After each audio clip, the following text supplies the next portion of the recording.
Sup, my fellas, don't forget to leave feedback and enjoy the story.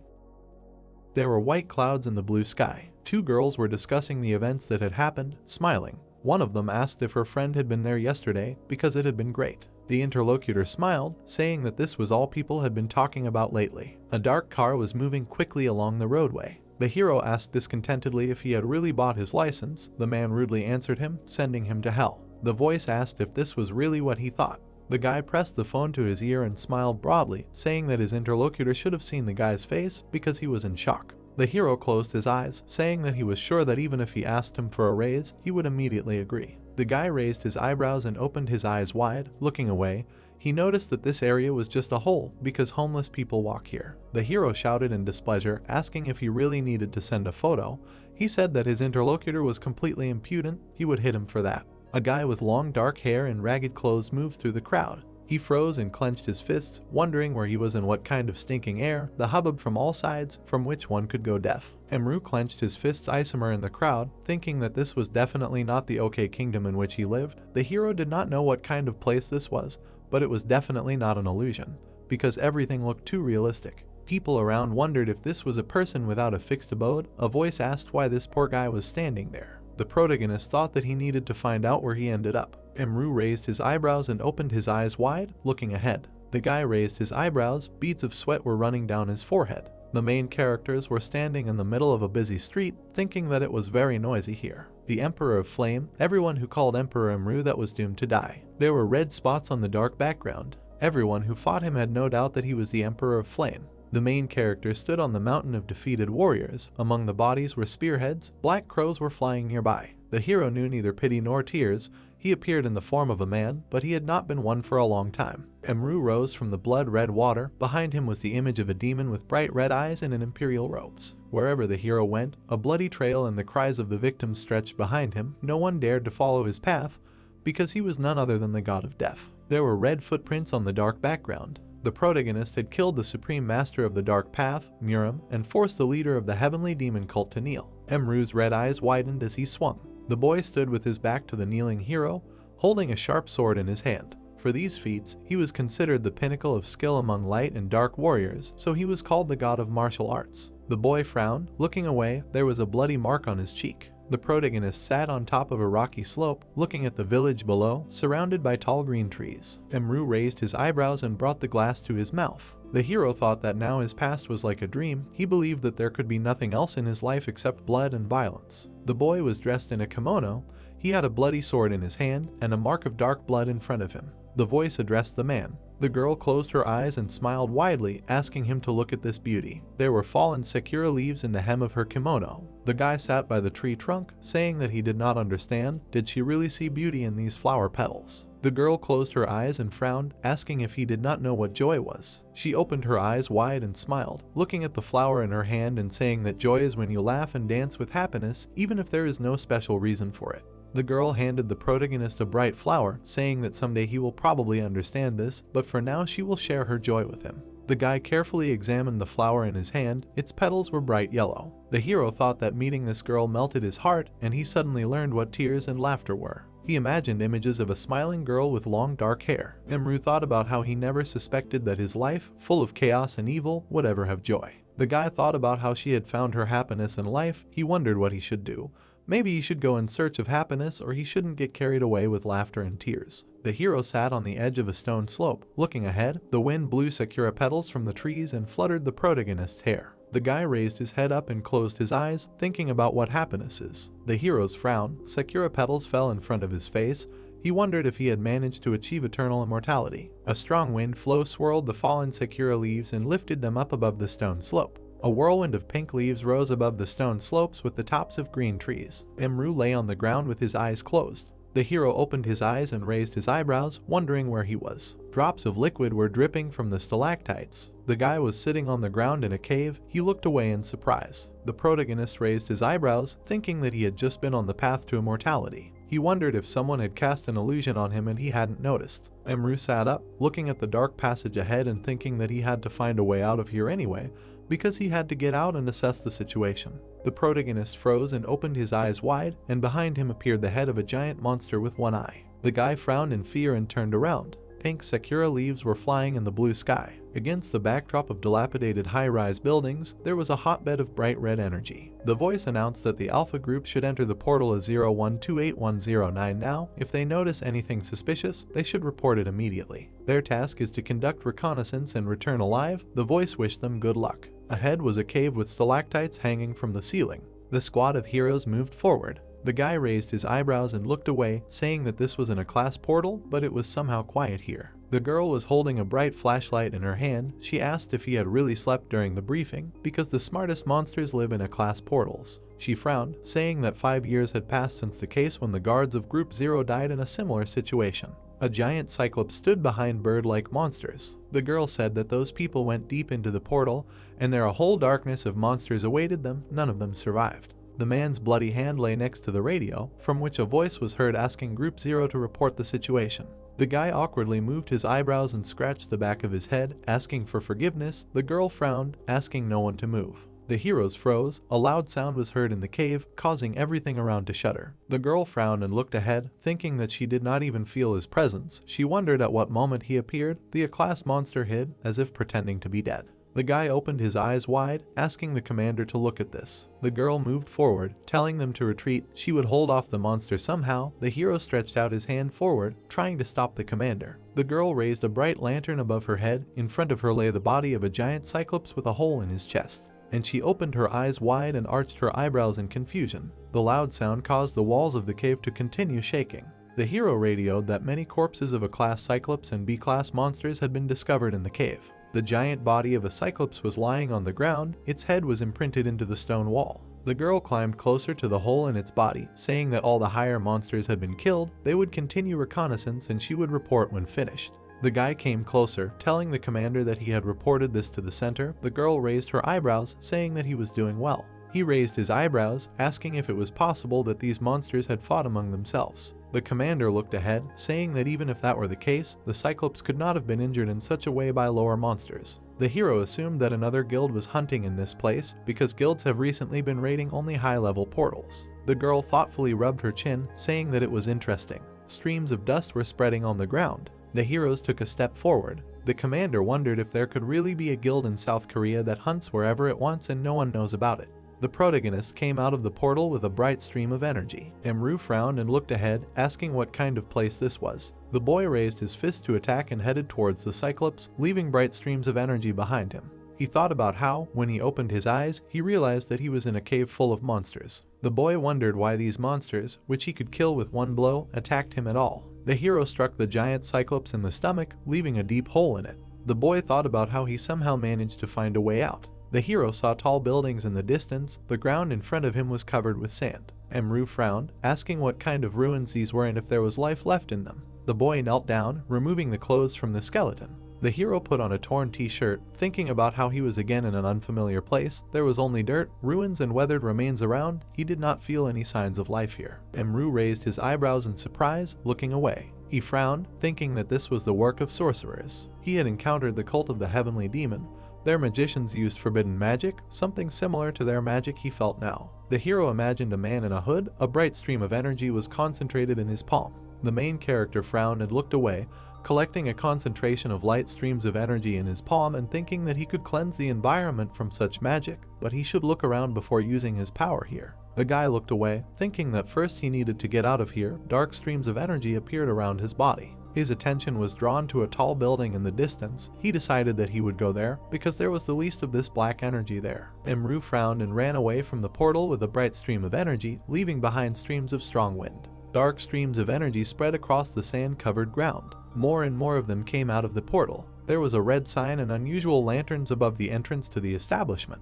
A man was shown on the news broadcast. The voice reported that the Korean Awakened Association had not yet expressed a clear position on this incident. In America and China, where there are Awakened Level 0, there are discussions about this portal. The girl sitting at the table raised her hand, asking when they would be served jjajangmyeon. Soyeon smiled, holding a tray with plates in her hands and saying that she was on her way. The girl closed her eyes and smiled. She put the plates on the table, wishing the heroes a pleasant appetite. The door to the cafe opened slightly. A guy with glasses stood on the threshold. Soyeon looked at him, saying that he had not been there for a long time. Yunho closed his eyes and waved, asking to bring him a plate of jjajangmyeon. The girl came closer, saying that he looked tired. She asked how he felt. The hero sat down at the table, asking if she had seen the news today. Another portal had opened in the Deadlands. The guilds were fighting over this portal, and they were simply burning out at work, trying to put out this conflict. He imagined the dissatisfied faces of the guild members. Yunho adjusted his glasses, saying that they were under enormous pressure because everyone wanted to get their hands on this portal. They were hunting for magic stones. Lately there had been a significant increase in fatalities during raids. Sunti frowned, holding a tray with a plate in his hands and saying that the portals were multiplying and multiplying.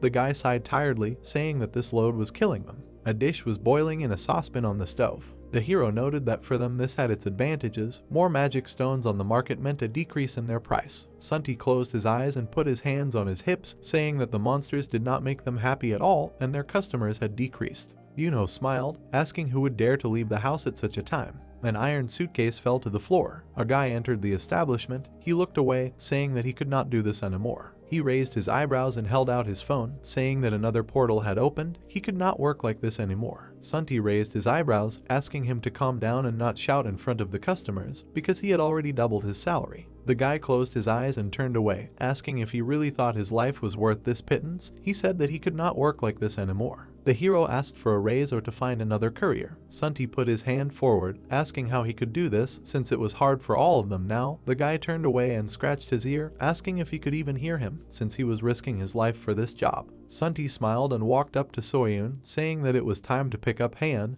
and asked if she could do it. The girl looked at him in surprise, saying that it was not time yet. The guy insisted on his words. Soyun pressed her hand to her chest, saying that she understood everything and would be back soon. Sunti arched his eyebrows and thoughtfully rubbed his chin, thinking that many people were worried about the appearance of new portals. Many were afraid for their lives. It had become very difficult to find workers, which is why this scoundrel was so impudent. He thought about how he had just settled here and did not want to leave. The hero wondered why not a single decent courier could be found these days. The hero looked at the gloomy guy in front of him. The rays of the bright sun fell on Imra, who was coming closer. The hero frowned, thinking that everything here was very different from his homeland, but still there were similarities. Many people had inner energy. The guy was among a crowd of people whose bodies radiated energy of different colors. He noticed a woman and a little girl to the side, thinking that this girl and her energy especially stood out from the crowd. There were bright streams of energy around the girl in a dress and with rabbit ears on her headband. The guy looked at the smiling child, thinking that she had very pure energy. He wondered if this meant that this child carried something more within herself. Streams of wind swirled fallen green leaves in the sky. The woman and her daughter approached the crosswalk. The girl opened her eyes wide and smiled. Seo-yoon crouched down, holding the girl's hands. Haeyeon closed her eyes, saying that the wind was too strong. A stream of strong wind blew the rabbit ear headband off her head. The girl furrowed her brows pitifully and stretched her hand forward. The woman covered one eye, saying that it was too dangerous to run after it. Haeyeon furrowed her brows and stretched her hands forward, running up to the headband lying on the crosswalk and saying that her dad gave it to her. She picked it up. The girl smiled, saying that she caught it. A large blue car began to brake behind Haeyeon. The girl opened her eyes wide and raised her eyebrows. The rabbit ear headband fell out of her hands. Seo-yoon opened her eyes wide and pressed her hands to her chest. The car was approaching the girl standing on the crosswalk at high speed. Haeyeon opened her eyes wide. A hand reached out to her. Dark spots appeared on the light background. The protagonist grabbed a little girl, saving her from a car. Seo-yoon opened her eyes wide, pressing her hand to her chest. The little girl raised her eyebrows, looking at the guy. Emru held Haeyeon tightly to himself. Her mother screamed loudly. The girl looked into the eyes of her savior. The guy held the girl in his arms. He noticed that she had just almost been hit by a car. The hero asked how she was feeling. Seo-yoon came closer, calling out to her daughter. The girl ran to her mother. The woman bowed low to the guy, saying that she did not know how she could repay him for saving her daughter. Emru noticed that he did not need anything, but he was glad that the child was not hurt. The heroes opened his eyes wide and looked away. Haeyeon looked at him and smiled. The guy thought about the fact that he gave energy to her nervous system, so he thinks that she can handle it. Seo-yoon asked if she should help the hero get to the hospital. The guy raised his hand, saying that he was okay. The hero's stomach growled loudly. The boy furrowed his brows. Soyun and Haeyeon's eyes widened. Emru lowered his head, thinking about the last time he ate that he remembered. The hero remembered himself sitting on the edge of a rocky slope and eating. The protagonist thoughtfully rubbed his chin, thinking about how he ate one dumpling before coming here. The girl turned to the boy. He looked at her. Haeyeon smiled and tugged at his shirt, saying that her dad was a cook, so they could go eat together. Soyun closed her eyes and smiled, asking the kind man not to leave them hungry. After all, he saved her daughter, so the least she could do for him was feed him. Emru put his hands forward, saying that he did what he had to do, and not for a reward, so it was not necessary. The protagonist's stomach growled loudly. The little girl laughed. The guy said he wouldn't refuse such an offer. There was a red sign and unusual lanterns above the entrance to the cafe. The tables inside were empty. The man screamed, asking if Haeun was almost hit by a car. His eyes and mouth were wide open. Sunti leaned over to his daughter, asking if she was in pain. Maybe they should go to the hospital. Soyun noticed that their daughter was fine. She pointed at the guy standing next to her, saying that he had saved Haeun. She had decided to feed him. That was why they had come. Sunti's eyes widened in surprise. The man rushed towards him and started shaking his hand, saying that he was very grateful to him for saving his daughter. The hero could order whatever he wanted. Haeun raised her hand, telling the guy that her dad always said that you can't sit down dirty. The heroes looked at her in surprise. Emru frowned, looking at his dirty and torn clothes. The man asked the guy if he wanted to take a shower while he cooked. The protagonist agreed, if it wasn't too much trouble. The bright sun was setting behind the houses. Sunti handed him a blue t-shirt on hangers. The guy thanked him. The man smiled, saying that he had gained a little weight, and these clothes wouldn't fit him anyway, and he and the guy were about the same height, so they would probably fit him. The owner of the establishment noticed that he would need socks as well. The guy looked away. Emru looked around the room, thinking that this shower had very bright walls.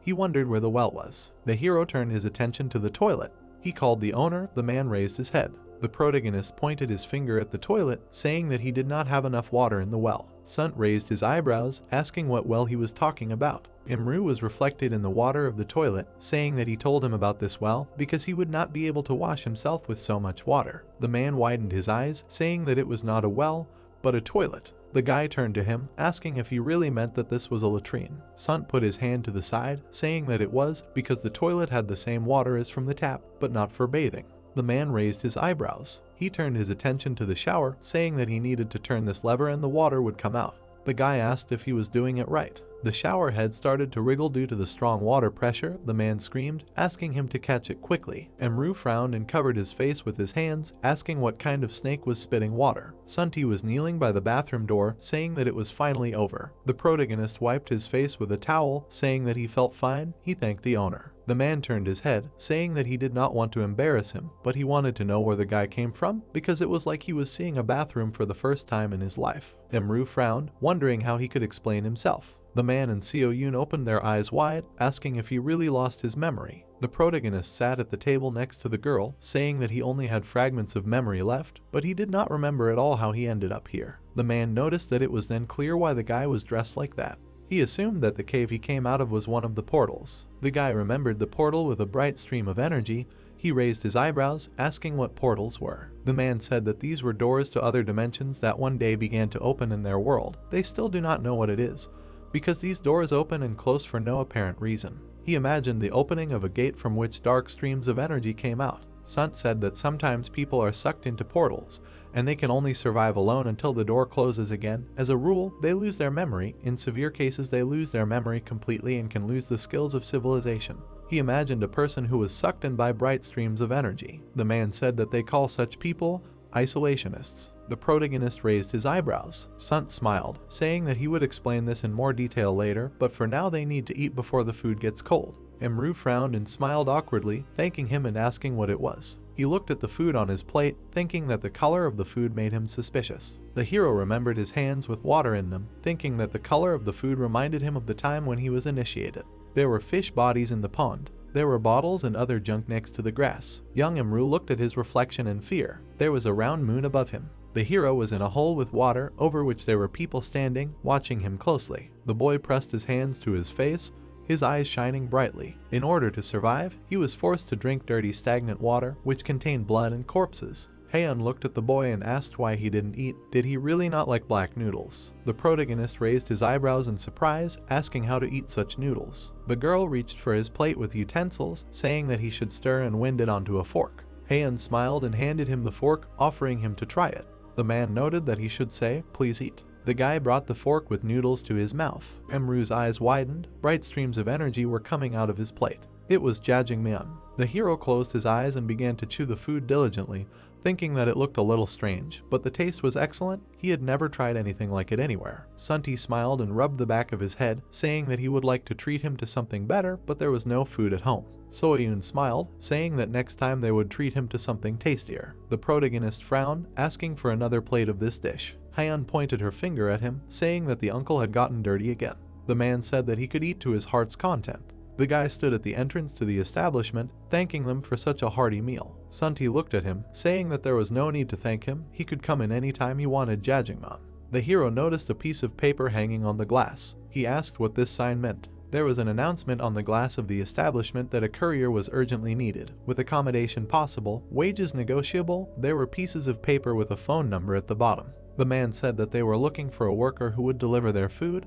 They had couriers, but they all demanded too much money, so now they urgently needed a new courier. Emru pointed to the paper with his finger, saying that it said here that accommodation is possible. The hero asked if this meant that they were giving a room to the courier. Sunti looked at him, saying that it was so, because there weren't many people willing to work anyway. The boy's eyes widened, thinking that he needed to settle down somewhere since he couldn't return to his world yet, and this was just in time. He would work and at the same time learn how this world works. The protagonist asked if he could work for them as a courier. Sunti's eyes widened, asking if he wanted to. The man rubbed his head, saying that they would be very happy, but there were legal difficulties in hiring isolationists. Seo-yoon smiled and put her hand forward, saying that the boy had saved Han, offering to try to help the boy. She had heard that a citizen could become a guarantor for an isolationist. Sunti raised his eyebrows awkwardly. Seo-yoon smiled and hugged her daughter, saying that this was a fateful meeting. She offered to vouch for the boy, and then he would be their courier. The man brought his fist to his mouth, saying that she was right, such a way really existed.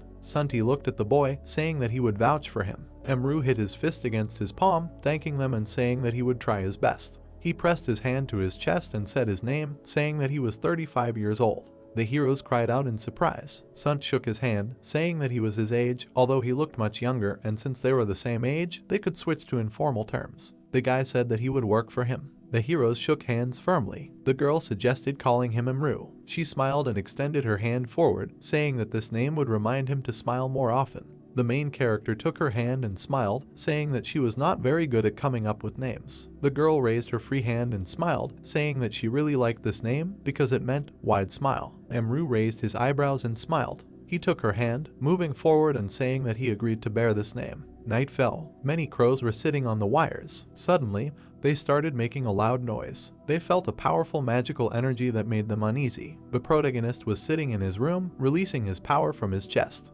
When he finished, he slowly opened his eyes. He was sitting in the lotus position in a dark room, saying in his head that this world was full of pure energy. Emru looked at his room, saying to himself that these people had many objects in their everyday life that he could hardly even imagine. He looked at the kitchen appliances and added that this was a world of wonders. Suddenly, he heard the sound of the door opening and turned around. Sunt came in and was very surprised. He saw the protagonist on the floor and did not know what to say. Emru stood up and wished the man a good morning, to which the man asked why he was sitting in the dark. The protagonist folded his arms across his chest and replied that he simply could not find a lamp, which was why he was sitting. Hearing this, Sunti was very confused and said in his head that he needed to teach the guy how to turn on the light.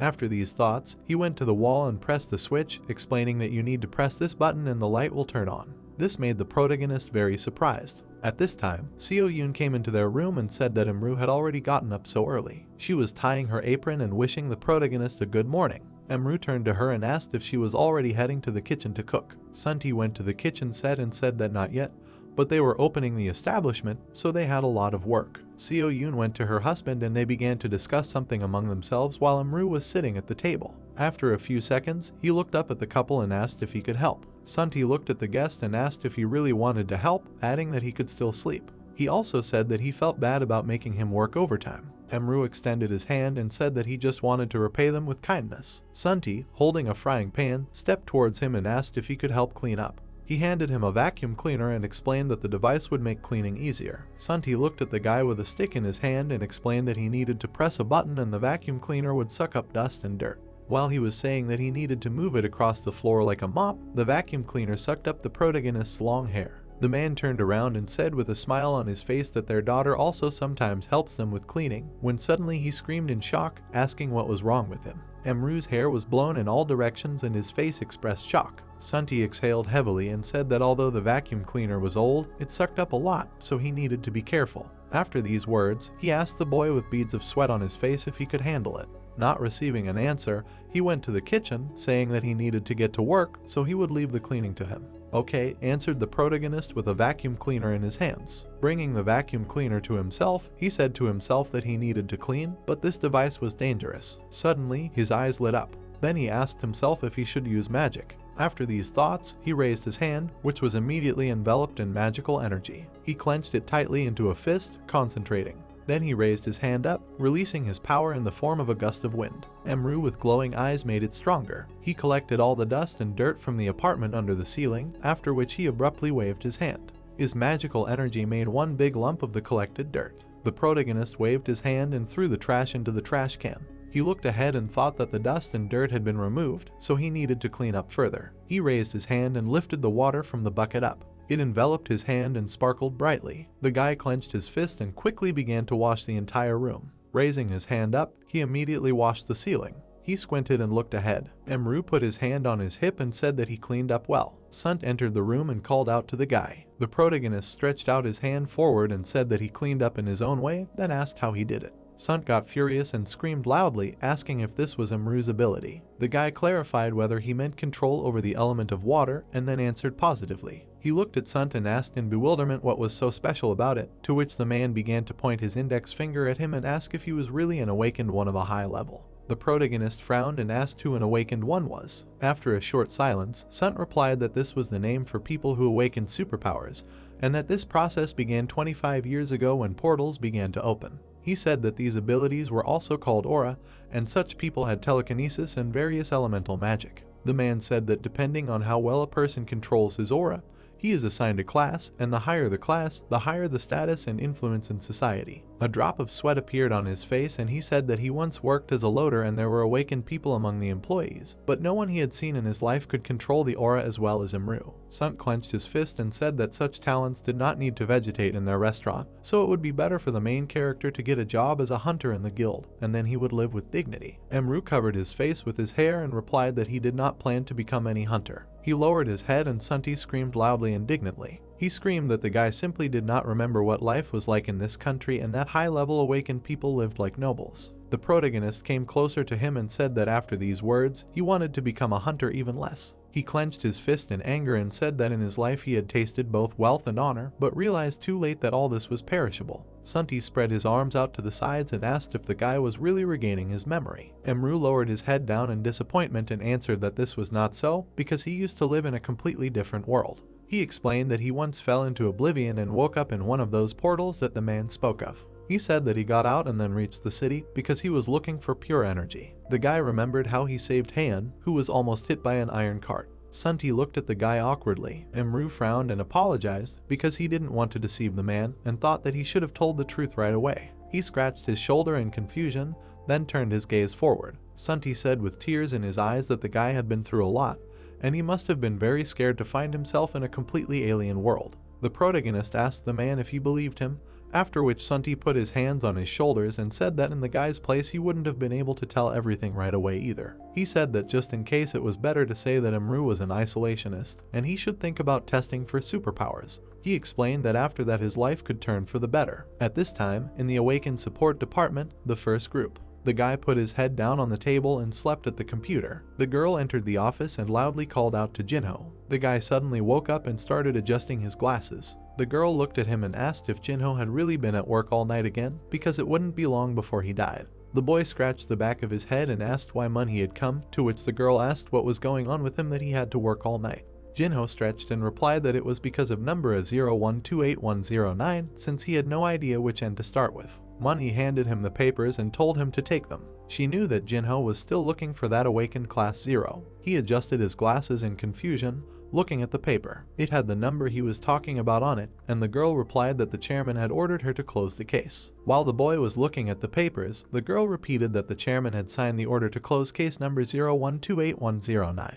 Hearing this, Jinho asked in displeasure if he really didn't want them to find the awakened class 0. After saying this, he forcefully threw the papers on the table. Clutching his head, he screamed, asking how this was possible. Munchai looked at her colleague and replied that this was the chairman's order. Jinho held his head tightly and said that for the first time in their history, their country had a chance to find its awakened Class 0. The girl was confused and said that if they continued the investigation. She looked at the guy with a drop of sweat on her face and said that they still hadn't found that person, and everyone knew about it, although they weren't even sure that it was possible to kill them with bare hands. Then she reminded that it was done by one person. Then the main character was involved in this. Munchai asked a question, maybe it wasn't even a person. Jinho raked his hair with his hands and said confusedly that it was definitely done by a person. He looked at the monitor and said that he analyzed all the wounds of the monsters inside the gate and realized that it was a trace of one person's fist. There were many papers and energy drink cans on his desk, and he himself said that he checked several times and the result was the same.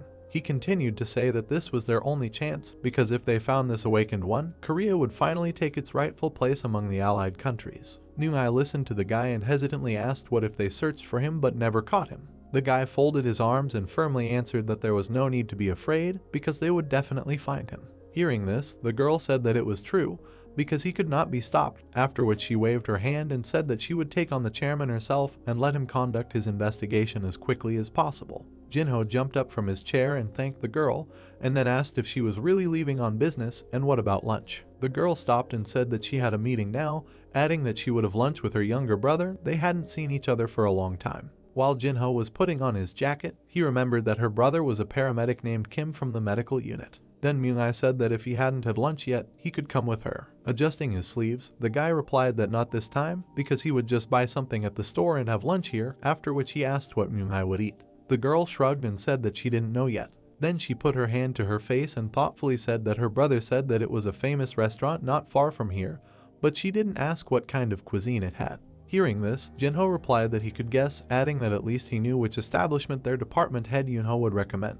Having said this, he adjusted his tie and asked if his colleague didn't know that their boss was a serious taster. Munhee folded her arms across her chest and replied that her brother had also said that the department head had recommended this restaurant to him. True, the guy asked in surprise, looking at the girl, adding that then this was most likely the place that Mr. Yunho loved so much. What was the name of this restaurant? The restaurant's sign said Spring Pavilion. Munhee stood in front of it and looked at the sign. A few minutes later, her brother came up to her and said that he had long wanted to have lunch with her here because the jjajangmyeon here was simply incredible. True, the girl asked in a confused voice. Hearing such a reaction, the guy raised his hand to his face and asked if his sister really didn't like jjajangmyeon. Munhee put her hand on her brother's shoulder and said that she was going to have lunch with her brother, how could she not like it, and she loved jjajangmyeon. In her head, through a smile, she confusedly said that she wanted him to go to an elite restaurant at least once, and not all this. After thinking about it, she stepped forward and said that she was very hungry. As she entered, she looked at her brother, saying that she was very curious about the restaurant that the department head recommended to everyone, adding that the food there must be very good since he liked it so much. Good afternoon, a warm and kind female voice was heard. Nyunhee turned around and was shocked. There was no one inside. Soyun looked at the first customers and asked them to sit down. She did not take her eyes off the guys, saying that it was a self-service restaurant, so they should follow her. Hearing this, Moonhee was confused and answered, okay. The girl handed them the menu and asked to call them when they decided on their order. Moonhee asked if this was a good restaurant and why it was so empty, to which Moonjin smiled and asked her to stop, because he knew that the food there was very delicious. He handed his sister the menu and said he was sure she would like it, after which the girl asked if he had decided. The guy answered with a smile that he would have jjajangmyeon, and Moonhee said, confused, that she would try it too then. Moonjin raised his hand and called the waitress over. The girl came up with a notepad and asked if they were ready to order. The guy asked for 1 sweet and sour pork. After that, he winked at the girl and called her madam, after which he asked for 2 more servings of jjajangmyeon, to which Moonhee was very surprised and spat out water. The waitress covered her face with her hands in embarrassment and said that she would also put in a portion of dumplings on the house. Moonhee looked at him with a smirk and said that her brother had become very sociable, to which the guy replied that it was basic politeness. Moonjin looked at his sister and asked how she was doing in general, since they were probably in a rush right now because of the class portal incident.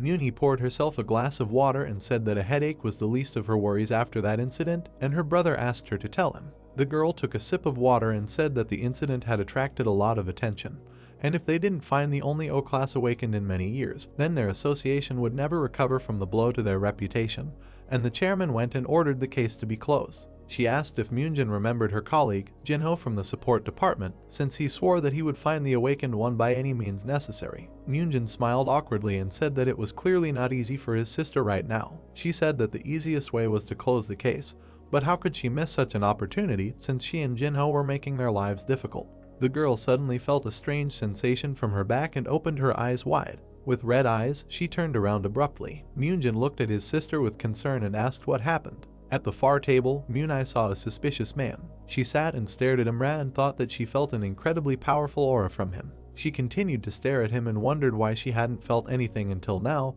After all, there was a surge of aura just now. The girl frowned and thought that her ability to detect aura worked on him. But in 1 second, a terrible force emanated from the guy, but could he really hide his aura so quickly? A drop of sweat appeared on her face and she reasoned that if she was not mistaken, the main character was at least a class.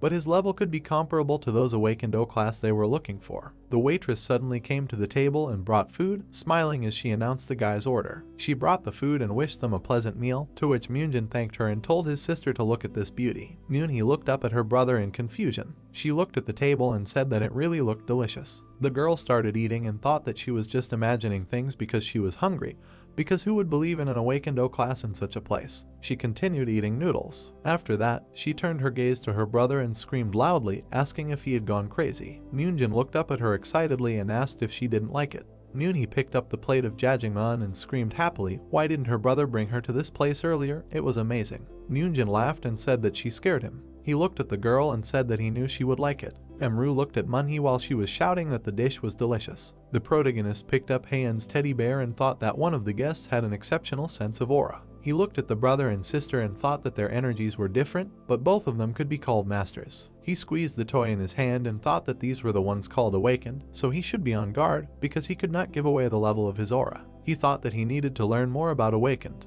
The next day, Emru cleaned again with his magic power. When he finished, everything around was shining, and he said in his head that it was still not as clean as he wanted, but it would do. Emru put his hands on his hips and looked at the result with satisfaction. He remembered looking into the toilet when he first met people and said to himself that he was just getting used to life in this world, but the kind couple who owned the establishment had already taught him a lot. He also remembered the watering can splashing water in all directions and said to himself that he still didn't know a lot.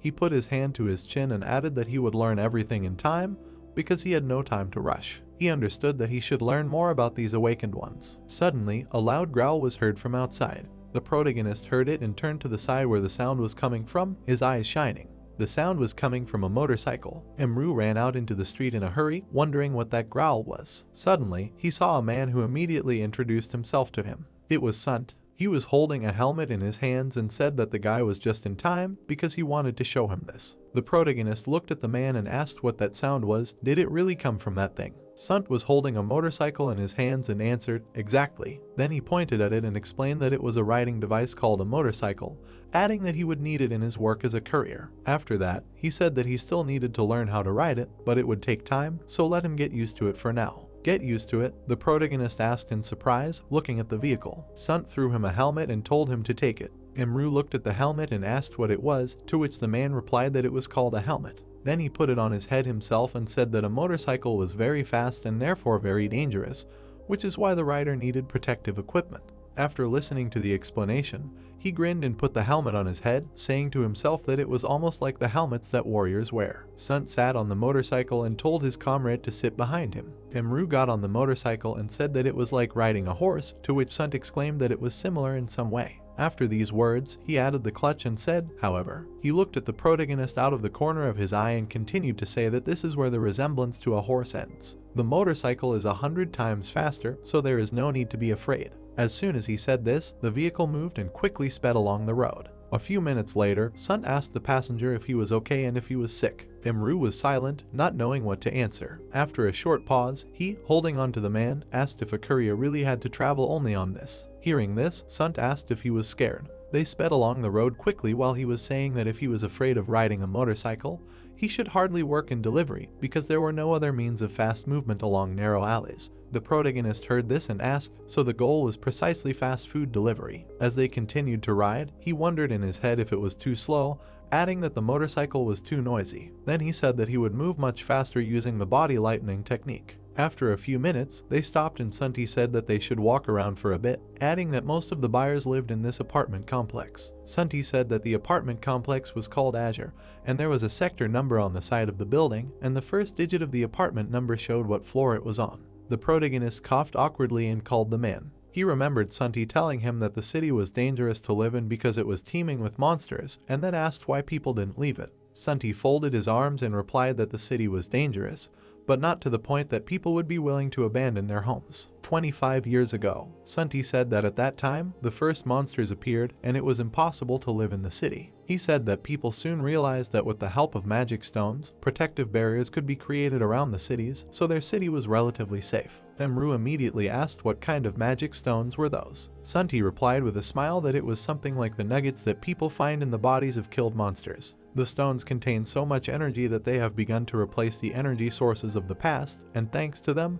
there is a leap in the development of science. He put his hands in his pocket and said that this does not mean that the streets are completely safe, so they need to be careful. He said that they need to take a break, then took a can of soda in his hand and deftly opened it. Smiling, he handed it to the protagonist and asked if he wanted to drink. Emru stepped back, hearing the sound of the can opening, and asked fearfully what it was. Sunti laughed and asked him to try it, because he would really like it, because he was sure that the protagonist had never tried anything like this. Emru took the can in his hand and looked at it with distrust, thinking that he was afraid to try it, but then again, he was also afraid to eat jajangmyeon at first. He immediately dared to take a sip, wondering what kind of taste it would have. It was as if an electric shock had struck his body and it began to glow. He thought that the spicy sweetness was refreshing and spreading inside, which was similar to the enlightenment that comes over a person like lightning after long and hard work. Emru frowned and squeezed the can tightly with one hand, thinking that the drink was strange. Looking at the can, he thought that it could not be compared even with the magical panacea that the elders of the Ice Palace had given him,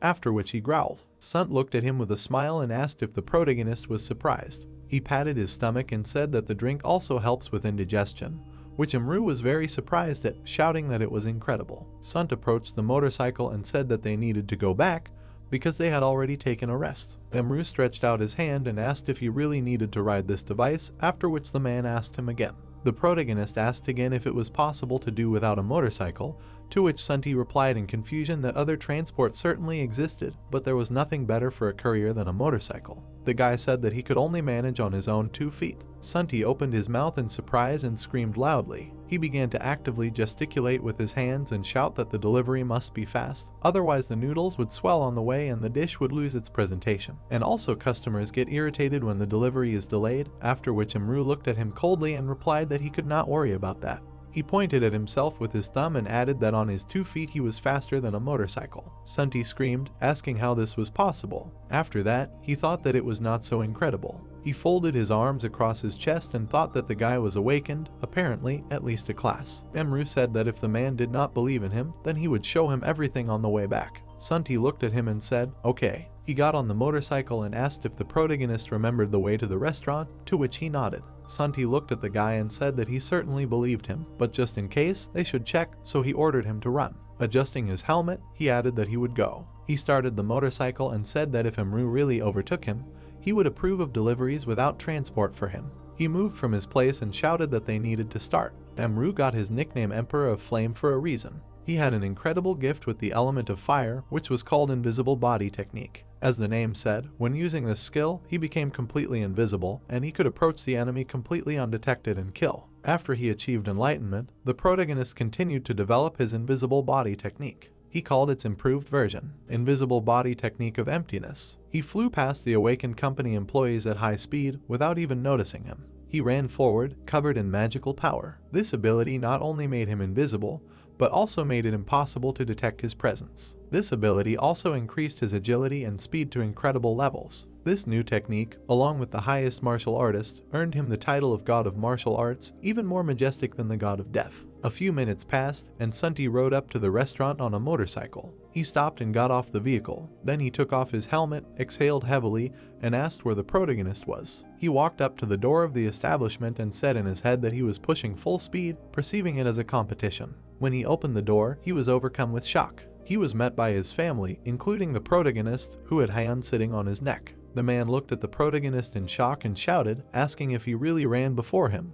But when His wife chuckled and said that he had arrived 10 minutes ago. Sunt looked at his beloved and asked in confusion, 10. Having calmed down, he approached the guy and said that, as promised, he allowed him to make deliveries without transport. Suddenly, he reminded him of the superpower test. Hearing this, Emru was surprised. Suddenly, Sunt joyfully exclaimed that he simply had to pass it because he was so interested in his class. The protagonist exhaled heavily and said that he would pass it. Some time passed. The skyscraper rose high into the sky. In front of its entrance stood the protagonist and Sunt. The man put his hands on his hips and said loudly that they had finally arrived. In his head, he was confusedly saying that he had persuaded him to take the test. At this time, Emru looked around and said that there were a lot of people here. But Emru, as a citizen without documents who had appeared from the portal, had to go through many procedures. They sat down at one of the reception windows where he was asked to fill out a form. The protagonist looked at the form given to him and asked what he should write there, since he had no documents or registration. Sunt pointed his finger at one of the lines, surname, and said that he should write can there, and opposite the registration address, the address of their restaurant.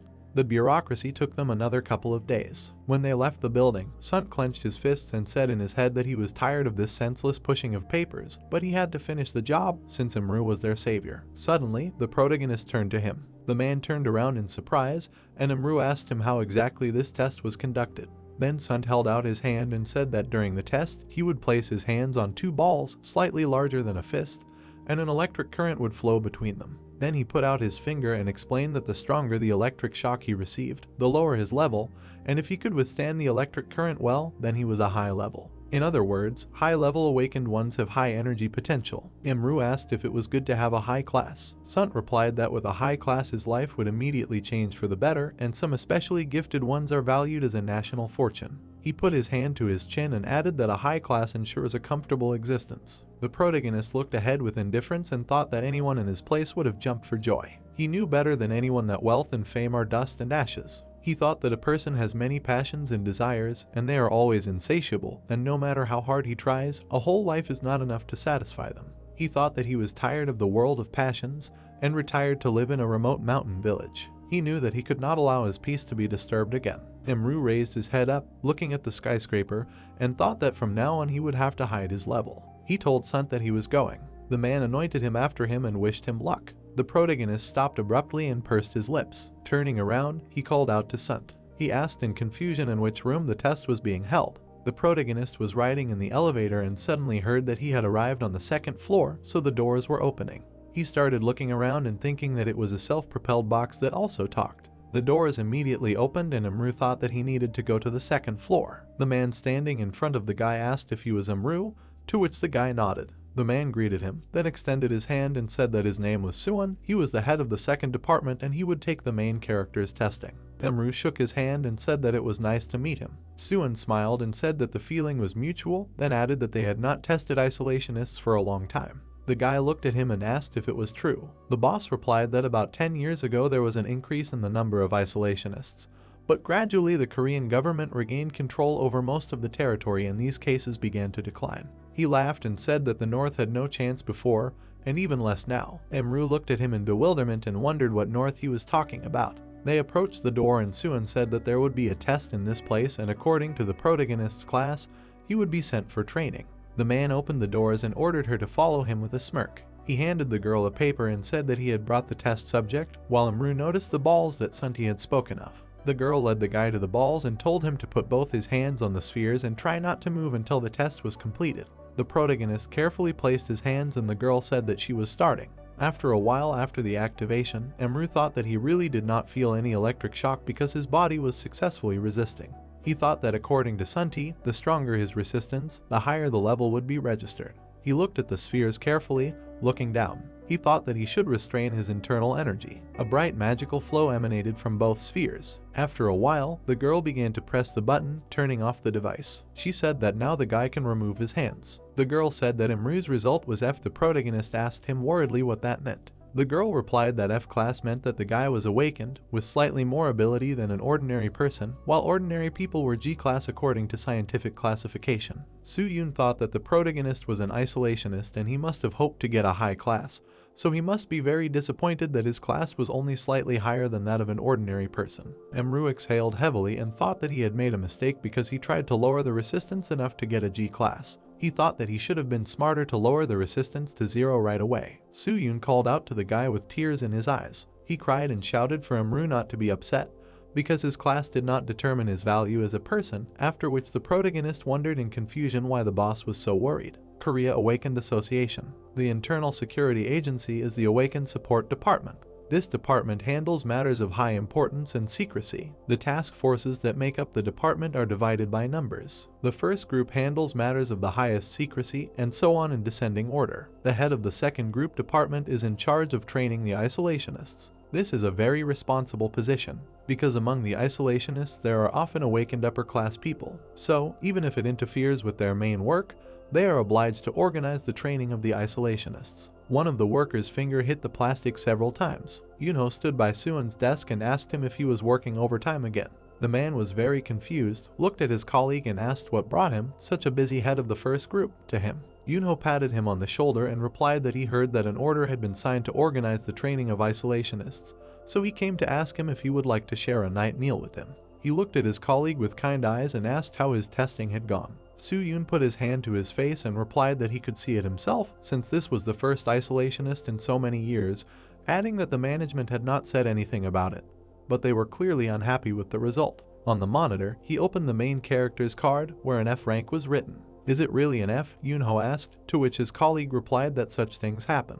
"What a pity," Yoonho said, looking at the screen, while his colleague said that it was, adding that this guy would have problems due to the isolation he had experienced, so it was better for him to end up in the high class. Suddenly, he raised his head sharply and with a smile on his face said that he would not mind having kimbap or something to satisfy his hunger, from what he heard. Hearing this, Yoonho angrily squeezed his colleague's shoulder, who asked him fearfully what was wrong. He smiled heavily and asked if he really came to him in the middle of the night. Suddenly, he took him to the chokehold and shouted to eat cold gimbap from the supermarket, adding that there would only be fresh jjajangmyeon and gabaju. Suwon shouted in horror that they just needed to get by. What jjajangmyeon? Get by? His colleague shouted in rage upon hearing this. Then he shouted with all his might that he dare not underestimate the importance of gourmet food. Some time passed. The protagonist opened his eyes. Then he immediately sat up on the bed. The clock showed 5:50. Imru looked at the clock and said that his friends in the spring pavilion had already woken up. He stood up and put on his slippers. The protagonist stretched his arms and said in his head that it was very strange that he did not get enough sleep. Maybe it was because he learned a lot yesterday.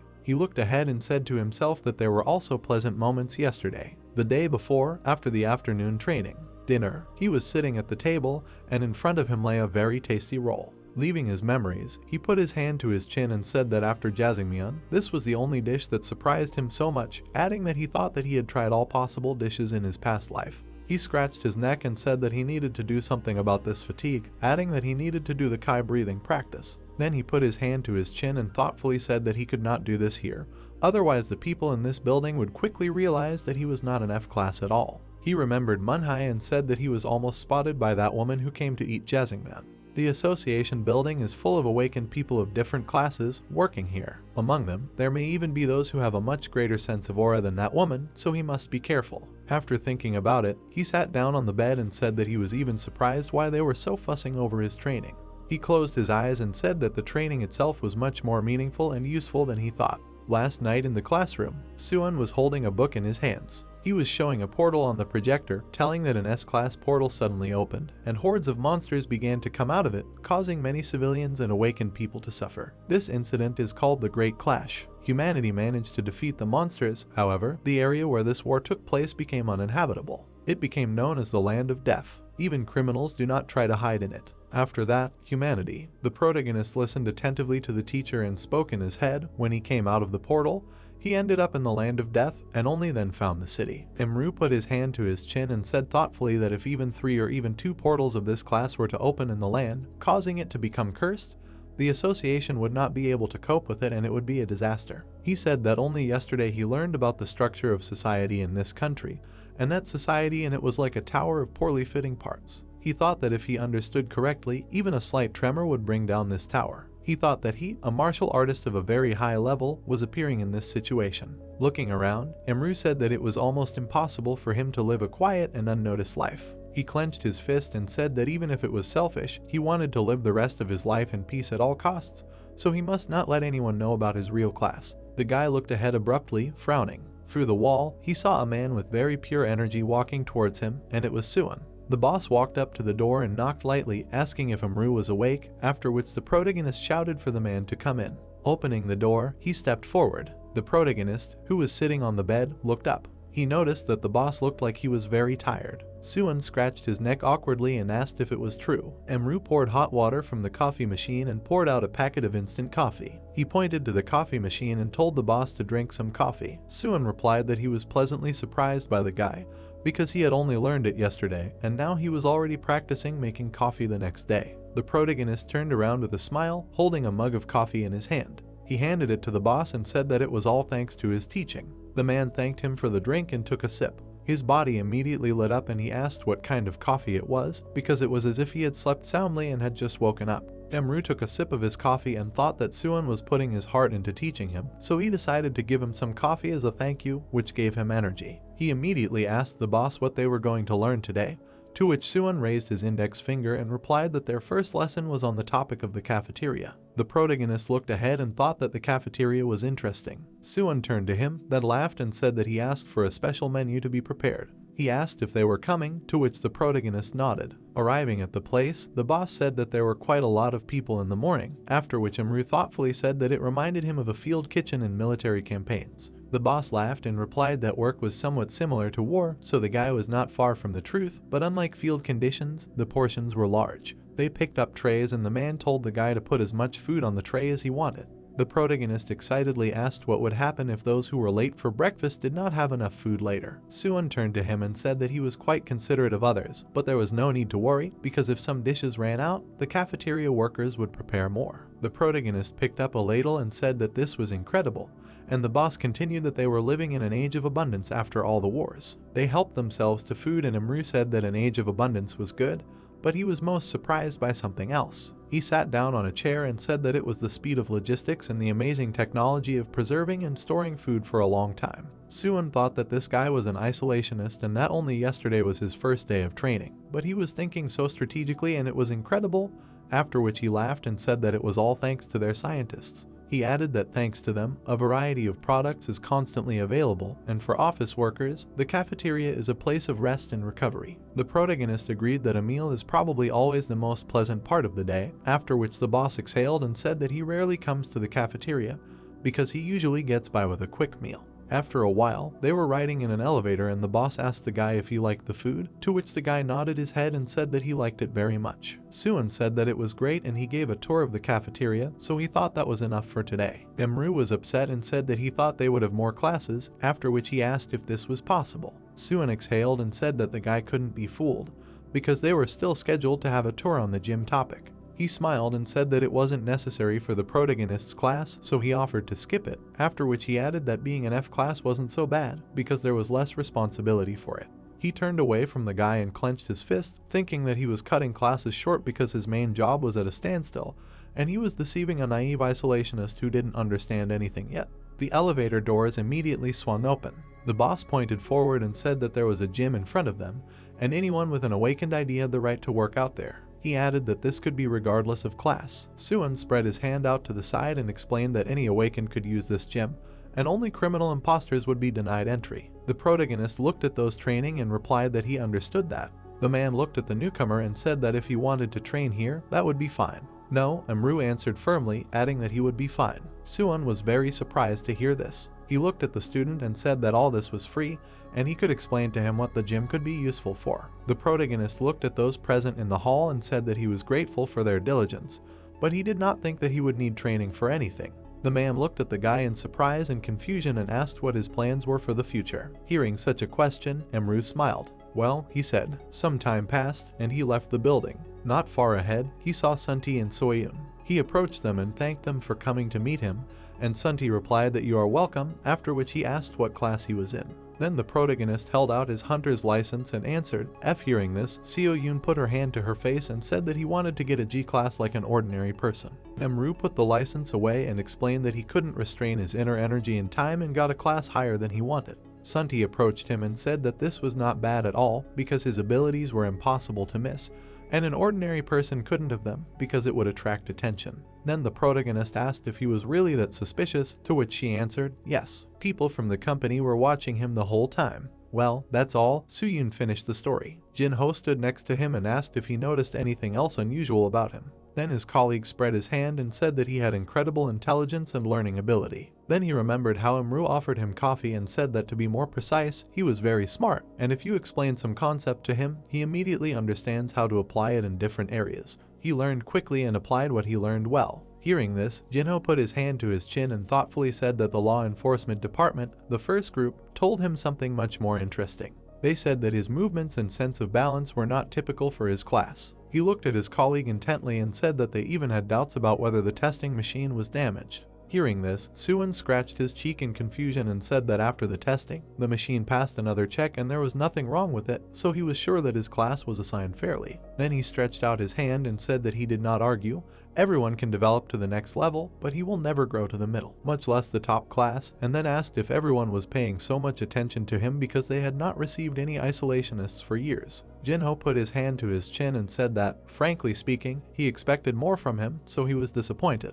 Then he asked him what his plans were for the future. Soo-yoon remembered his student and said that he wanted to help his friend in his restaurant business. Some time passed. Spring Pavilion. There was a phone in front of the protagonist. Sunti handed him the phone and said that he could contact him at any time with it. Emru thanked his friend. Sunti sat next to him and said that there was no need for thanks since he bought this gadget with his isolationist allowance, and then asked if he wanted anything else. His wife sat next to him on the couch and asked if the guy had any wishes. The protagonist looked at his hair and said that he was thinking about getting a haircut, adding that he had not noticed it before, but recently he noticed that most men in their civilization wear short hair, so he did not want to stand out. Hearing this, Seo-yoon clapped her hands happily and said that it was a wonderful idea, then asked what kind of haircut he wanted, adding that short hair would suit him very well. Her husband scratched his cheek in confusion and said that it was true, adding that any hairstyle would suit their friend. He suddenly remembered that he needed to chop up ingredients for tomorrow. Sunti turned around, walking towards the kitchen, and thought that when his wife starts talking about fashion, it's like turning off the lights, and he thought that he believed in the main character. Soo-yoon, with a smile on her face and sparkling eyes, told Imru to go with her because she would take him to the hairdresser. After a while, near the hairdresser, Sunti said that his haircut was so cut that it could be seen from a kilometer away, after which the main character replied that Soo-yoon helped him a lot. The man felt a strange feeling, as if the whole street was staring at Imru. They walked down the street and people said that the main character had a model appearance that everyone admired. An unfamiliar girl ran up to him and asked for an autograph and a photo together, after which another girl asked for the same thing. Sunti, smiling, extended his hand forward and apologized to the girls. He worriedly said that Imru was not some kind of star, but just an ordinary guy, so there was no need to ask him for an autograph. The girl was surprised and said that such a handsome guy is not like an actor these days. The man exhaled heavily and approached the guy, saying that the girls were just crazy, after which the main character wondered why he could not take a photo with the girls and why they needed his autograph. Sunti explained that Imru was so handsome that he was mistaken for a celebrity, and if they let the girls take a photo with him, they would immediately post the photos on the internet. He said that if people started sharing photos of the guy, he would start getting recognized on the street, and this would bring nothing but trouble, after which he asked if this was the life Imru wanted. The main character looked at him fearfully and answered that it was true. He thought that he needed to be careful, because it was not good for him to stand out in the crowd like that. The next day, the waiter shouted that 2 servings of jjajangmyeon were ready. There were a lot of people in the cafe talking to each other. The waiter wished the girls a pleasant appetite, which immediately made them feel better and thanked him. Imru was walking through the cafe, holding a menu in his hands, when he suddenly noticed a table with people. He approached the table and asked if the girl had decided on her order. The girl immediately began to cry and shouted for him to bring her 2 jjajangmyeon and seafood udon. He smiled and asked the girl to wait, then voiced the order and the cook took it.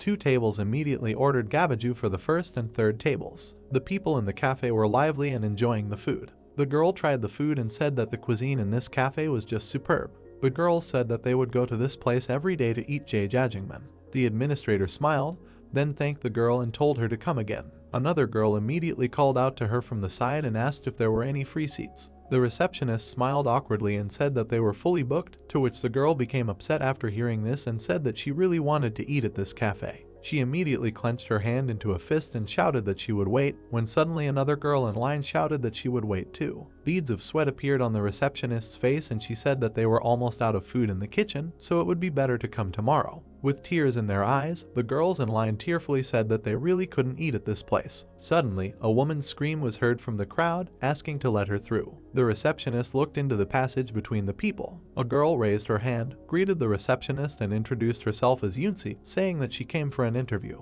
Yoonsi, with her hand outstretched, said that she came for an interview. Soyeon approached her and said that she was glad to see her. She put her hand to her chest and introduced herself, adding that she was 23 years old, graduated from college and was currently looking for a job in her field. Seo-yoon took her to a restaurant, saying that the restaurant had been short of hands lately, so they decided to hire another part-time worker. The girl went inside and said that the Spring Pavilion was a very famous restaurant, and she wanted to work there. Seo-yoon was embarrassed by such words and asked if it was really that famous. Yes, Yoon-si answered, looked at the protagonist and added that this handsome guy attracted the entire female population. Emru looked at his future colleague and was very surprised. They met eyes, and the protagonist said in his head that she was very interesting because she had a very strong aura. He realized that in this civilization, people with high superpowers live well. They should be valued and they should have a different quality of life than ordinary people. Yoon-si was very confused by contact with such a guy. Seo-yoon brought her to the kitchen and asked if she could pack the pickled radishes for now, adding that she still had to deliver and take orders. The girl happily exclaimed that she understood everything. Seo-yoon then approached the protagonist and asked him to deliver everything in order on this list. The protagonist prepared all the dishes for delivery. He put on his helmet and said that he was going to deliver. Yoon-si turned around and said with a smile on her face, okay. At this time, Sun-ti put the finished dish on the table and asked the new employee to help pack the portions. During the break, Yoon-si looked at the customers and said that when she found out about this place, it was said that there were few customers. Suddenly, the protagonist appeared behind him and asked the girl if she was busy. Yoon-si turned around in surprise and asked if he had already delivered everything. Emru stood next to him and said yes, adding that all the addresses were just a few steps away. Yoon-si put another box of orders on the table and said that they could pick it up, adding that all the dishes were already packed. The protagonist took the delivery and said that he was leaving.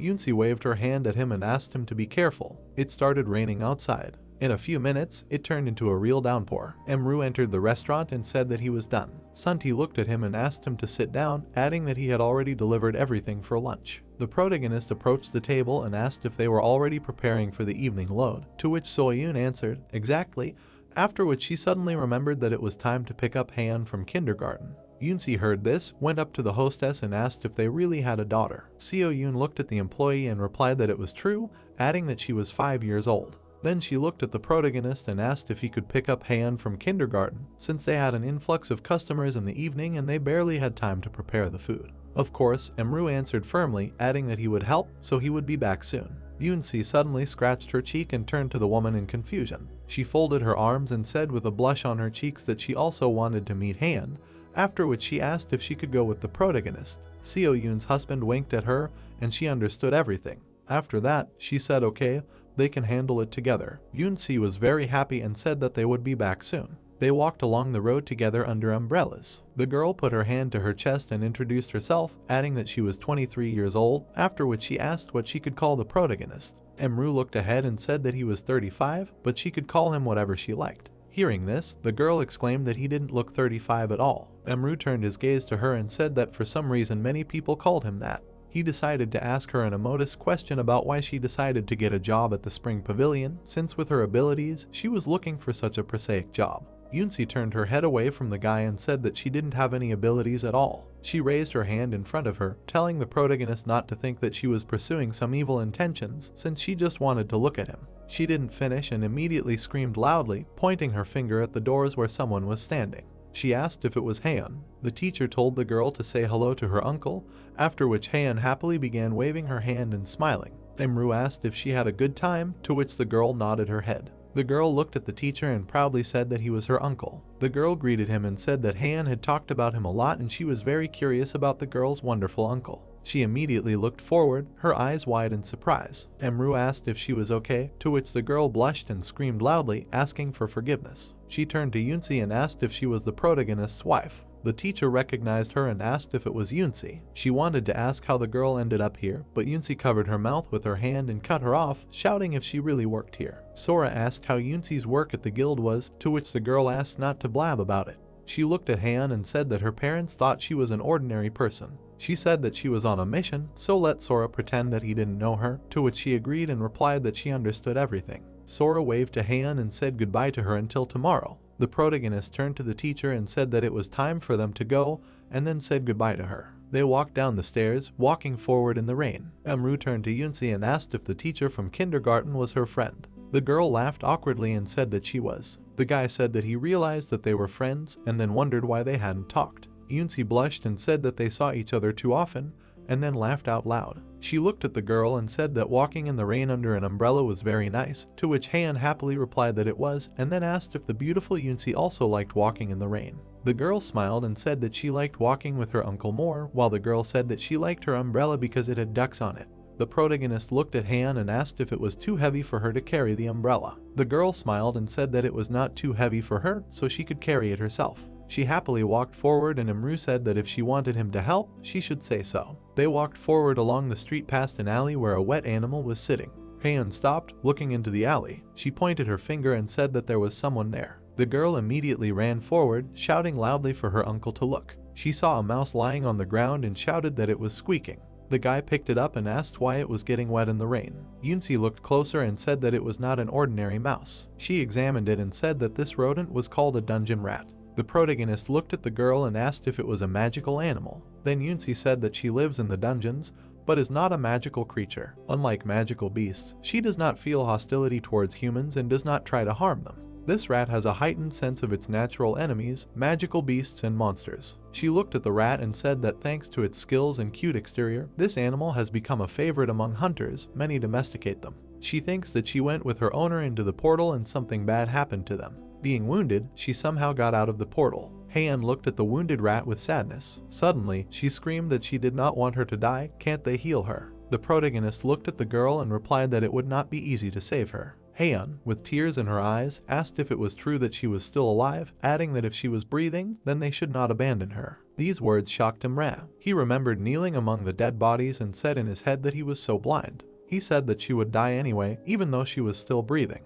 After much doubt, he decided that all life is definitely valuable. He remembered himself in the past and asked in his head how he would be different from his past self, from the cold-blooded killer he was. Leaving his memories, he looked at the upset Heian. After a short pause, he closed his eyes and said that he would take the rat with him. Yunsi looked at the girl and with a smile on her face said that they would hurry to the restaurant and try to save her. Then the protagonist said that she was in a very serious condition, barely breathing, and if they did not hurry. Hearing this, Heian became very scared and asked what to do. The protagonist looked at the shaking mouse and said in his head that her breathing and heartbeat were weak, as if she was fading away. Maybe then. He put 2 fingers on her and poured magical energy through them, asking himself if he should breathe life into her. Yunsi saw this and was very surprised. With a drop of cold sweat on her face, she watched the process. After a while, everyone returned, and the girl immediately rushed to her parents. The mother looked at her daughter and asked what happened, why she was crying, to which Heian screamed with a plea for help. The protagonist held out his hand with a wounded rat and the girl's parents were surprised. Sunti came forward and recognized the animal as a dungeon rat, after which he asked where they found it, to which Emru replied that it was in the gateway. The man pointed at her and said that she looked like she was attacked in a portal not far from here, adding that she was barely breathing. Then Heian spread her arms and screamed loudly that she would save her and take her for herself. Soyun sat down next to her daughter and said with a warm smile on her face that it was not a hamster, but a dungeon rat, and if they found it not in the dungeon inside the portal, but on the street, then it probably has an owner, so he probably searched for it and is worried about it. The protagonist looked at the rat and said that he thought that he needed to cure it first. Sunti came to his senses and said that it was so, after which he asked if it might be worth finding a veterinary clinic nearby. Suddenly the door to the restaurant opened. Yunho and Myunjin entered the establishment and greeted everyone. Sunti looked at the visitors and asked them to sit down, after which he asked if he understood correctly that they came to eat. Suddenly Yunho saw the dungeon rat and came up to look at it, asking if it was her. Sunti calmly replied that it was so. His daughter found it on the street. It looks like it is injured. Yunho put his hand to his chin and said that it was so, and even quite seriously. Then Myunjin came up to them and asked if he could take a look. The guy picked up the rat and said that they would help it now. He immediately looked at it in surprise. He said that the first aid was very professional, so it was in much better condition than it seemed at first glance. Yunho said that it was brought out of critical condition, so he would only add a little of his energy. The protagonist looked at him and thought that when he first saw the guy, he immediately realized that he was gifted, but he did not even imagine that he had such a mystical power in his hands. He looked at Yunho, enveloped in mana, and thought that he was collecting energy from the environment and turning it into healing power, so he was probably a healer. The rat immediately began to squeak and the girl looked at it with eyes shining with happiness. Beak put his hand on the guy's shoulder and said that Yunho was their famous healer, and Han began to jump for joy and screamed that the guy was just a miracle. He handed the rat to the girl and asked if she really thought so, to which she nodded and thanked him.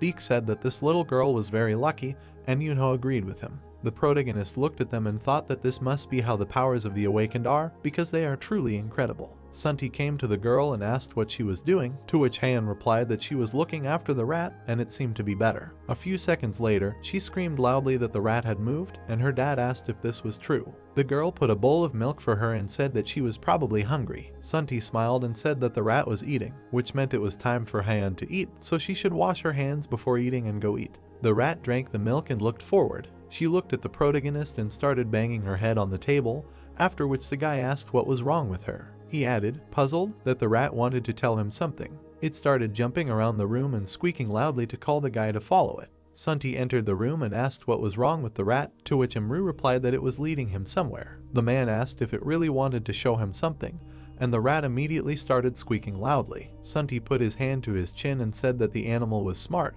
but it was strange that it didn't have an owner because something must have happened after all. He turned to the main character and asked if he should go and take a look. He said that the guy was a fast walker and he would just check what had happened. The guy put his hand to his chin and thought, looking at the rat. Sunti waved his hand and said that they couldn't just ignore the rat because Heian would be upset. The girl clenched her fists and looked at Imru with a smile. The protagonist smiled and replied that he would do it for the girl, but he was also wary of something. He turned to the rat and said that he saw a strange energy around it. Sunti looked at the animal and said that he did not understand the guy, while Imru replied that he had seen such energy before, but did not understand what it was yet. He asked the rat if it knew where to go, to which it squeaked. He picked it up and said that he would go with it. Sunti and Heian anointed it one last time and wished it luck. When they went outside, the animal began to shiver from the cold, squeaking loudly. The protagonist saw a stream of aura ahead and asked if they were going there. Running, he went closer. He looked up and said that it looked like the portal from which he came into this world. The portal brightly illuminated the street and the protagonist shouted that this was definitely the portal. Screams and wheezing were heard inside the portal. A horde of monsters was approaching the awakened ones who came to clear this dungeon. The awakened guy waved his hand and screamed, was he really going to die here? His comrade fought back with his shield and shouted that there were too many monsters, to which the guy shouted that there were 4 left. The girl with her staff raised was shaking all over and saying that she would soon run out of strength and would not be able to maintain the barrier any longer. The guy heard this, looked at the number of monsters around and said that this was really the end, adding that he was glad that he had the chance to work with them. His comrade smiled and thanked the guys for everything, after which he suggested throwing a party in the afterlife, to which the guy with a scar on his shoulder mockingly replied that he had enough of it in this life. The girl held the staff with her last strength and said in her head that only an S-rank hunter could save them, but this was just a pipe dream. After these thoughts, the glow of her staff faded. Suddenly, the squeaking of a dungeon rat was heard from behind. The guys heard this and were very surprised. Suddenly, the green blood of monsters splashed in all directions. The skeletons were blown to pieces in the blink of an eye. The mage girl, with tears in her eyes, summoned a weak light. Her companion screamed in shock, asking if all the monsters were killed. There were many skeletons lying around them, disassembled to the bones. Then the awakened began to look around, asking what happened, because they surrounded them and suddenly this happened. Suddenly, the girl looked at the guys and asked if they heard Keikoranga's squeal. At this time, the main character ran to destroy the monsters with his incredible technique. He put magic power into his hand, and it glowed brightly. With one blow, he destroyed all the monsters in his path. There were many dead people and pools of green blood around him. Then Imru remembered that last time he did not destroy all the monsters in the portal, small ones remained alive, so the portal did not close. Leaving his memories, he firmly said that this time he would finish the job. While he was saying this, a monster appeared behind him. The protagonist immediately felt it. He quickly turned around and cut the monster in two. Imru cut off part of the zombie's head and saw something shining in it. Then he realized that this was their core, which meant he needed to hit the head. A crowd of monsters began to crawl out in front of him. Imru suddenly saw a sword and ran up to it with incredible speed, saying that he would lend it to him. He took the weapon in his hands and firmly said that he would avenge its owner. The zombies and skeletons rushed to attack. Many quick blows were heard in the darkness. A few minutes later, many completely dead corpses lay on the ground. The protagonist stood in front of large doors from which terrifying demonic energy oozed. He approached it and put his hands on it. With some effort, he opened it and went inside, from where he heard a displeased question about who he was. A huge headless horseman stood in front of him, angrily asking how he dared to disturb his peace. The boss slammed his foot on the floor and shouted that he would not let this happen to anyone. He swung his weapon and shouted that people like this are only for killing. He slashed forward while Murim managed to dodge and was surprised by the knight holding his own head in his hand. The knight was surprised to hear his words, and the guy added that he had a rather unique appearance. The boss's eyes lit up with anger and he shouted that the protagonist would pay for his mockery. He slammed the ground and rose into the air. He pointed his spear at Murim and rushed down, shouting loudly that he would kill him with one blow. The protagonist was enveloped in mana and raised his hand up, asking if the boss's weak spot was his head. The knight frowned and looked at the guy in bewilderment. Murim raised his head up, looking at the boss, and began waving his arms, leaving a magical trail in the air. The knight shouted loudly, calling the guy impudent. The guy sent a magic beam at the enemy and pierced him through. The knight, after a loud cry, dissolved into thin air, leaving behind purple mana, and a glowing stone fell from him. It fell at the protagonist's feet and he asked what it was. He picked it up and thought that this was probably the source of that energy, and this was probably what they called magic stones in this world. The stone began to glow brightly and emit blue mana. The rat in the guy's pocket looked out and began to squeak. It climbed onto his shoulder and the protagonist said that he had eliminated everything that posed a threat. The rat jumped onto his hand and the guy said that the portal would soon close, so the animal needed to run to its owner. He put the rat on the ground and asked it to take care of itself. It ran quickly forward, squeaking loudly. Murim folded his arms on his chest and said that Heian would clearly be upset. The rat ran forward anxiously. Voices were heard from the front, saying that the dungeon was strange. The guys in suits were saying that the dungeon was classified as C-class for some reason. The guy said that he thought they were finished, so he still couldn't figure out what saved them, to which another guy asked if it was possible that an S-class hunter saved them. The guy replied that all the S-class hunters he had seen radiated incredible power, and if one appeared in the dungeon, they would have felt it right away. The guy said that it was possible that it was the awakened Zero class they had heard about, and the girl thoughtfully replied that anything was possible. She turned to the side and said that there was definitely a keikorangi squeaking there. The rat began to run around in fear and squeaking loudly. The guys wondered if it was really looking for someone in the dungeon. Tears appeared in the girl's eyes and she said that the rat was looking for Hun. The boy turned to the side at the bloody corpse and said that the boy was dead. Keikorangi ran up to the body and squealed in alarm. She stood up on her hind legs and stretched her front paws towards the boy. She squealed in frustration. Keikorangi turned to the boys and pressed her paws to herself in fear. The girl looked ahead and asked what was going on, to which the boy replied that the portal was empty. He said that it would close soon, so they needed to quickly collect all the magic stones, as many as they could, and meet at the exit in exactly 20 minutes. He stretched out his hand forward and everyone ran in different directions. The people behind the portal shouted that a special forces team was leaving, so they needed to quickly carry a stretcher. Keikorangi ran past the people in frustration, while Jisu's voice was heard, reporting for the hunting news. The people began to shout, asking how many were killed in total. It started raining outside and the rat was quietly squeaking, sitting in the rain. She hung her head down, crying tears of grief. Heian was sitting in her room and was very sad. Her father came up to her and said that the rat had returned to its owner, it would be better that way, to which the girl replied that she knew it. Tears appeared in her eyes and she sadly said that she would not see it again, so she was sad. The door to the house opened and the protagonist came in. He saw the sad Heian and asked why she was sad, as if someone had died. Sunti looked at his friend and replied that she never said goodbye to that rat. Which rat? Murim asked, after which Keikorangi climbed out of his pocket. Heian heard her squeak and immediately turned around. The girl immediately rushed to hug the rat, while the protagonist turned to Sunti and said that the name of the dungeon rat was Keikorangi. He raised his finger and said that it seemed like the owner had taken her along on a monster clearing mission and they had both gotten hurt. Hearing this, the man asked what was wrong with him with a drop of cold sweat on his face. Then Murim said that he had found him dead, adding that nothing could be done since so much time had passed since his death. Then Sunt suddenly realized and asked in shock if the guy had really gone into the dungeon. The protagonist folded his arms and answered, "That was right." Sunt pointed his finger up and said that the portal would probably be cleared soon, to which Murim replied that he had already cleared it and it had closed. "What?" the man shouted in shock. Then he remembered how he worked as a loader. In his head, he wondered what class the protagonist really was. Maybe or S-class, like the legendary hunter Lishan. He remembered the shock in his eyes when he saw the awakened one. He had a chance to communicate with hunters when he worked as a loader. Other than the unrivaled hunter Lishan, no one could enter the portal and clear it alone.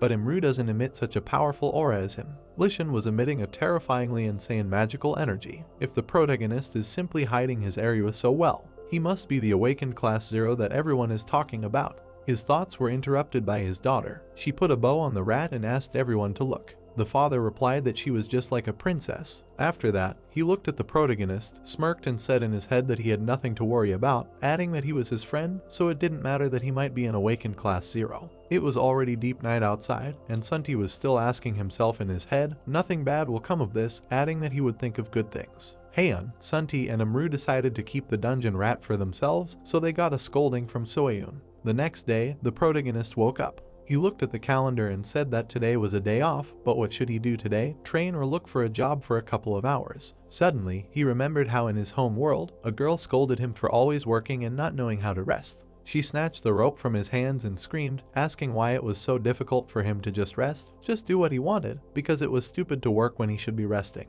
Leaving the memories, Amru grinned and said that she would tell him so now. He held his knee and wondered if he should look at the trophy. On the table lay a magic stone that emitted strong energy. The protagonist looked at it and said in his head, what an invisible, alien energy. The people of this civilization use the energy of these stones. Their energy is similar to the dark magic used by the followers of the cult of the heavenly demon.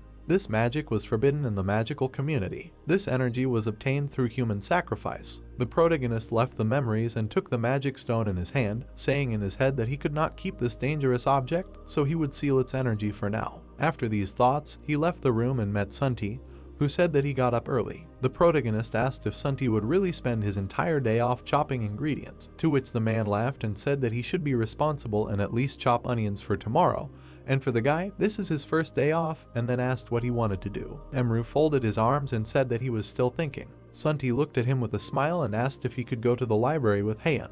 The protagonist looked at him with confusion. After a while, Amru approached the building with Haeun in his arms. The guy asked if there were really places where anyone could read valuable tomes. The girl replied that she wanted to look at the books, to which the guy started to lower her to the floor and asked her not to run and to come back as soon as she chose. The protagonist moved the chair and thought that everything was convenient here and there was an incredible amount of books. Haeun went to the shelf and reached for a book. An unfamiliar guy approached her and asked if she needed help. Haeun pointed her finger up and asked her to get the book. The guy quickly got the book and gave it to the girl, and she immediately thanked him. The protagonist turned around and watched the girl. He looked at the guy's aura and thought that he was also awakened because he had a pretty strong aura for his age. The unfamiliar guy exhaled heavily and Amru thought that he did not know what was going on in the guy's life, but it was clear from him that it was not easy for him. The protagonist continued to look at him and thought that the guy was not as strong as Yunsi, but he had abilities, after which he wondered why the guy was still in this insignificant position.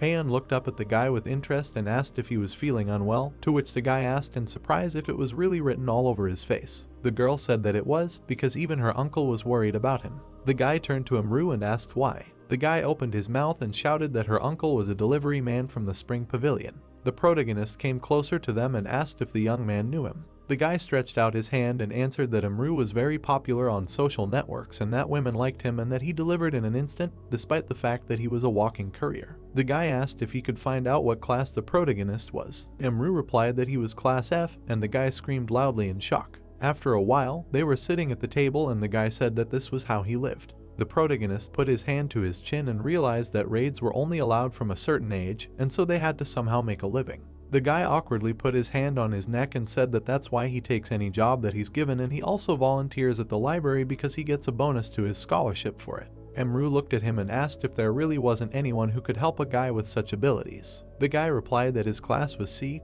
which was neither good nor bad, which was why no one would sponsor him. He looked at Amru and said that he didn't have any special abilities because he was good for nothing because his mother lived in poverty. The protagonist raised his hand and said that class didn't decide everything in his life, then asked if the guy wanted to raise his class, then the guy opened his mouth in surprise and screamed that such a thing couldn't happen. He asked incredulously who told him that, to which Amru replied that the guy was giving up without even trying, then asked if the guy didn't want to become stronger. The guy clenched his fists and shouted that of course he wanted to, but he didn't know how. The protagonist crossed his fingers and said that he could teach him. Raising his index finger up, he said that in return he asked to find him information about one country, after which the guy asked what country he was talking about. Amru replied that he needed to know about the Ak dynasty. The guy picked up the book and said that this was the first time he heard of such a state, but added that he would try to find information about it.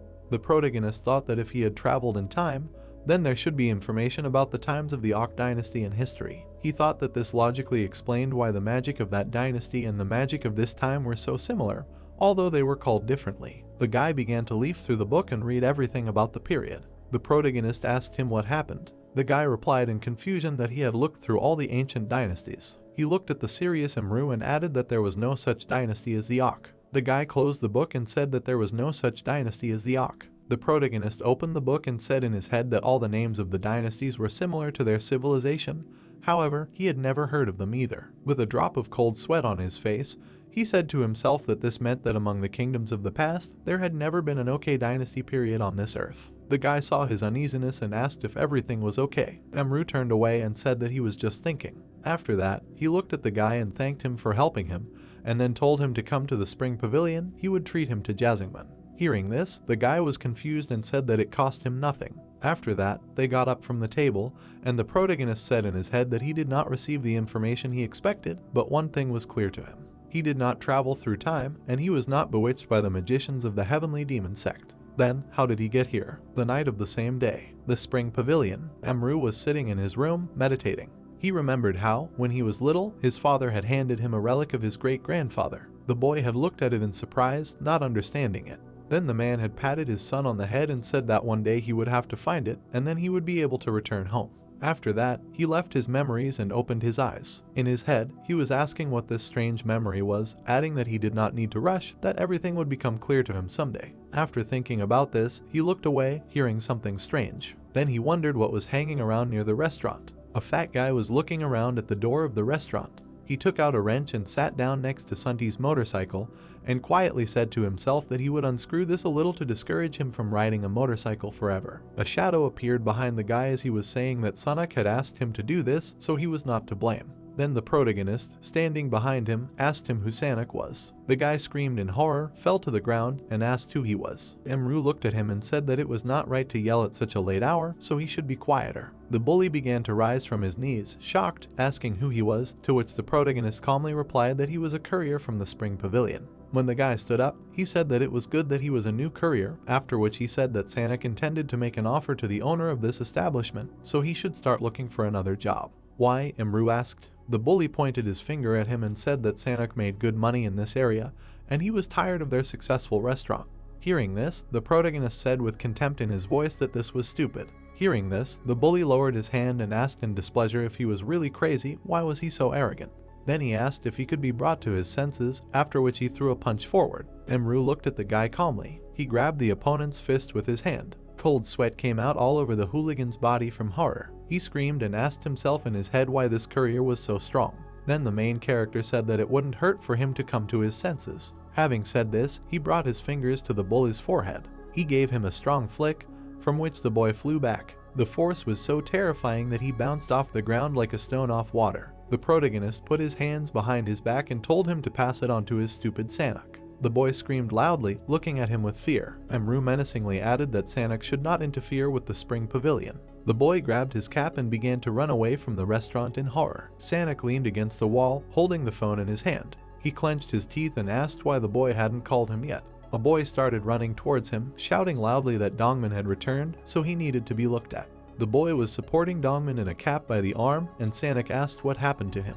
He came closer to the guy and said that he gave him a chance, and he did it again, because all he had to do was loosen the nuts on the motorcycle, and he came back with a beaten dog. Dongman fell to his knees in front of him and screamed loudly, shouting for the man to listen to him. Dongman screamed loudly that the new courier in their restaurant is not an ordinary person, and this is the first time he has met such a monster, because he said that they should not make a move on the spring pavilion, otherwise he will not leave it like that. Sanak frowned and screamed that it was not surprising that the guy got hit in the face. Dongman screamed loudly that the guy really is a real monster. Sanak said that, let's say, Imru is strong, but they will go together and teach him a lesson, because it is high time for them to warm up. He looked at his phone and said that they need to gather everyone and go look at the courier. The main character was carrying 2 bags of food in his hands. He put them on the ground and placed them in front of the guys with a bat. Imru was getting the food and raised his head, asking where he could get the dishes later. The guy came up to him and shouted. Did the protagonist still not understand anything? He clenched his fists and said with a smile that he would have to work with them, because they said that Imru had given Donman a good beating. He kicked the courier's bag and shouted that the guy had really upset Sanak. The protagonist stood in front of them and looked behind them, asking if that same Donman was behind them. Emru came up to him and Donman shouted in fear that he had given everything to the guys. Another guy turned the protagonist towards himself and, gritting his teeth, asked what he was muttering under his breath. He reached for the courier's helmet and menacingly shouted for him to take it off. The protagonist frowned and looked at him angrily. He grabbed the bandit by the hand and said that he did not advise such a weakling to talk like that to a stronger one. The guy started to twitch his hand in fear and screamed for Emru to let go. The protagonist twisted his hand and said that Dongman must have conveyed his warning to them. The guy's face turned blue from pain and he screamed loudly, looking at his hand. The protagonist was enveloped in mana and said that he would have to teach the guys a good lesson. After some time, he entered the restaurant and said that he was back. Sunti said that he was a little late and then asked who made the order so early in the morning. Was it really the jocks? After a short silence, Emru answered that people just like to eat. He added that the guys liked it so much that they even washed the dishes themselves. Sunti looked at him and asked in shock if they even washed the plates. He took the plate and saw that it was very shiny. The protagonist said that he wanted to ask him for something. He asked if the man knew a man named Sanak and what his attitude was towards the guy. A drop of sweat appeared on Sun's face and he asked Emru how he knew about Sanak. He said that the guy was a courier before the protagonist. He was always slacking off and at the same time demanding a raise. Emru folded his arms and said that he had a conflict and one of the customers was his acquaintance. He added that they behaved inappropriately, so he had to teach them a little lesson. Sunt looked at him in horror and thought that Emru was so strong, he must have taught them more than a little lesson. Some time ago, the protagonist held the hand of one of the hooligans and squeezed it tightly so that he screamed in pain. His comrade waved his hand and ordered to grab him. Emru let go of the hand of one of the hooligans. Then he waved his hand and released an incredibly powerful magical energy at the opponents. It was a powerful stream of wind that swept absolutely all the hooligans off their feet. Donman sat on the ground and looked at Benchel, whose hand was squeezed with all his might. But while he was distracted, the protagonist stood right above him. The fat man crawled back with tears in his eyes and said that they would be in trouble if they went. Emru extended 2 fingers, wrapped in his power. He hit Benchel with them, who begged for mercy and ordered him to repeat after him out loud. He began to say that he would never again. Benchel, with tears in his eyes, began to repeat. The protagonist removed his hands and continued to say that he would not plot evil against the owners of the Spring Pavilion.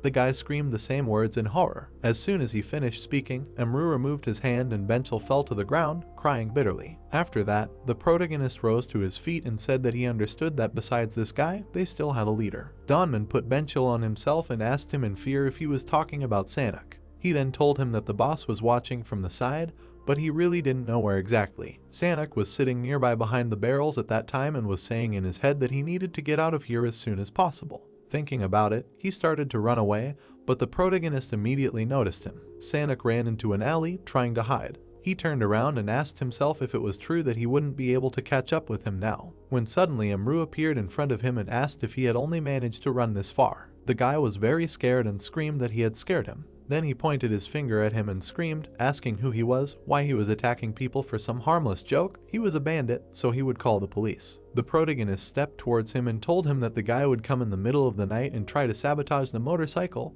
and asked what other pranks he had in mind. Sanak raised his fist and shouted, asking what would happen if he did this to him. Emru extended his hand and said that the diseased branches should be cut off before they infected the entire tree. The shadow of the protagonist's hand appeared on Sanak's face, who, in horror, ordered them not to approach him. The next second, a loud scream was heard throughout the city. Sunti was currently sitting at the table, peeling onions. Suddenly, he received a message. He picked up his phone and saw a message from Sanak, apologizing. The protagonist walked up to the table and asked if Sanak had sent him a message. The man raised his head and replied that he had, adding that he had said that he would stop being such a freak, return to his village, and work on the farm. Then he threw up his hands and asked in surprise how he managed to raise this goat, to which Emru replied that he simply talked to him. In his head, he said that he may be a goat, but he was once part of the Spring Pavilion team, so he was glad that he came to his senses. Yunsi came into the restaurant and greeted everyone. Sunti greeted her and apologized for having to call the girl on his day off.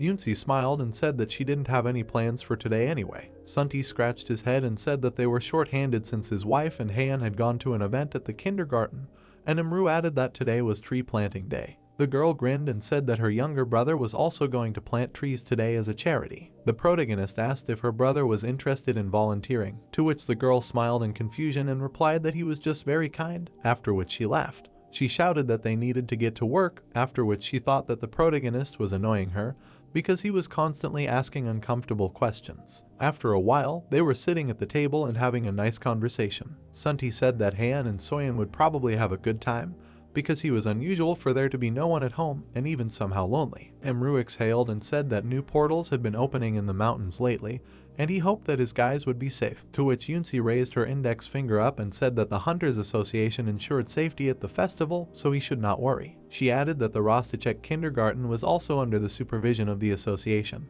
and strong hunters were sent there to work, to which Sunti replied that her words calmed him down. He smiled and asked how Yoonsi knew this, since he had worked as a mover in the association for a long time, but he didn't know. The girl shouted loudly, and the guys turned to look at her in confusion. Yoonsi winked at them and said that it was a secret, so she couldn't tell. It was a clear day outside and the road was busy with cars. The guy with pink hair exhaled heavily and said that he couldn't enjoy the day off in the good weather anymore, so why did they call him today? He waved his hand and said that Yoonsi was supposed to attend this event.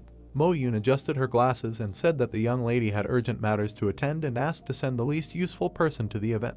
She added that it was easy to guess that Yoonsi was talking about the young master. The boy clicked his tongue and exhaled, saying that he couldn't believe it. Mo-yoon said that she hoped that the young master knew that he was going to the event for a reason. The boy looked at her with confusion, and the girl said that a certain important person would be attending this event. She added that this person was an influential person in the association, and this was the boy's chance to impress him. She said that she was talking about the only S-class artifact maker in the entire country, Seachol. The boy looked out the window with displeasure and asked if he was really going just to impress. Mo-yoon said that the master was having a business meeting, asking if the boy hadn't read the additional materials she had sent. The boy turned to her, shouting loudly, asking what other materials. The girl said that if he continued like this, she would be forced to report everything to the young mistress, and the boy shouted at her not to tell Yoonsi anything. The boy said that the girl would kill him, and not in a figurative sense at all, and Mo-yoon adjusted her glasses and asked him not to exaggerate. She said that the boy needed to make a good impression on Seachol. She added that finding an awakened level 0 was as important as establishing a relationship with the famous artifact master. Mo-yoon began to push the boy's shoulder,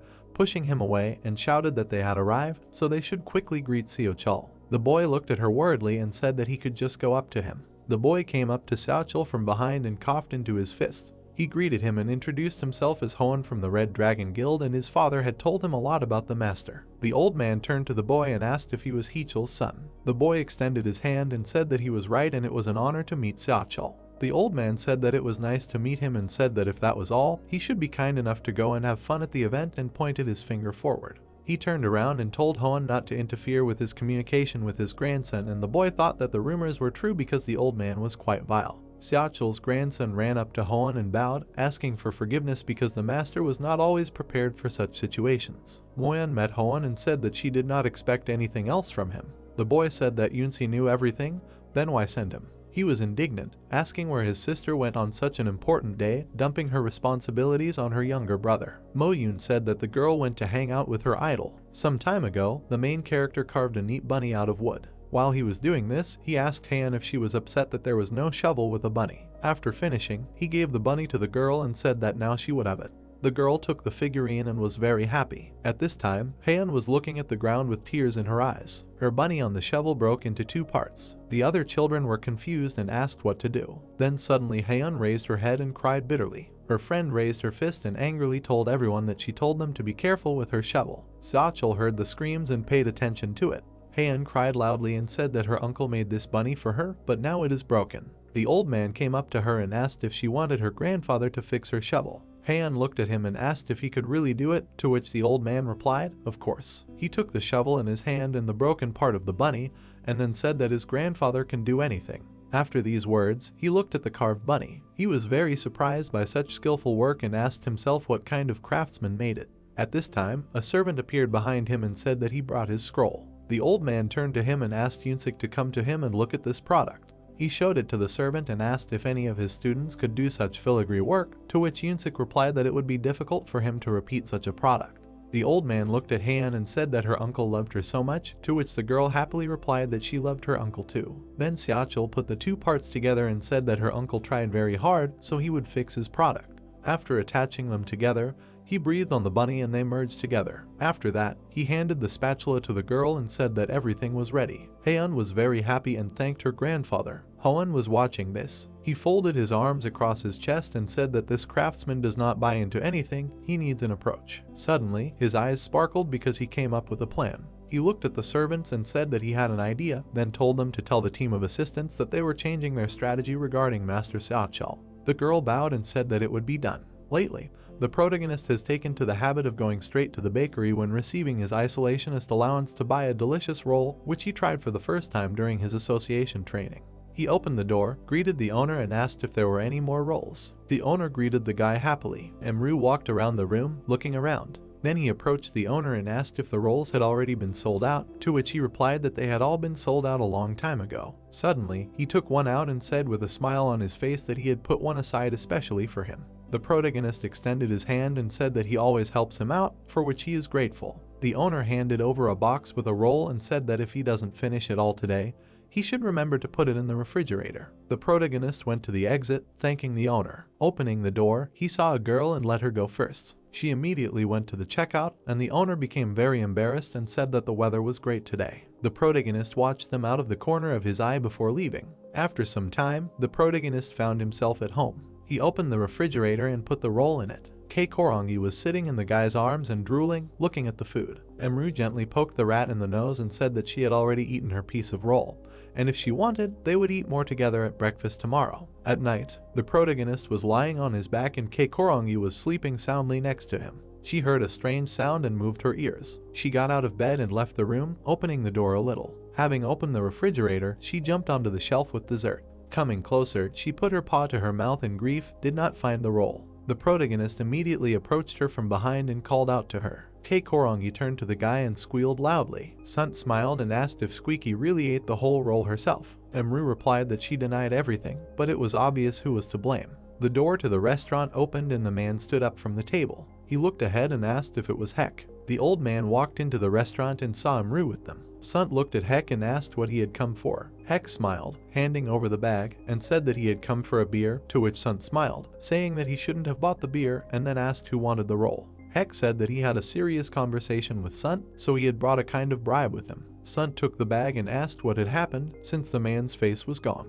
Heck began nervously fiddling with his fingers and asked how Sunt had confessed his love to his wife. He said that the girl who came to his bakery was very beautiful and nice, and that he had been in love with her for 3 months. He exhaled heavily and said that he didn't know what to do, and if he confessed his love to her, he was afraid that Missy would start avoiding him. Emru told Hayek to stop stewing in these thoughts, because it wouldn't take long to get sick. Hayek started crying and asked how such a oaf could ask such a wonderful girl out on a date. Sunti screamed and asked what he was even bothering about, because it didn't matter. Hayek started banging his head on the table and crying, while Sunti asked what to do with him now, after which he started saying that a man should go home and sleep there. Emru said that Hayek could be put to bed in his room, and Sunti asked if that would be too much trouble. The protagonist smiled and said that he always put a roll for him. After a while, Emru brought Hayek to his room and laid him down on the bed. Kei Korongi opened one eye and looked away. The protagonist turned in the same direction and asked what happened. The rat began to jump around anxiously and the guy asked what was wrong with it. The door to the refrigerator was slightly open. The protagonist approached him and opened the door. There was a fairy eating food in the refrigerator and Emru screamed, menacingly asking what she was doing there. The fairy turned around in surprise at the guy, covered in rolls. It was morning. The protagonist was sitting with everyone at the table where the fairy stood, asking if it was really she who ate his sweet roll. The fairy looked away shyly and said that her name was Dawson and she apologized for doing something bad. Sunti was very surprised and asked how a flower fairy ended up in their kitchen, since they are usually attracted to flowers or honey. Then Heck stuck his finger out and said that it was probably the honey in the roll that attracted her. The protagonist looked at the guys and asked what a flower fairy was. Sunti said that fairies are humanoid spirits that live in portals. With the advent of portals, they began to settle in their cities. Magical monsters were exterminated, but no one touched the fairies because they do not harm people and sometimes even help, so they settled in their protected cities. Hearing this, Emru stretched out his hand and asked if they were creatures like their squeaker. Sunt smiled broadly and replied that they were, but sometimes there were nasty fairies, but they were still not a serious threat. After these words, Emru looked at the very upset fairy with displeasure. He folded his arms and said that this time he would forgive her for this, after which he told her not to steal from anyone again. The fairy was very scared, raised her hands and said that she knew, she was ashamed, she worked and wanted to eat. Hearing this, Sunt put his hand to his chin and asked if she really wanted to work for them. His wife put her hand to her face and asked how a flower fairy could help in a Chinese restaurant. Then Hek looked at the protagonist and said that she could be useful to him. Sant looked at his friend and said that it looked like they were dumping their responsibility on him. Emru smiled and asked if he could train him, and in return he would hire this fairy. Seo Yoon imagined the handsome, dry body of the man and happily exclaimed that he had thought of it well, because a man in good shape certainly wins women's hearts. Hayek scratched his cheek in confusion and asked to teach him, because he had long ago neglected his appearance and this did not give him confidence. Hearing this, the protagonist said that he would finally have someone to train with. Hayek raised his fists and happily said that it was time to start. After a while, the guys Emru, Seo Yoon and Yoon-si came to the supermarket. The protagonist looked at the woman and asked why they came here, adding that she asked them not to tell Sunti and Haeun. Then Soo-yoon said that her husband's birthday was the day after tomorrow. Yoon-si happily clapped her hands and said that it was the boss's birthday, and Emru calmly said that now everything was clear. The woman folded her arms and said in confusion that she wanted to buy him a gift, but she was not sure what to give him. Yoon-si took her hand and happily said that she should not worry, because she would help. At the same time, she said in her head that she had never imagined such a situation even with friends. It was so wonderful. She also looked at the protagonist and said in her head that this was also a shopping trip with Emru, and even though she was the hostess with them, she still felt like they were on a date. Sion also looked at the protagonist and asked him not to tell her husband anything, adding that they would hide the gifts in his room. Emru firmly replied that he understood everything. Then he asked what gift she wanted to give her husband. Sion put her hand to her face and said in confusion that she was thinking about buying him shoes, but she was not sure if he would wear them. Then Yoon-si put her finger up and asked if they could buy him some vitamins or supplements since the boss had been really tired lately. The woman was very happy and said that was an idea, adding that she knew the girl was better at gifts. After that, the girls went to pick out everything they needed while the protagonist stood to the side. He looked away and saw the girls nearby whispering while looking at him. Then he walked up to the girls and asked if he could go. Hearing this, Yoon-si raised her hands and said no. She put glasses on the guy's face and said that people wouldn't see how handsome he was. They continued to pick out gifts. Yoon-si went to the display case and pointed at a big teddy bear, saying that Haeun would definitely like it, to which Emru replied that he agreed. Suddenly, he felt someone else's aura of an awakened person. A loud cry of pain was heard. There were loud shouts from the store for customers to stay in their seats, and people were shouting that there were illegals in the store. The protagonist asked who they were, and Yoon-si replied that they were the awakened who used their powers to make money. The guards pointed their guns at the thief, and Emru thought that not all awakened had the same aura color since the stranger had a blue aura. He thought that the illegal could not know that the guards had activated a barrier around the mall, and no one could pass through it except those who set it up. The protagonist asked why they would commit a crime if they knew,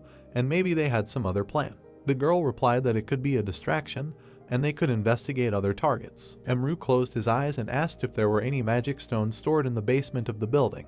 Yoon-si replied that such a large mall would probably have many class stones. The girl started waving her arms in different directions and said that the security had everything under control and they would sort it out. Seo Yoon looked at her phone worriedly and said that now they would be late for Haeun at the kindergarten. The girl was sitting in the kindergarten upset, and the protagonist thought that he had no choice, so he could help the security. He told Yoon-si to stay with Seo Yoon, then pointed to the side and added that he needed to go to the restroom for a while. The girl looked at him and told him to be careful. Emru quickly ran to the side. He went behind the wall and saw corpses, asking what happened. He put his hands on them and thought that he provided first aid and saved them from death, but they were all in critical condition. The guy walked along the corridor and looked into an open room. A man with a sword was pointing his finger at people and ordering them to move. Emru looked at him and felt an aura only from him, wondering what to do. He immediately entered the room, closing the door behind him. He quickly ran past the people standing at the computers. He stood over their bodies and thought that he had no one to interrogate, but he would still find out from rumors what had happened.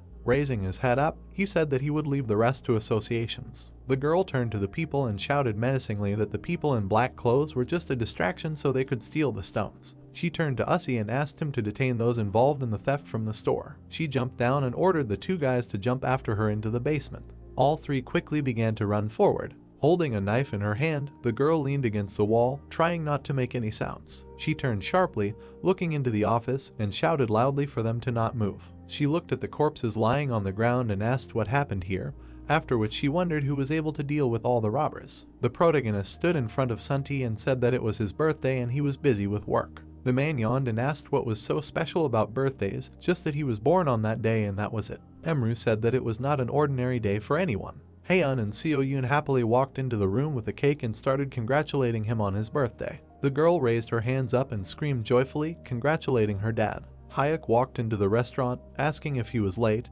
and Yoonsi immediately ran into the restaurant happily. Tears came to Sunti's eyes and his wife asked him to quickly blow out the candles. After a while, it was already dark outside, but only the lights were on in the restaurant. A few days passed and Sunti said that today was a holiday. The protagonist was peeling onions and asked if it was Children's Day. The man turned around and said yes, and since it was a day off, they would earn good money today. Emru quickly peeled an onion and said that he had read that this day was dedicated to children, and then said that Haeun was also a child. Sunti came to the table and said that this was true, so he was going to see an illusion show with her after lunch. After saying this, he put his hand to his chin and thoughtfully said that they would be busy until lunch, but how would they cope if Yoonsi was not there today? Then the protagonist extended his hand and said that this was why he had called for a replacement. As soon as he said this, the door to the restaurant opened. The guy walked in and greeted everyone. Sunti looked at the guy and asked if he could have a certificate of guardianship consent and a medical certificate. The guy immediately provided everything he needed. Then the man pointed to the dirty dishes and told the guy to wash his hands first and wash the dishes. The guy quickly completed his task. Sunt praised him, saying that he works very quickly. It is immediately obvious that he is awakened. The protagonist looked at the boy and said that it was not easy because he delivered newspapers every day and learned. Having said this, he lowered his head and said that even when a person is awakened, all skills need to be trained. True, the man asked in surprise. He raised his head to the boy and asked himself, why then Yoonsi? He watched the boy wipe the tables and asked which awakened G class, much more agile than this boy C class. At this time, Yoonsi was sitting in the car. Her subordinate in glasses was sitting behind the front seat and saying that they would arrive soon. She waved her finger in different directions and said that as soon as they got out, Yoonsi should first greet the president and then the chairman of the association, and then she needed to talk to other performers, guild directors. The girl replied that she understood everything and then asked what about her father. Then the subordinate replied that he promised to pay a short visit. Yoonsi reached into her bag and said that he must be very busy. She took out a lipstick and opened it. Waving the cap, she said that today was Children's Day, then asked why she had to be at the corporate party today and why she had to wear this dark and flashy makeup and red suit. The servant turned around and said that the red color symbolized their Red Dragon Guild, so they had to be patient, adding that their guild should be an example for children to follow and an object of aspiration. While Yoonsi was putting on lipstick, she asked what aspirations, what example. They could barely cope with each new portal, and they were talking about this. Then she looked into a small mirror and said that, however, this country owes them its well-being and safety. Their world is constantly balancing on the edge of the abyss. Then the girl with glasses said that she should not forget about her status. She is the most beautiful and representative face of the guild, the Witch of the Red Flame. Hearing this, Yoonsi became very tense and her lipstick slid down her cheek. The girl with glasses took out a napkin and said that it was natural for an awakened person from a good upper-class family to be as beautiful as she was, so there was no need to be ashamed of it. Yoonsi wiped off the lipstick and said in her head that she simply wanted to look older before so that she would not be neglected because of her age. But now this flashy makeup has become part of her image. The girl with glasses looked at the mistress out of the corner of her eye and asked how her hobby of playing a lower-class person was doing. Hearing this, Yoonsi became very confused, waved her hand and shouted that she was working undercover to protect civilians in case of an emergency. The girl listened to the lady, took out a piece of paper and said that it was because she had a favorite pastime, an outlet, besides work and guild affairs. A few minutes later, their car stopped. Moyan got out of the car and opened the door for Yoonsi. The girl got out of the car and thought with a smile on her face that she had not been in her role as a hunter for a long time. The protagonist was holding Haeun's arm and walking through the mall. A guy walking next to them noticed an interesting quest. He called out to Emru and pointed his finger to the side. The protagonist turned and noticed that the guy was pointing at throwing darts. He fearfully stepped aside, thinking that assassins were training in broad daylight, and Haeun told him that it was just a game. Emru thought that these were the same entertaining games that people of this civilization loved, after which the guy told him that points were awarded for each burst balloon. The girl pointed her finger forward and said that the big prize was a teddy bear. There was a big bear on the shelf, wrapped in a package. Emru knelt down and asked Haeun if she really wanted this toy, to which the girl smiled and happily replied that if she had such a bear, she would be very happy and would not want sweets. The protagonist asked her, "What about chocolates?" The girl put her hands to her mouth and thought. She screamed that she also wanted to eat all sorts of tasty things, and she also wanted chocolates. Emru turned to the guy and asked if he could try it, because then he would also become friends with Haeun. The guy awkwardly scratched the back of his head and said that he would be happy to, but he was an awakened with a rather useless explosion ability. He said that it was not very strong for a C class because he could cause a small explosion enough to briefly blind and distract a monster. He exhaled in confusion and added that this ability had no use in ordinary life. The protagonist replied that there was nothing to worry about and that he should try to do as he was told. He approached the quest and asked the man for 3 darts. Emru took them and handed them to the guy. The guy took them and asked in bewilderment how he could hit the ball for 100 points with all 3. Emru told him to stand steadily and tense his core muscles, because if he was unstable when throwing, the center of gravity of the thrown weapon would be knocked off. He added that the shoulders and wrists should be relaxed and when aiming, take a little higher. He said that the last thing was to concentrate. The guy released the dart at the target and screamed loudly. He immediately hit the ball for 100 points. The guy began to jump with happiness and screamed that he hit it. Heian picked up a large bear and happily hugged it. The speaker announced that the show of the mighty wizard Cool was about to begin and the audience was asked to take their seats. The girl looked at her uncle and screamed that the illusion was starting, so they had to run. The protagonist turned around and smiled. The girl ran and Emru asked her to be careful, otherwise she might fall. The guys in black masks were holding bags in their hands and one of them asked if they were putting themselves in danger, to which the other shouted that when an order came down from above, they had no choice. The guy said menacingly that they themselves would be killed if they did not kill all these people. The other guy asked fearfully what would happen if they were captured.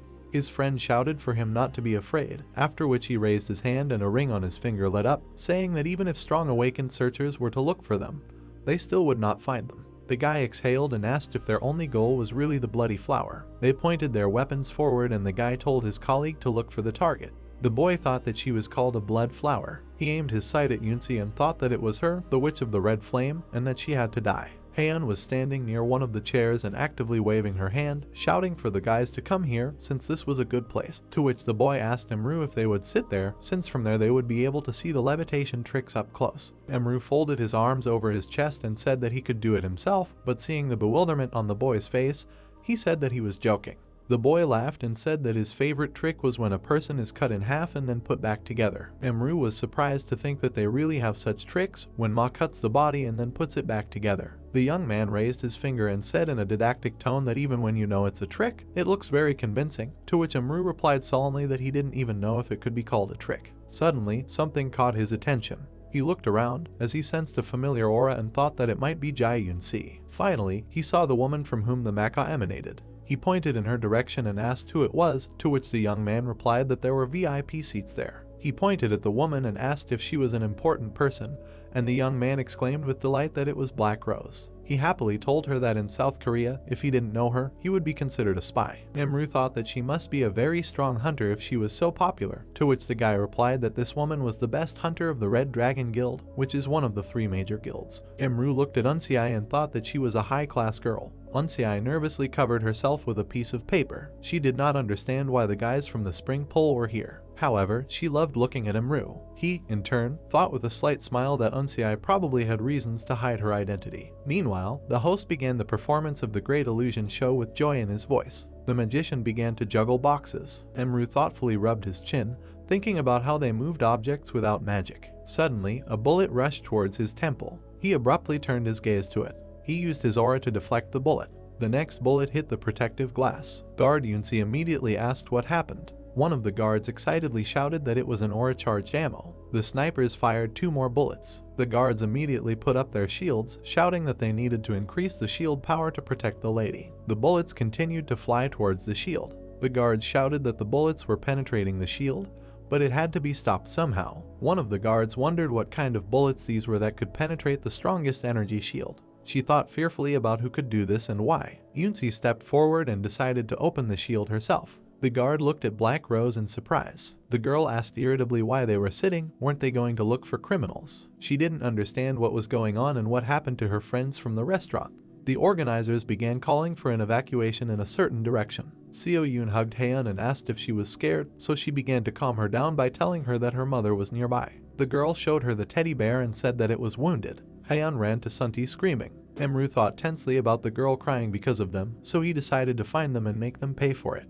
He turned to his companions and said that he needed to go to the restroom, so he would be back soon, since it seemed that the danger had passed. One of the snipers, not noticing Emru's appearance, asked his partner what he had done, because he was supposed to kill that red fox with 1 shot, to which he replied that he had aimed straight at the head, but the bullet had bounced off for some reason. Emru was surprised that it was really worth arguing about. One of the snipers asked excitedly what to do now, since he could shoot a civilian to cause panic and escape under the noise, but his partner doubted whether it was worth doing that. Emru got angry because they wanted to shoot civilians. He pulled out the bullets and decided to return them to those scumbags. An aura enveloped him. He swung and sent bullets at the snipers. The bullets hit one in the side, the other in the back. The snipers immediately fell and began to scream in pain.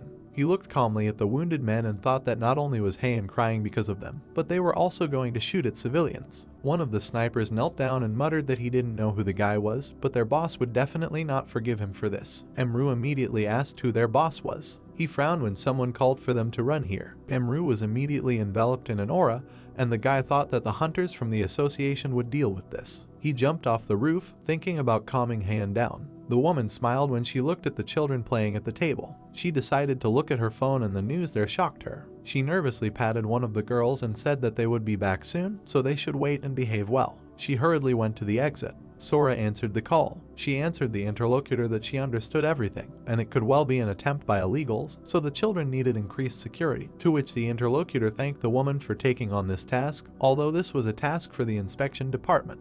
The children poured out of the door, calling her, to which she asked the children to wait. Sora said into the phone that she would call back. She went into the classroom and apologized for making them wait, after which she asked if they knew what day tomorrow was, to which they answered that tomorrow was Parents' Day. Sora smiled and said that this was the correct answer, so today they would make carnations out of paper since they wanted to express gratitude to their parents. The children began to actively cut out flowers from paper. Sora praised Hayan for how beautifully she cut out, after which she asked who she would give these flowers to which the girl answered that she would give them to her mom and dad.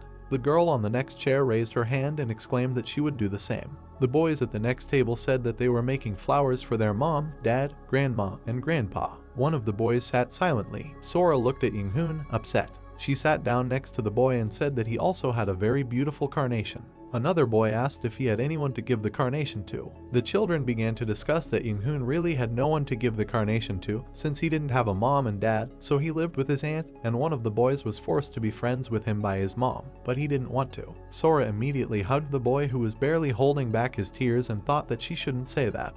Hayan jumped up from her chair and shouted that they were all bad boys. She ran up to their table and started saying that if they didn't have a mom and dad, they should just imagine what it would be like to be asked questions about who they made carnations for. Jing-hoon started crying, and the other boys immediately followed suit, saying that they didn't want to not have a mom and dad, to which Hayan immediately said that they now see how bad it is, so why are they asking Jing-hoon such stupid questions? Sora tried to calm the children down and reminded them what they should do when they do something bad, and the children replied that they should apologize. The woman then suggested that they apologize to Jing-hoon and never say that again. Jing-hoon heard the boys apologizing to him and immediately forgave them. Hayan smiled and said that they should stop crying now and go make carnations together, to which Jing-hoon replied that he would give the carnation to his aunt. Then Hayan smiled happily and said that she was sure that Auntie would be happy. The boy was embarrassed by all the attention.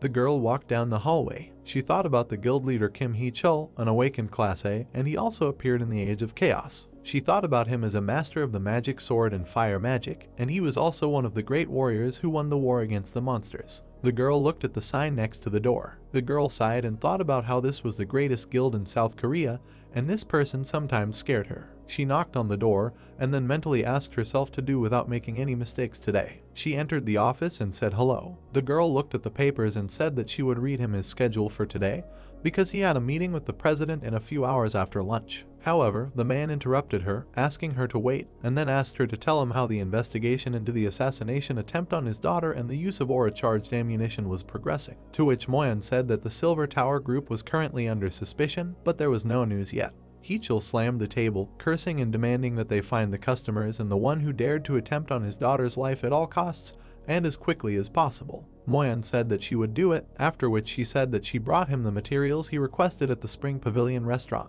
Hee-chul began to look through the papers, after which he said that this was the owner of the restaurant.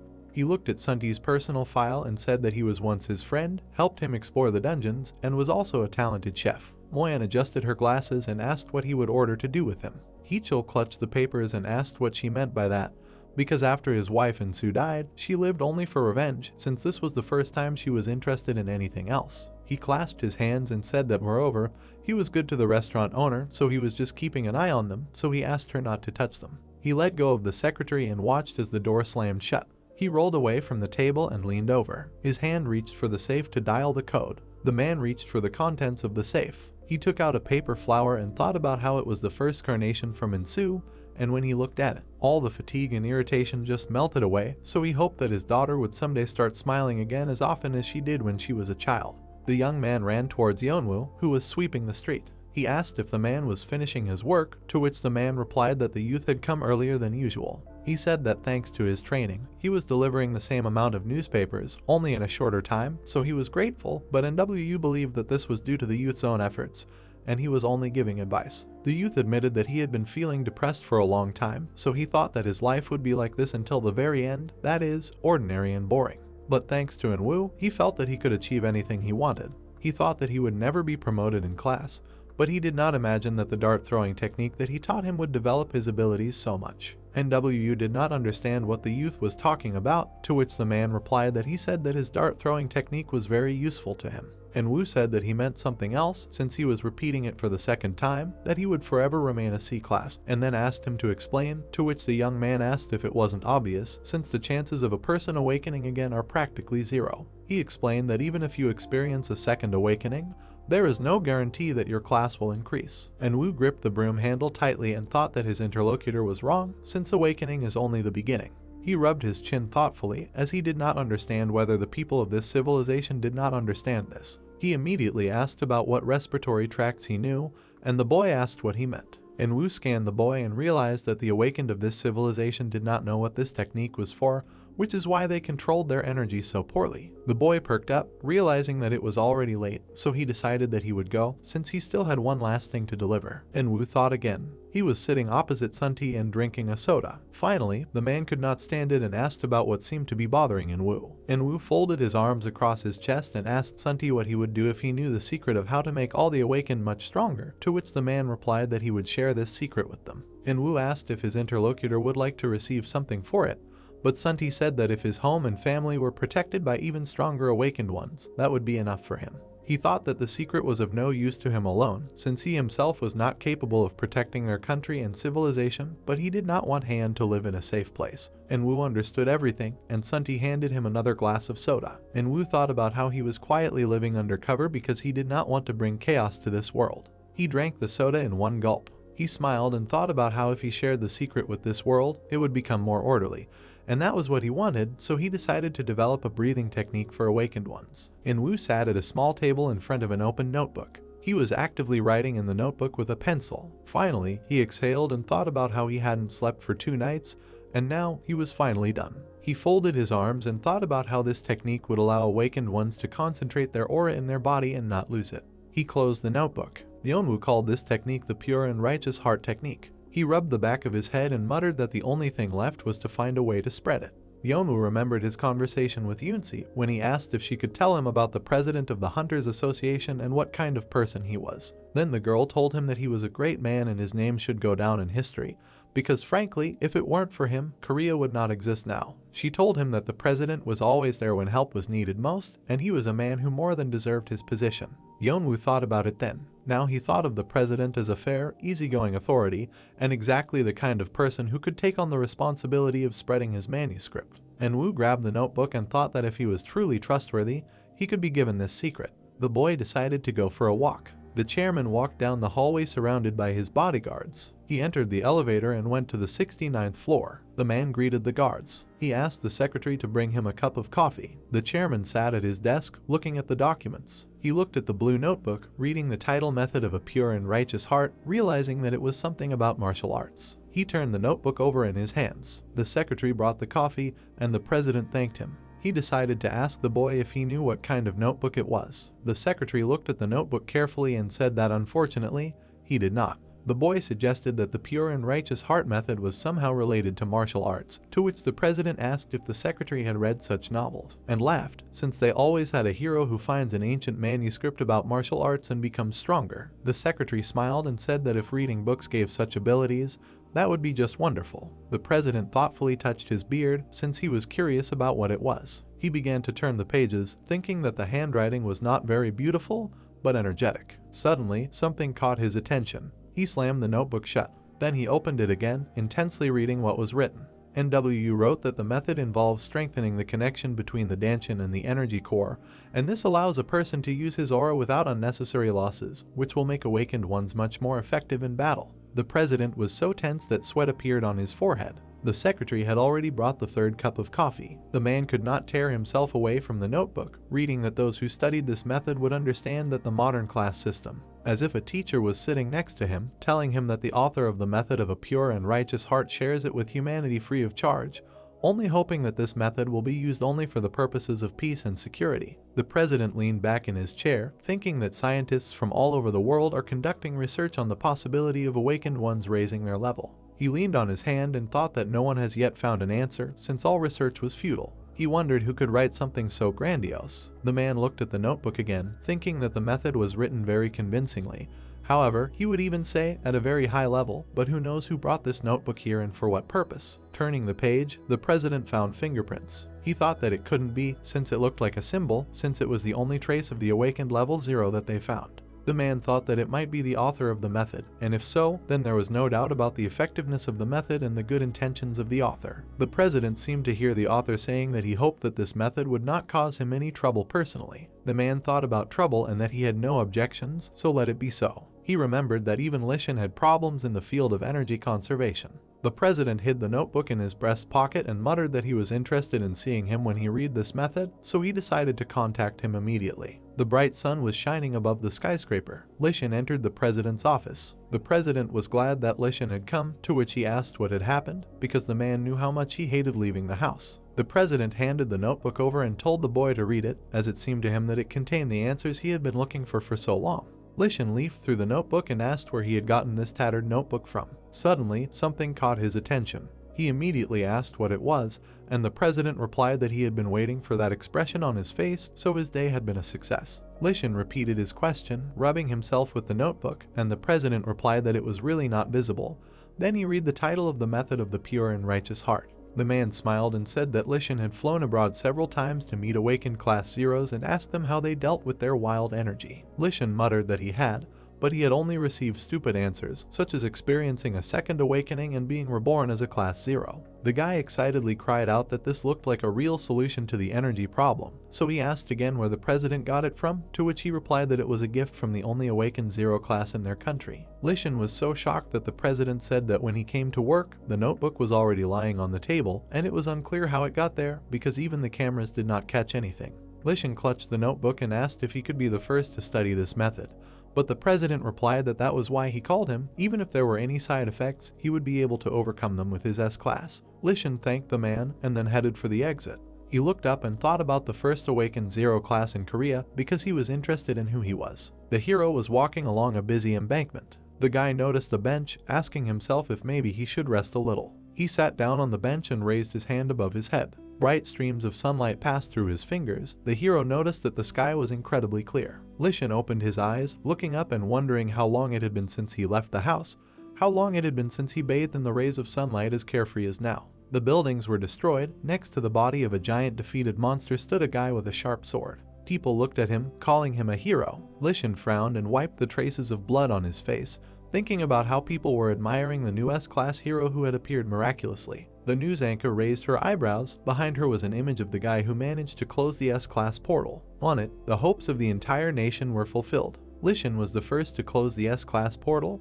but his comrades were killed and he began to fear his own power. The guy looked at his bloody palms. A shudder ran through his body. The hero thought that since then he has lived in a constant struggle with his power. The more he tries to master it, the more it gets out of control, making him more alone, although it was thanks to him that many people were able to return to a peaceful life. A slight tremor ran through the hero's palm. Lishan widened his eyes, seeing that his hand was stained with blood. He continued to live and it was not easy for him to cope with his superpower. The hero clenched his teeth and hid his hand. He pulled it out again and frowned, looking at his clean palm and thinking that he still had not mastered the method perfectly, so he should not relax. The guy was sitting on a bench alone. People were passing in front. He thought that for a long time he hated his own strength, but thanks to the mastery of the pure and righteous heart method, he was able to overcome it and overcome the barrier of the 0 class. Bright streams of energy appeared around Lishan's body. The hero presented a blue book. He looked down, saying that the awakened 0 class, who was with us with this method, is indeed his benefactor. The guy raised his head in surprise, seeing a quick movement in front of him.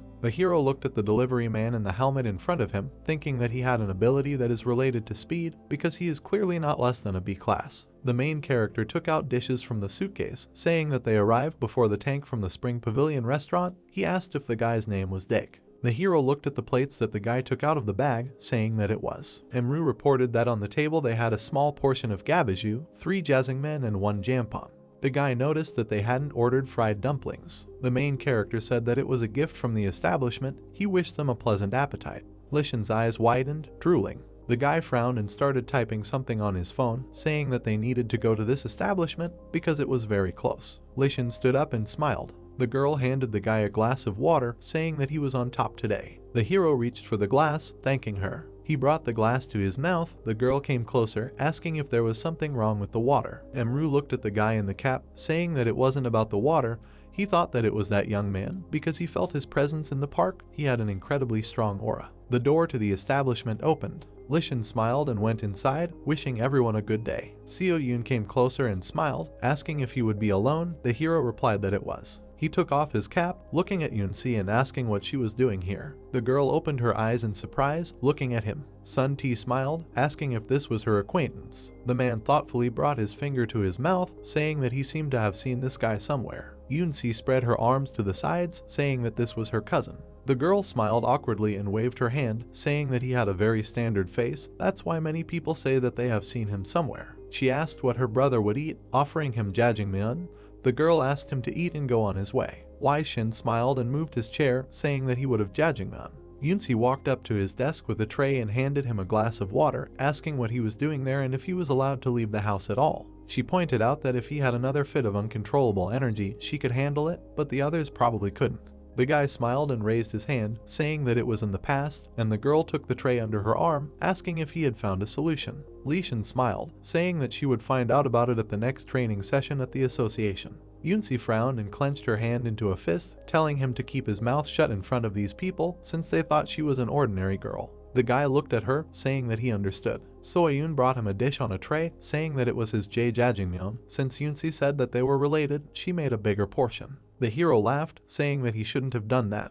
Lishan closed his eyes and brought the noodles to his mouth. He opened his eyes wide and smiled, saying that it was delicious. The guy widened his eyes, thinking that although the noodles were a little burnt in places, they were still very tasty. The hero thought that he had not eaten such fresh and not overcooked jjajangmyeon for a long time. Lishan pursed his lips and clenched his fists, thinking that he did not expect to experience such simple pleasures anymore. Bright streams of energy appeared around his body. The guy opened his eyes wide. He saw bodies covered in blood lying on the floor of the establishment.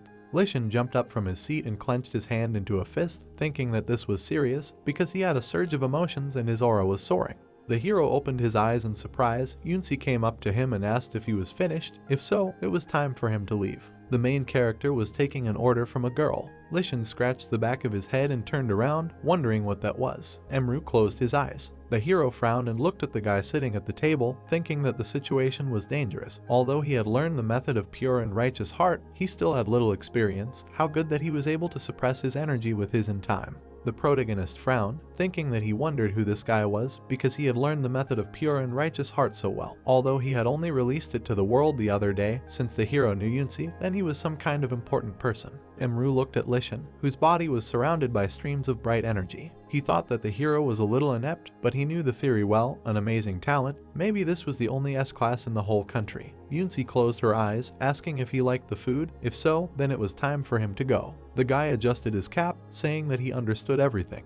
The hero's phone rang. Lishan put the phone to his ear, answering the chairman's question and saying that he would be there soon. The hero scratched his head, saying that the chairman was calling him to a meeting. Yoon-si asked him to hurry up. Lishan walked to the front door, saying goodbye to his sister. The girl waved at him, saying that they would see each other, but not here. Yoon-si smiled and waved. The protagonist appeared behind her. The girl pressed her hands to her chest and exhaled in relief, thinking that he would give her away. Yoon-si smiled and put her hands in front of her, saying that this was her cousin. The guy said that he understood everything. Lishan walked to the chairman's desk, asking why he called him. The man asked him to come here, asking if he had already studied the method. The guy lowered his head, saying that the effect was simply dizzying. The man clenched his fist, saying that he was not very enthusiastic. He asked if there was anything negative about this method. Lishan frowned and put his hands in front of him, saying that at first he was excited, but after careful study it suddenly became clear to him that if this method was released to the masses, it would cause chaos. The man leaned back in his chair, saying that when he realized that this was a real, working method, he thought so too, but there was something he was more afraid of than the side effects. Lishan asked if the men were worried about the motives of the author of this method.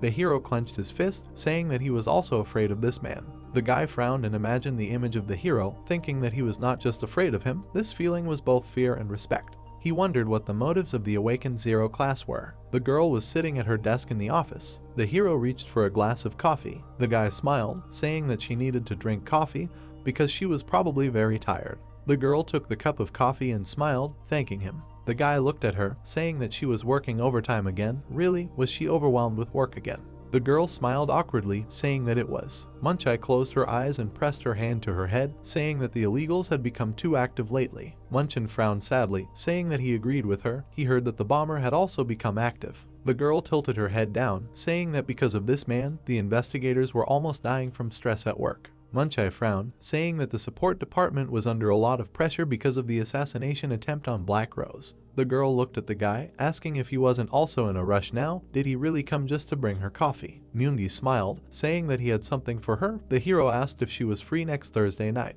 Myungi asked what he wanted to offer. The hero reached into his pocket. The guy smiled and held up 2 tickets, saying that he had managed to snag them for the Golden Star Ballet, so he would like to go with her if she could. Myungi winked at him, saying that it sounded tempting. She asked if he really wanted to go with a girl, but she refused. Myungi rested his hand on the table and smiled, asking her not to be like that.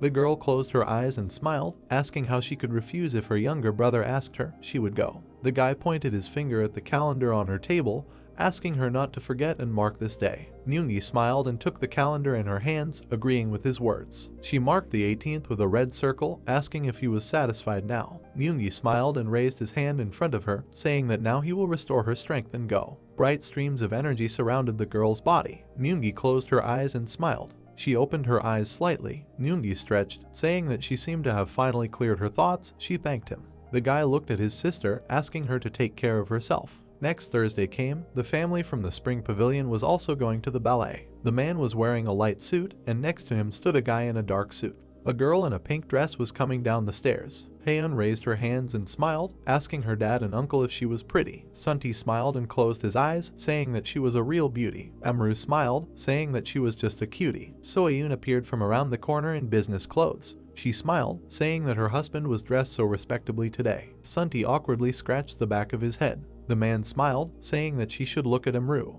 Haeun folded her hands, saying that her uncle was just a star today. The main character in a black suit and tie smiled and put his hand in his pocket, thanking them for their kind words. Sunti rubbed his chin, saying that he had a bad feeling about this, and the guy asked what he meant. Haeun hugged her mother. Soyun smiled, saying that they were worried about him since he was attracting unwanted attention with his brilliant appearance. Emru adjusted his sleeve, thanking them for the compliment. Sunti raised his head and coughed into his fist, motioning for them to leave. The girls were staring at the protagonist, who was walking in front of the family. Sunti raised his eyebrows and smiled awkwardly, looking at the protagonist, thinking that Emru really did attract attention wherever he went. The protagonist frowned, thinking that it was strange. There were bright streams of energy in the room. He thought that in such a spacious and crowded room, but for some reason he felt the same dark energy here as in the dungeons. The guy raised his eyebrows, feeling a piercing gaze on him. Emru turned around, trying to figure out where this energy was coming from. He saw a girl in a long red dress at the front door. Yunsi rubbed her neck, looking away. The girl's eyes widened in surprise, her cheeks blushing as she saw her appa in a suit.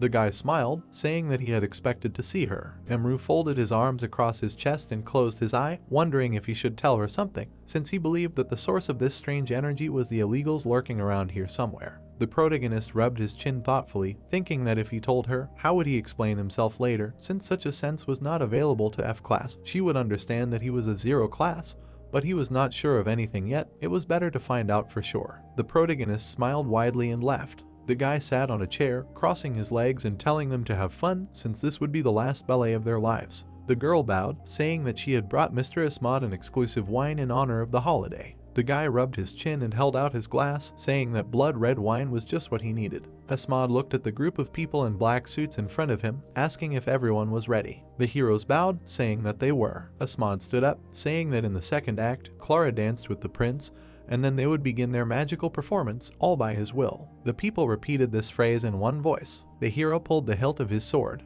He swung the weapon, leaving bright streams of energy in space. Asmod smiled, saying that it was time for them to go. The girl raised her eyebrows, saying that they were. The heroes found themselves on the roof of the building. The guy folded his arms across his chest, saying that there would be a great view from here because they would see the concert hall blow up. The hero asked in what sense the hall would blow up. Asmod opened his eyes wide. A shiver ran through his body. He turned around. Emru was standing not far from him. The hero put his hands behind his back and said hello. Asmod asked who he was. The protagonist was warming up his hand and coming closer, saying that he didn't want to spoil their mood, but hoped for their cooperation. The guy frowned, asking what the stranger was talking about. Asmod frowned and put his fists forward, asking if the guy knew who he was standing in front of. Emru approached him, swinging his fist. He frowned, throwing a punch at Asmod's stomach. The guy flew back. The girl froze in place. The protagonist shook his hands off, saying that in any of the worlds it was the same. Civilized conversation was taken for weakness and one's own language carries people into the abyss. Emru told the hero to stop acting and get up. The protagonist noticed that he didn't hit that hard, so why was the guy so agitated? Asmod rose. A shudder ran through his body. He asked if the protagonist knew who he was. Emru put his hands behind his back, asking who he was. The guy said that he was the great and powerful Asmod. Bright streams of energy surrounded the body of the protagonist. Asmod wondered why he could not see his face. Emru arched his eyebrows, saying that he did not care at all who he was. He asked why the guy needed a concert hall. The girl came closer to Asmod. The hero said that he planted a bomb there. Asmod smiled widely, saying that it was planted in the supporting column of the building. When it exploded, all these miserable insects would die. Emru looked at the girl, asking if her subordinate was telling the truth. Asmod pointed his finger at her, saying that he was her boss. The protagonist smiled, asking what if it was not so. He asked if it was time to stop this theater. The girl opened her eyes wide. She smiled slyly, saying that he had good intuition. The girl looked at Asmod, who was sitting on his knees, asking if it was really time to end this, because she was tired of playing the secretary. Asmod stood up and frowned. He clenched his hand into a fist, asking what she was talking about. The girl put her hand forward, leaving a through hole in his chest. She pulled out her bloody hand and smiled. The girl took his sword, saying that this artifact, like the name Asmod, was not for him. The guy pressed his hand to his chest, asking what she was doing. She put the sword on his shoulder, telling him to sleep. Asmod fell to the floor. The protagonist looked at the girl, asking who she was. The girl smiled and raised her sword, saying that she was the real Asmod. Emru opened his mouth, asking if this meant that the bomb was her doing. He rushed at her. The hero swung his fist, but the girl's body dissipated. The protagonist frowned and looked away, assuming it was illusion magic. Asmod smiled. She appeared behind him, saying that he was fast. The guy looked at her, asking if she was human. Asmod pressed her hand to her cheek, asking if it was okay to ask such questions to a girl. She smiled and held out her sword in front of her, saying that she was keeping her name a secret. Maybe next time she would introduce herself to him. Asmod swung her sword, leaving a bright trace in space. She smiled and put the sword in its sheath, saying that because of him she would miss a great show, but this time she would forgive him because the hero was her type. Asmod headed into the bright portal, saying that she would see him later. Her eyes widened, wondering what it was. The bright stream of energy in front of her took an unusual shape. The girl froze, not understanding why the portal created by her artifact was distorted. The protagonist put his hand forward, asking if she really thought he wouldn't let go so easily. The guy's body was surrounded by bright streams of energy. He took a step forward, saying that she had an interesting ability to cut space, but he had an answer to that. He would simply sew up this space. The streams of energy behind his back became even brighter. Asmod looked at him, saying that this couldn't be. She opened her eyes wide, thinking that the hero was dangerous. The guy waved his hand, cutting the dark streams of energy, leaving a bright trace in space. Dark energy surrounded Asmod's body. She decided that she needed to take an ethereal form and disappear. Emru frowned and raised his fist, asking how much longer she would dodge. He struck the girl, but she disappeared, leaving behind dark streams of energy. Asmod put a block in front of her with her hands, thinking that things were bad, because even in her incorporeal form she could feel his blows, and the skill's use time would soon expire. The girl opened her eyes wide. Streams of dark energy were flowing away. She realized that the time had already expired. If she had been at least one class higher, this would not have happened. The protagonist put his fists in front of him and raised his knee. He kicked her in the shoulder. Asmod flew back, screaming loudly. The girl fell to the floor. The protagonist looked at her. The boy noticed the black blood on the floor, saying that he was sure that she was not human. The hero asked if she was a demoness in the form of a woman. Asmod pressed her hand to her shoulder and clenched her teeth, thinking that this was a disaster since she could not escape from him.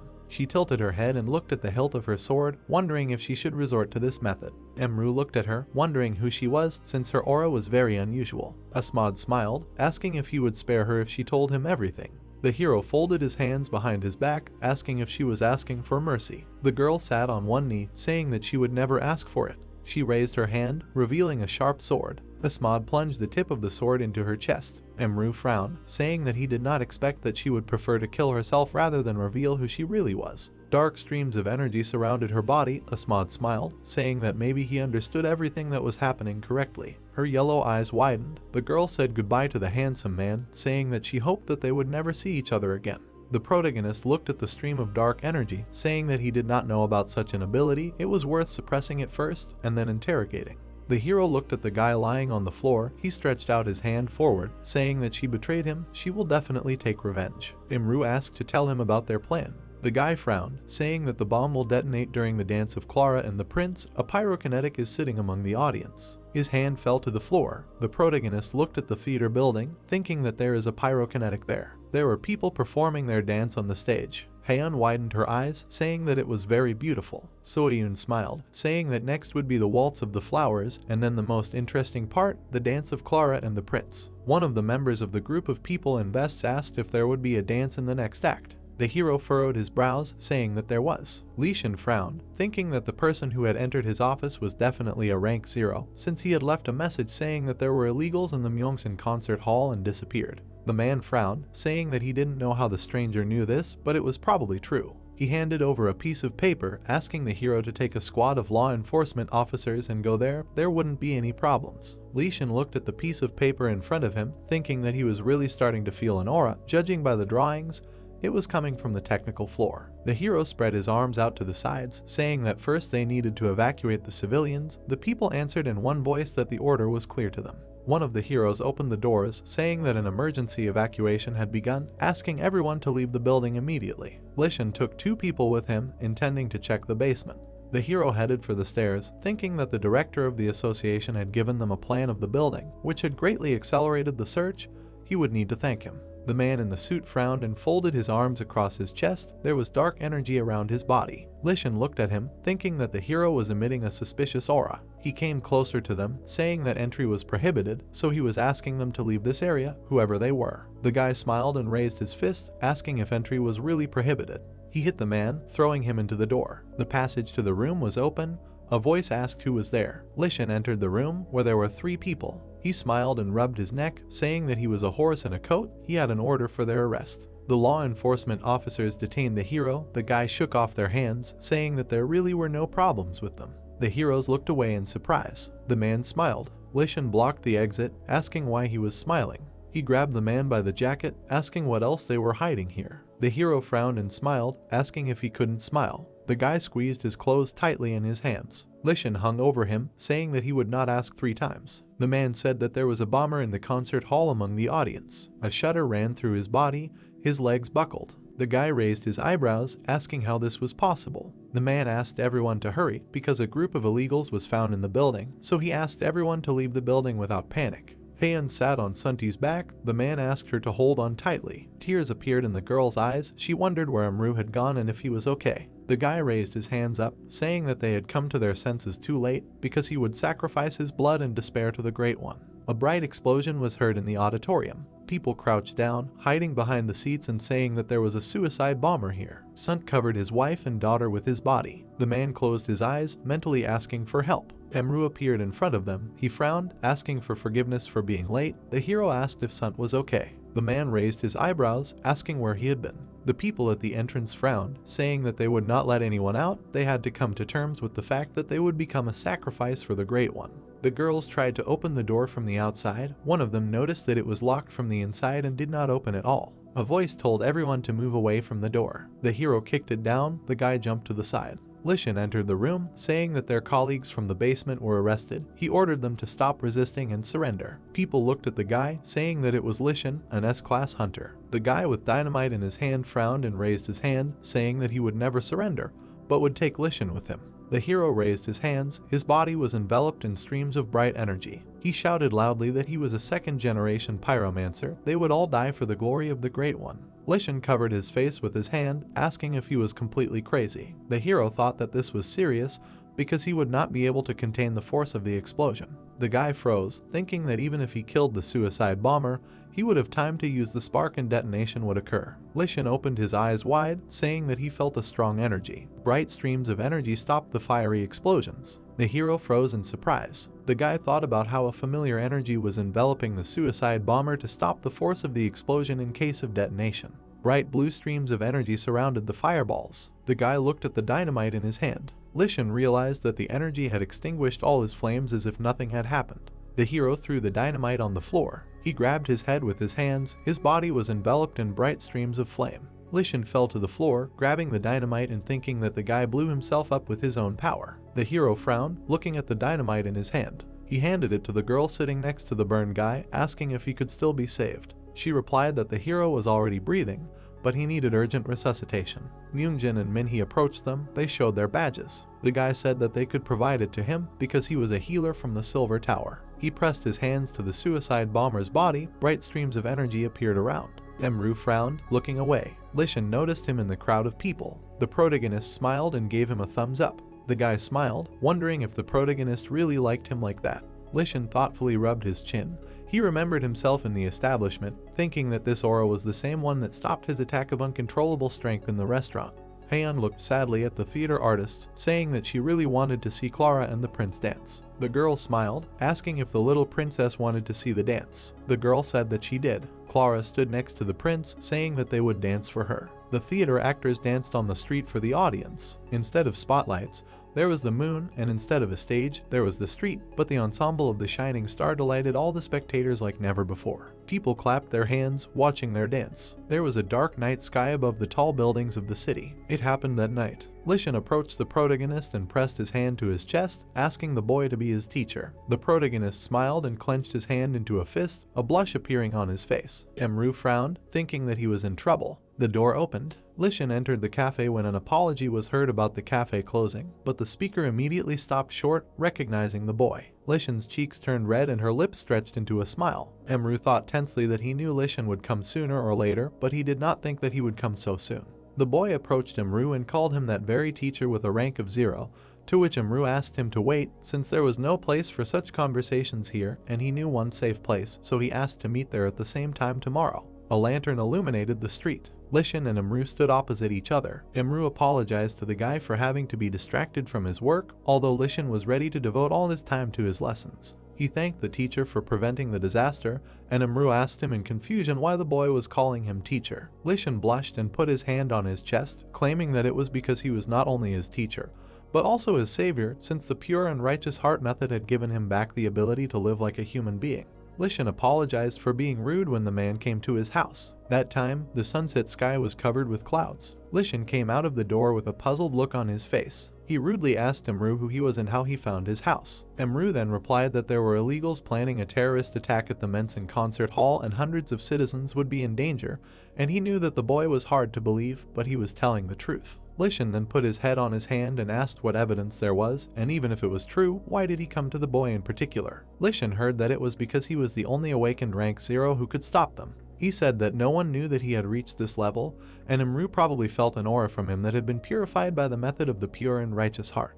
The boy asked to be accepted as a disciple. Emru wanted to know why he wanted to do this. Lishan clenched his fist excitedly and said that he really needed to become stronger. However, Emru thought that the boy was already incredibly strong, and besides, why was he rushing, since with his method he would continue to grow? To which Lishan replied that he had seen his abilities yesterday and realized how far he was from being able to save as effectively as he did. The boy explained that his family, friends, colleagues, and comrades lived in this city, and if South Korea was in danger, so were they. This thought struck Emru. He closed his eyes and thought that Lishan had almost the same reasons for using her power as he did, since she also wanted to protect Sunti and his family since they had been kind to him. Lishan grabbed Emru by the hand. He pulled his palm towards himself and tearfully begged him to take him as a student. Emru chuckled, embarrassing the boy. He thought that if he taught him and the boy became stronger, then maybe he would not have to interfere so often, since Lishan could soon become his assistant, and besides, if he became stronger, Sun's simple hopes for safety in society could be fulfilled. Emru asked how old Lishan was, and it turned out that he was 32. Emru tensed up, since the boy was only 3 years younger than him, and asking to be his teacher, so he did not think it was right. The man cleared his throat and said that he agreed to teach Lishan, but as a brother, not as a student, to which the boy beamed with happiness. He bowed, showering with gratitude. Lishan heard an offer to meet at this place every Tuesday and Thursday if it was convenient for him. Emru decided that they would start right away, as he wanted to teach him the techniques of the pure and righteous heart method. After a while, Lishan was sweating profusely. He said that being taught so thoroughly by his Hyung himself was a different matter, so he wondered what they would do next, and Emru replied that he had heard that the boy was a master of the sword. The man was upset that he did not have a sword to practice with, but Lishan rolled up his sleeve, saying that he did. The sword seemed to materialize out of thin air. Lishan pulled out the weapon from his spatial pocket. He smiled, offering the Wind Lord as his favorite sword, and Emru was surprised that the boy had pulled it out of thin air. Lishan explained that it was called an inventory. An inventory was a common attribute of the awakened, and he was then surprised that the man did not have one. Emru was embarrassed and explained that he remembered that the teacher had told him about it in class, and he knew that it was very expensive, so he forgot about it. Lishan said that this thing was actually useful, so he decided to give it to Emru. The guy said that the inventory was disguised on the body as a tattoo, and its size depended on the person's rank. Emru was interested in how big this inventory was. The guy said that it was quite big, because when he raised his rank to 0, the size increased to a 30-story building. Emru compressed the inventory. He asked if Lishan could enter his inventory himself. The guy said that it was possible, but it was something like a parallel dimension, and, however, the time spent in this dimension also depended on the level. Emru thanked him, since the inventory would be useful to him. Finally, he decided to look at Lishan's sword art. He immediately began to demonstrate his skills. At some point, the guy was out of breath. Emru narrowed his eyes thoughtfully. He looked at Lishan and thought about how his martial art had a sense of rhythm, but it was not very practical in combat. Emru demanded that the boy stop. He asked who taught him this. Lishan said that he learned this art at the Hunter's Academy, and it was called the Manhwa style. Emru cleared his throat and said that his art was not so bad, but it lacked efficiency, and if the boy wanted, he would teach him a much more practical martial art of the sword. Lishan bowed and said that he humbled himself before him and was ready to learn. Emru promised to teach him a technique called the Sea Storm Sword. Lishan hesitated, and Emru asked if he wanted to say that it was too childishly cool, although the boy himself did not mean it. The man asked to give him a sword if he had another one so that he could show him. Lishan handed the man the sword. Emru pulled out the blade. Lishan watched him tensely, thinking that even the way he pulled out the sword exuded power. Emru swung the sword. He summoned an aura, thinking that he could already feel incredible power. Lishan watched Emru tensely. He swung, showing the first movement of the Sea Storm sword. The blade began to glow. The man swung the sword. He made a sharp chopping blow. The stone that the blow fell on was cut in half like hot oil. Lishan could not understand how the Hyung was able to cut the stone so smoothly. Emru asked if the guy had seen it. Lishan glowed with delight, saying that it was simply incredible, and Emru replied that if the guy put energy into the sword at the moment of the blow, he would be able to cut any material, so let him learn. Lishan looked at Emru in surprise and asked if he had put any force into the blow, to which the man shook his head, since if he had, the blow would have been so strong that a crater would have formed. The guy thought it was incredible, but Emru did not understand what surprised him so much. Lishan clenched his fist, saying that after all, 0 ranks were very different in strength, and thought to himself that he was far from Hyung, so he had to try to study with all his might. Emru swept the street near the cafe. He remembered how he had broken the handle last time, and thought that now the broom was much stronger and more convenient. He looked at the entrance and wondered when the bookstore had managed to appear here. Suddenly, Lishan came out of the building. Seeing the Hyung, he smiled happily. The guy waved his hand in greeting. Emru asked in surprise if this was his shop, to which he replied that he wanted to say it earlier, but he couldn't anticipate the right moment. The door of the cafe swung open. Sunti ran out into the street, asking Emru to stop sweeping and go eat. Suddenly, he exclaimed in surprise, not believing that it was really Mr. Hunter in front of him. Lishan said hello, then apologized for not coming to say hello earlier since he had opened a shop nearby, to which Sunti awkwardly replied that he should thank the guy for saving them recently, then asked again about the opening of the shop, and Lishan suggested that they be friends in teams. Sunti was surprised to think that the hunter worked in the shop across the street, and he didn't understand how this could happen, especially since it turned out to be a bookstore. Heian ran out of the cafe, also calling her father and uncle to go eat. The girl recognized Lishan as the uncle from the bookstore. Lishan sat down and greeted the little girl. Sunti asked the guy with a smile if he had breakfast, after which he immediately offered to have breakfast with them, but he awkwardly noted that it was awkward for him to impose himself on them at such an early hour. Smiling Soyeon came out into the street, who said that there was nothing wrong with it, since they only needed to put cutlery for one more person, so she asked the guy to go through, and Lishan happily agreed. The guy was happy, trying the delicious food. Soyeon asked if he liked it, to which he praised her food and said that he was full. Sunti laughed happily, since he was glad that he had the opportunity to at least thank the hunter in this way. He began to bow and say that he once again thanked him for saving the family, to which Leshin raised his hands and began to convince the hospitable host that he was simply doing his duty. Sunt, already over a cup of tea, decided to ask about what he had noticed, that Leshin called Imru nothing less than brother, to which he replied that it just happened that way. Sunt sipped his tea and thought about when their brother managed to become brothers with this famous hunter, and although they were friends, the man often could not understand him. Suddenly, Leshin remembered that Imru had recently tattooed an inventory stone. However, it turned out that the man had forgotten how to do it. Leshin said that it was very easy to do, since you need to put the inventory stone where you would like to apply the tattoo and say loudly apply, then the process will begin. Imru put the stone on his right hand and said apply. His hand was enveloped in a white cold light. A tattoo appeared on the man's hand. Imru heard that in order to open the inventory, he only needed to say to himself open inventory. Leshin opened his inventory and asked him to imagine in his mind the thing he wanted to take out. He said that then a small portal would appear, into which he needed to reach out and take out the item. Imru looked at his hand when he heard that he could enter the inventory himself, after which Leshin asked if he would try, but the man doubted it. He closed his eyes and mentally ordered to enter the inventory. The little mouse squeaked in surprise. It turned out that Krongi had come in with him. He picked up the rodent in his arms. Imru asked her if she was asking where they were, and then he answered that they were in the inventory. Imru looked at the piece of paper and remembered that Leshin had said that a huge building could fit in here. However, it seemed too spacious to him.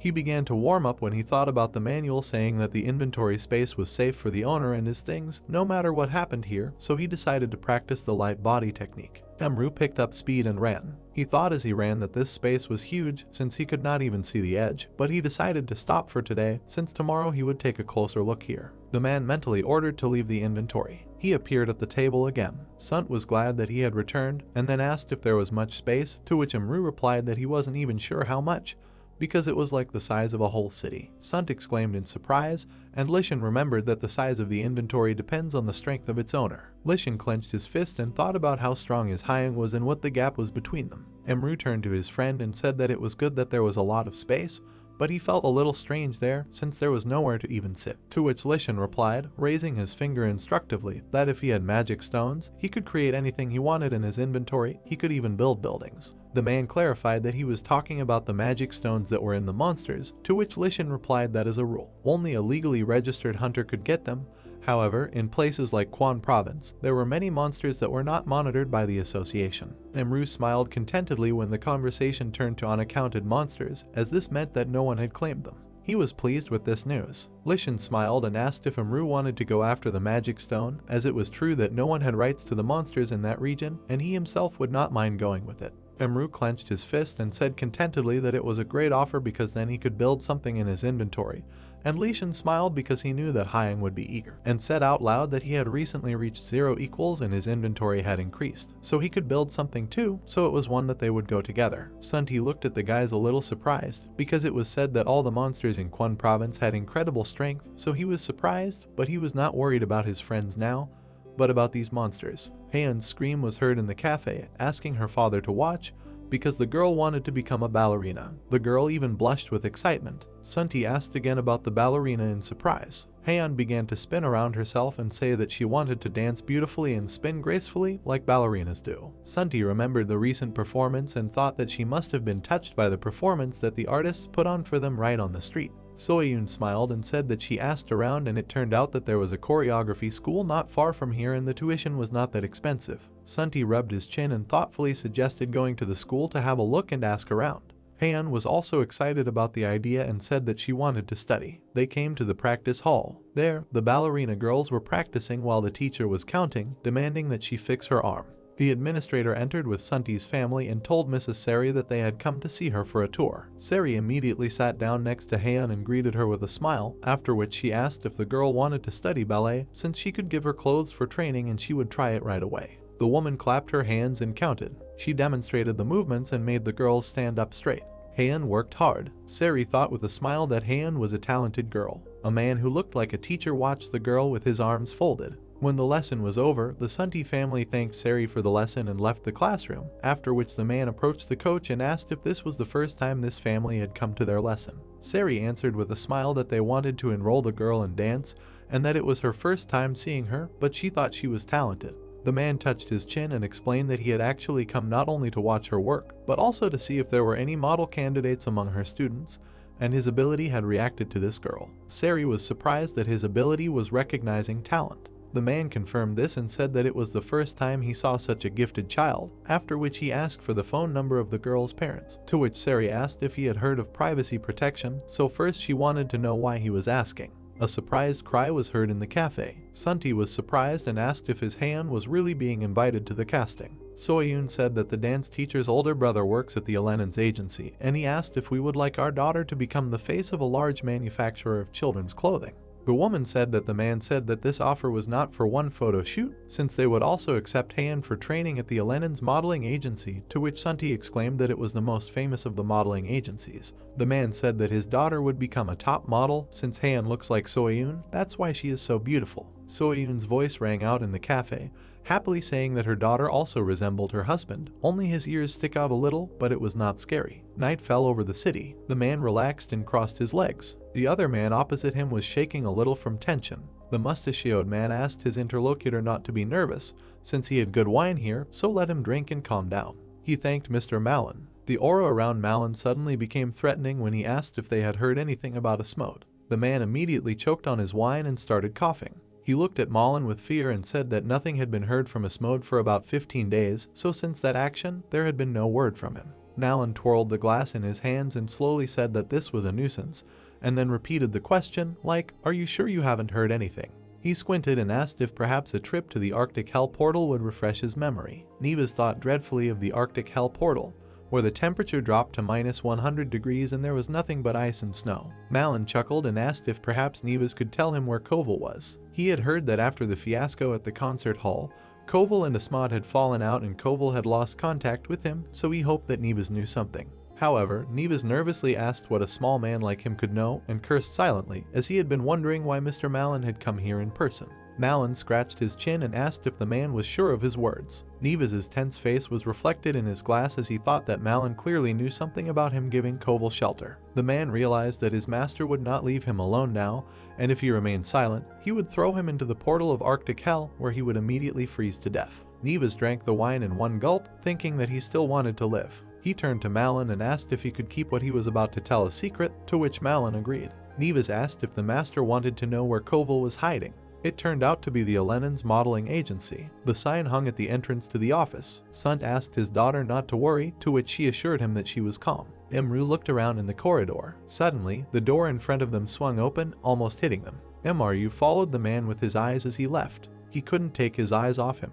Mru felt the residual demonic energy, but not this man's energy, since he was only carrying its trail. The man in the office greeted the entire group. He introduced himself as Choi Hongsu, the director of the modeling agency. The girl curtsied and introduced herself as Haeun. Sunti heard that the director had seen that their manager was absolutely right, since this graceful young lady was perfect for filming a children's clothing commercial, to which the man awkwardly asked if he really thought so. Hongsu turned to Soyun and said that her daughter looked like her, the same sweet and beautiful girl, and then invited her to follow him since he wanted to show her the agency. They went into the room where the models trained. Hongsu talked about the agency. Sunti said that he recognized many of their models. Emru tensed up because of the energy of the person walking in front of him. He looked at the man in front of him, who had a strong dark aura. They all walked further down the corridor, and everyone greeted the director. The protagonist sent a message to Lishan. He asked if he could find out something for him. He needed to know if the Alenan's modeling agency was connected to illegals. At that moment, a man passed by him who had a very dark energy. Emru glanced at him out of the corner of his eye and said in his head that he was hiding his essence well,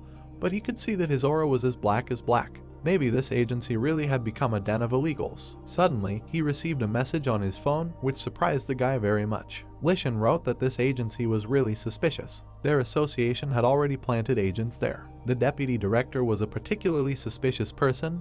They were monitoring him. The protagonist put his phone away, walked up to Haeun and addressed her. He asked her if the girl wanted to be a model. Haeun turned around, raised her hands and shouted happily, yes, adding that she had not slept all night, so she was waiting for them to come here. Emru replied that he understood. Then he walked further with an angry look, saying in his head that he would watch this director, adding that the main thing was not to stick his head out, otherwise he would ruin all of Han's plans. After a while, he opened his inventory and found himself in the middle of the sands. In his hand, he held a magic stone and said in his head that he and Lishan had already hunted in the Kwon province. He had killed several rank monsters and obtained magic stones, but their energy was too muddy. They were not ready for use. A strong dark energy emanated from the stone. Emru began to pour his energy into them, saying in his head that he must first purify them. Walls, floors, and ceilings began to appear around him while he was saying to himself that Lishan said that you need to put your energy into the stone and then you can build according to your imagination. Slowly, tall columns began to appear. After a few minutes, a glass ceiling in the form of a dome covered everything. He built a small building around himself. The protagonist removed the stone and said in his head that it turned out great, adding that it probably turned out so well because the stone is of a high level. He did not know that he could build such complex structures. He put his hands behind his back, saying that this is already better. By the way, he said, after which he turned around to look at the magic stone with dark energy. This was his first magic stone, which he obtained in the portal. He remembered the boss of that portal and said in his head that when he purified his energy, he encountered it for the first time. He remembered Asmod and finished with that dark energy that he felt from her. Then he remembered the deputy director from the agency and said that the same energy comes from this person. Leaving the memories, he put his hand to his chin and thoughtfully said that Asmod actually looks like a human, but black blood flows through her veins. Is she really a demon in human form? He again imagined the girl in his head and asked if this means that by taking the form of a human, these creatures cut down and suppress their real power. But she is definitely not a human. By human standards, she would be higher than S rank, and this is no joke of power. He understood that if one day at least several of these creatures unite and go against humanity, this country will fall under their onslaught. These thoughts made the protagonist tense up greatly, but for now, these are all just guesses. After these thoughts, he shouted loudly, exiting the inventory. The next second, he heard a loud cry from his friend. Emru immediately opened his eyes and was surprised. Sunti held his hand with tears in his eyes and said that Heian was finally able to sign a contract with a modeling agency, and Yunsi helped them carefully read the contract. They could not have done it without her. Hearing this, the protagonist was slightly confused and said that they were all great, then asked if Heian would be a model, to which Sunti happily replied yes, next week he should go with her to a children's clothing show. Emru heard this, put his hand to his chin and thoughtfully said that it was very fast. Sunti spread his arms out to the sides and said that it was, adding that tomorrow they were going to the first rehearsal. The protagonist put his hand to his chin and thought about it. He looked up and asked how long the contract was for, to which Sunti replied that it was for 1 year. Emru added that he would advise signing a one-time contract, since Heian might not want to be a model. Sunti folded his arms and replied that he had thought of that too. He smiled and added that Heian was still a baby and might want to be someone else, so he would follow the guy's advice. After a while, the family was sitting on the couch in front of the principal. Sunti replied in confusion that they would work together from now on. The protagonist folded his arms and smiled when he heard Heian shout that she would try her best. He immediately listened, wondering if he could hear the vice principal in the next room. The white-haired guy was banging his fist on the table and shouting that the vice principal had promised that the guy would be the model for the photo shoot, asking how this could happen. The vice principal rubbed his eyes and replied that the principal had said so and there was nothing he could do about it. He asked the guy to calm down and asked him to come to the rooftop and they would talk there, after which the guy sighed heavily and agreed. Emru overheard their conversation and remembered that the guy should be suspicious. He remembered Lishan doing push-ups in front of him and saying that he noticed similar energy in Asmod, and if the source of these people is the same, then maybe they really are from the same gang.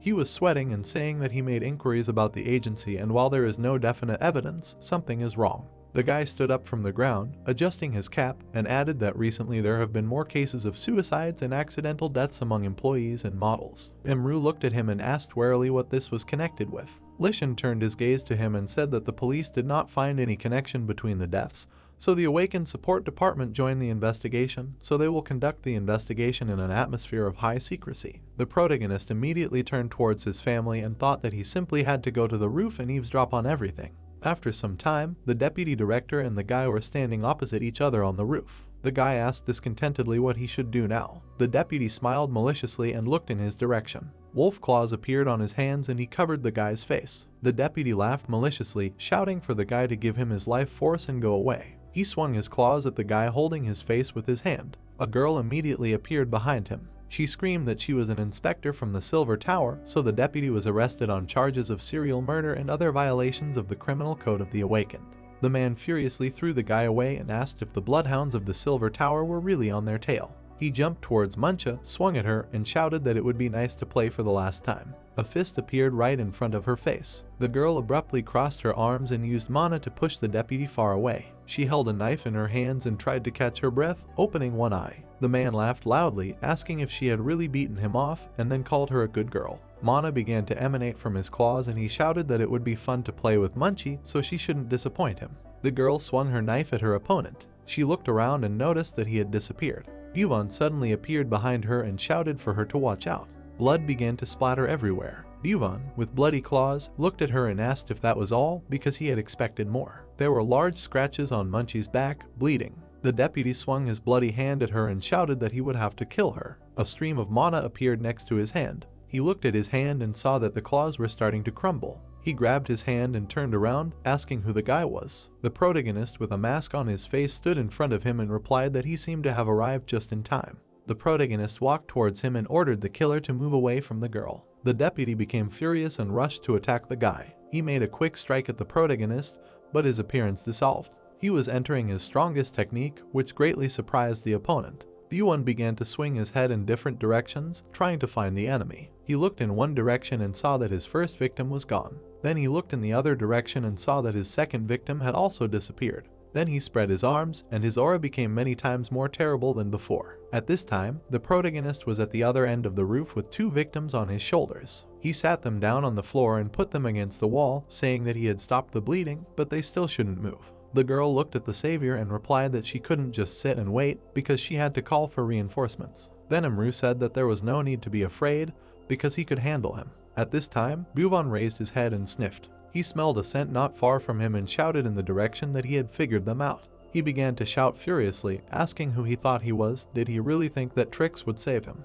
The protagonist came out from around the corner and said that there was no need to shout. He looked at the enemy with contempt in his eyes and said that it was better for him not to pretend to be a man, because he knew who he was, after which he ordered him to show himself as he was. Hearing this, Byuwon gritted his teeth and asked himself in his head how he could know if the Silver Tower's intelligence was that good, and also why he had such an oppressive aura. After thinking these thoughts, he chuckled and said that since there was no point in hiding, then. He crossed his arms and shouted furiously that he would show him something shocking. His jacket began to tear into shreds. The girl from the Silver Tower raised her hand to her mouth, looking at what was happening in horror. Byuwon's appearance completely changed. His eyes lit up, and horns grew on his forehead. He looked at the protagonist and shouted that since he had seen his true appearance, his death must be painful. After saying these words, he rushed to attack. He instantly appeared in front of Imru and said that he would tear him to shreds. The protagonist closed his eyes and exhaled heavily. At that very second, he delivered a swift blow to his opponent's face. A powerful magical energy threw Byuwon back. He slid across the floor, unable to resist. When he stopped, black blood spurted out of his nose, and he wondered what happened. The protagonist walked towards his opponent, while the demon wondered why he was in so much pain. Was he really lying down? Why was he lying down? But it couldn't be that he was knocked out by this bug. He raised his head heavily and said that he probably just slipped and fell. The protagonist loomed over him and said that as it should have been, he also had black blood. Byuwon wiped the blood with his hand and asked, "Black blood? Was there really no more human blood left in this body?" adding later that it meant that he had already used it all up. Hearing this, Imru was surprised and asked if he was a demon that took over a human body and parasitized on it. Byuwon frowned, fixing his gaze on the guy. He began to scratch the ground, leaving marks on it, and shouted that the protagonist should not compare him. He stood in front of the guy, straightening his shoulders to the sides, and added that he should not compare him to these lower creatures. He opened his mouth in front of Imru's face and growled loudly, to which the guy asked if it was really a wolf. The monster's body began to be enveloped in mana, and he said that the protagonist was only able to hit him because he did not expect it. He shouted that he had now fully assumed his form. He appeared behind the guy and shouted that he would really end up there. The monster rose in the air, swinging at the guy, and shouted loudly, wishing him death. The protagonist abruptly turned around and grabbed the monster by the nail. Using mana, he flipped the opponent's hand with a light movement of his hand. He looked up at the wolf's twisted hand. Byuwon opened his mouth, screaming loudly in pain. The guy looked down and said that this is how the technique is done. He quickly ran up to the wolf, ending up next to its back, and then put his fist to it. Blood was dripping from the monster's mouth, and Imru added that this was the agility of the speed of light. With a quick blow, he threw Byuwon far away from himself. A loud magical explosion was heard not far from the guy. The wolf sat on the ground, lowering his muzzle, and thought that even in his true form, he could not touch the guy. He wondered if this was the man who defeated Asmod, but where did he even come from? The protagonist came closer to him and asked that if Buvan was not a demon and not a man, then who was he then? The wolf laughed and asked if the guy really thought that he would just talk like that because he had the pride of a warrior, so it would be easier to just kill him. Emru came closer to him and stood on his tail when suddenly the wolf immediately screamed. He leaned over with his fist to the monster and asked if he really thought the guy would just kill him if he asked.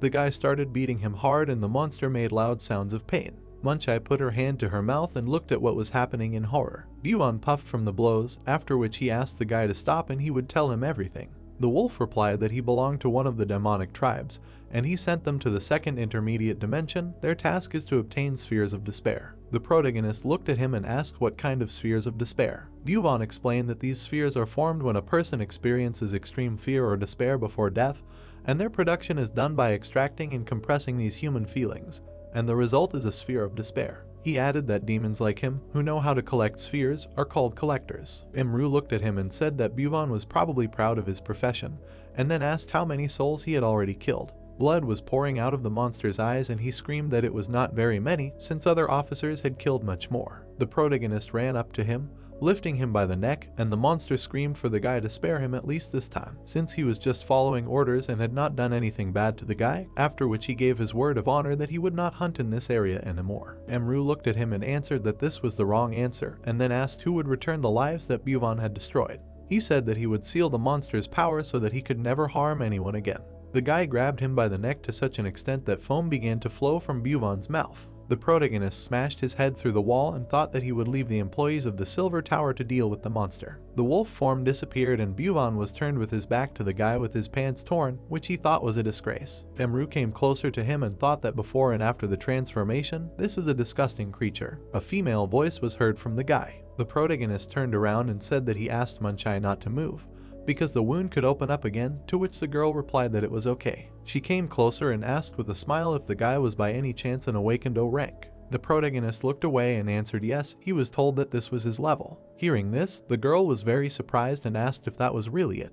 But Imru interrupted her, saying that he had a favor to ask her. He looked at her and asked her not to tell anyone that they had seen him. Munchai held her stomach and asked if he really didn't want to be discovered, but the protagonist looked away and interrupted her again, saying that he liked his ordinary life because he was tired of sacrificing himself for the common good. Hearing this, surprise appeared in the girl's eyes. Emru looked at her and said that more than anything, he did not want his loved ones to suffer because of him. Looking at him, Munchai saw Lishan. After hearing this, she lowered her gaze and said in her head that he was saying the same thing as Lishan. For the sake of protecting people, he had to say goodbye to his normal life. After these thoughts, she looked up at the protagonist again and said to herself that the association would be greatly helped by the appearance of rank 0. But she saw what grief the life of a hunter brought to Lishan. She would not wish this on anyone. Thinking about it, she nodded and said that she understood, adding that he saved her life, and not mentioning their meeting was the least she could do. Emru replied that he understood that it was difficult to hide, so he apologized for such a request. Munchie smiled and replied that it was okay because they all had their own secrets. After that, she apologized with gratitude in her eyes and said that she should have thanked him earlier for saving them, adding that she understood that he was the rank 0 who was behind the incidents at the Deathland portal and the Mungsin concert hall. She also said that he saved many people. The protagonist looked at the girl and said nothing. After a short pause, he adjusted his cap and said that he had nothing to say, so he would go. After saying this, he dissolved in a powerful stream of his magical energy. Manhwa removed her hand from her face and said in her mind in surprise that he disappeared instantly, like a gust of wind. Then she thought about how she needed to clean up this place. After these thoughts, she looked to the side and saw the naked body of a demon, which disgusted her. She put her finger to her ear, which had a walkie-talkie on it. She calmly reported that the threat was eliminated, so she was asking a group of investigators and medics to come to the roof of the Elenon's modeling agency building. Some time passed. The interrogation room. Buvan was sitting inside, tugging at the handcuffs with all his might, wondering in his head how this was even possible. He braced his foot on the table and tried to rip the handcuffs apart again, telling himself in his head that it looked like an ordinary table and ordinary handcuffs. But he had no power, and couldn't even take on his demonic form. After trying in vain, he slammed his fist on the table and wondered what he had done to it, how he could have made such a mistake, adding that if it weren't for that high-level asshole. Suddenly, the ceiling lamp began to spark heavily. Buvan raised his head in surprise. Suddenly, everything around him became dark. The next second, the lights turned on, and a man with very dark magical energy was standing next to Buvan. As soon as the demon saw him, he was horrified. Malin looked at him with contempt in his eyes, laughing and saying that this was a stupid situation. Byuvan began to twitch, trying to break the handcuffs and screaming that he would explain everything. He just did not expect such a blow, and he did not tell the people anything. Malin put his hand on Byuvan's head and he screamed, asking them not to kill him. Malin put his index finger to his mouth and told the deputy to shut up. He immediately rubbed his mustache with his hands, thinking. He penetrated Byuvan's memories and wondered why he could not see the main character's face. He looked through his memories and thought that they were too foggy. Malin looked at the guy and said that he thought that Byuvan would be no good. He raised his cane up and asked if the deputy remembered what he always says in such cases, then added that there is no place for idiots among demon officers. Byuvan's face was bruised and sweating. Then he screamed that the person who did this to him, he really is just a man. The space was enveloped in mana and Malin ordered him to be silent. He immediately struck Byuvan's back with his cane, piercing him through. Malin gritted his teeth, looked at him and said that he was a disgrace to their clan. Byuvan's mouth was bleeding and he began to fall to the floor. The deputy said in a trembling voice that the protagonist was just a human. Malin approached him and with a sharp movement pulled out his cane. Blood was dripping from it and he said that Byuvan was stubborn. A magical aura began to emanate from the cane and he turned away from the dead deputy. Still bleeding, he lay face down on the table. A prison officer burst into Byuvan's room, shouting loudly. He gritted his teeth and opened his eyes wide in horror. Bursting into another room, he loudly asked what happened to Mrs. Munchie. The sun was shining brightly outside. Yuno sat on a chair clutching his head and screaming that it was splitting, to which Jinho, who was standing next to him, asked him to calm down. Yuno asked if it was possible that a person who could transform into a demon was exactly where he had sent agents to investigate. He screamed that Myung-hee had been seriously injured trying to arrest him, and as soon as she had managed to bring him to the association headquarters, an unknown person had immediately attempted to kill him right in the interrogation room. He screamed that such a thing was happening within the walls of their association and that it was simply unthinkable, after which Jinho closed his eyes and said that they were very lucky that the girl was still alive. Yunho gritted his teeth and said that Myung-hee not only had abilities in the field of detection, but she was also an experienced fighter, and then asked if that person was really that strong. The boss took a sip of water and replied that, whatever the case, the girl had succeeded. After that, he added that he had examined the crime scene on the roof, and it seemed that Byuan was a human demon of at least S rank. Yunho jumped up and shouted in confusion, asking how Ms. Myung-hee could handle him then. The chief raised his index finger and said that not only could she handle him, but Byuan's energy flow in his body was blocked. Yunho opened his eyes wide and thought about what was happening. He adjusted the collar of his shirt and said that only a demon, Myung-hee, and one injured civilian were present at the crime scene, and the S-rank demon even took on his true form, but he was completely defeated. He shouted, asking if someone stronger than an S-rank monster had come to help. Jinho replied that this was the case, which meant that Myung-hee had seen this O-rank hunter. It was evening outside. A man was walking along the sidewalk. He looked at the Korean flag and said in his head that today was the day of remembrance for the fallen. On this day, portals began to open all over the world and monsters filled the land. Many people died then. They were defenseless against this threat. Each of them lost someone close, friends, relatives, family members, and there was no way to save the wounded in an environment where monsters hunted everything that moved. Only then did the awakened appear and, having organized, they were able to fight back the disaster. Stability gradually returned to society. Medical care for the population became possible again. In memory of the victims of the disaster, a hospital was built. The sun set, and the man was still walking along the sidewalk, saying in his head that this area remained the same as in his memory. He approached the doors of one of the establishments. Having opened them, he went inside. He immediately saw a man at a distant table, who happily waved at him and asked where he had been.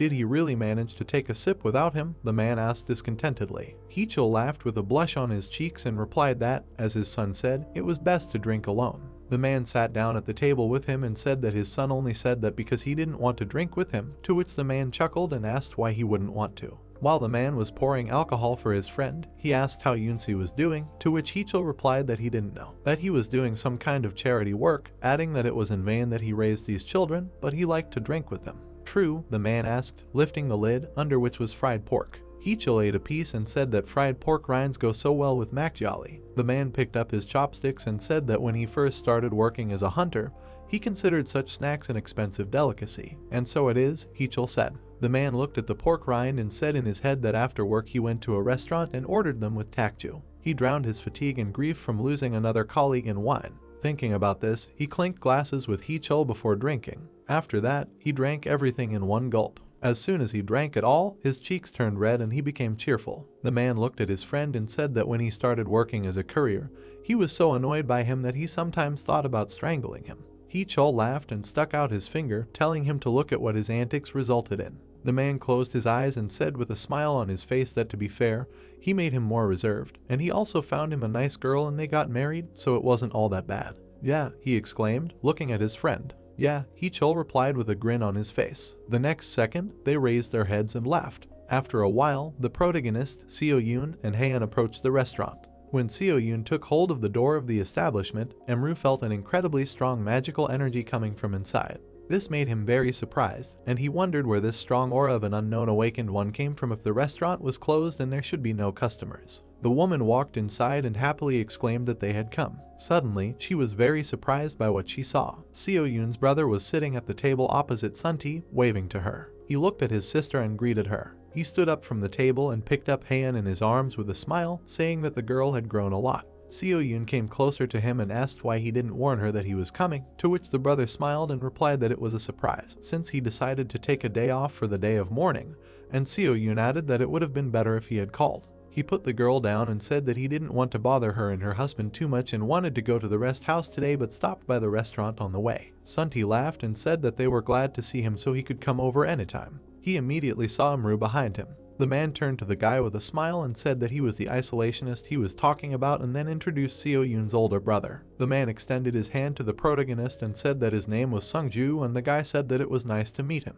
They shook hands and Sungju thought that the guy was not an ordinary awakened one. The protagonist closed his eyes and the man thought that his aura was not that strong but it had incredible purity and it seemed like he was a harmless person. He thought that he would even say that he felt some warmth and friendliness from Emru and then exhaled. He looked around and said that he forgot the most important thing, then asked if the guys were going to the rest house, to which Sunti replied that he was just waiting for Seo-yoon and Haeun to go together. Sungju put his hand to his mouth and said that they should go right now. Some time later, near the rest house, the family, along with Emru, walked forward in black suits and Haeun joyfully screamed when she saw Sungju in front of her. The man leaned towards the girl and said that she was beautiful even in black, after which Haeun shyly folded her hands together and said that the suit also suits her uncle. Sunti asked him if they could go in, and the man exhaled, answering that they should go. They approached the doors of the building. After entering, they walked forward along the corridor. Tears appeared in Seo-yoon and Sungju's eyes. They looked at the photos of their parents in front of them and said that they had arrived. Seo-yoon leaned towards her daughter and asked her to say hello to her grandparents.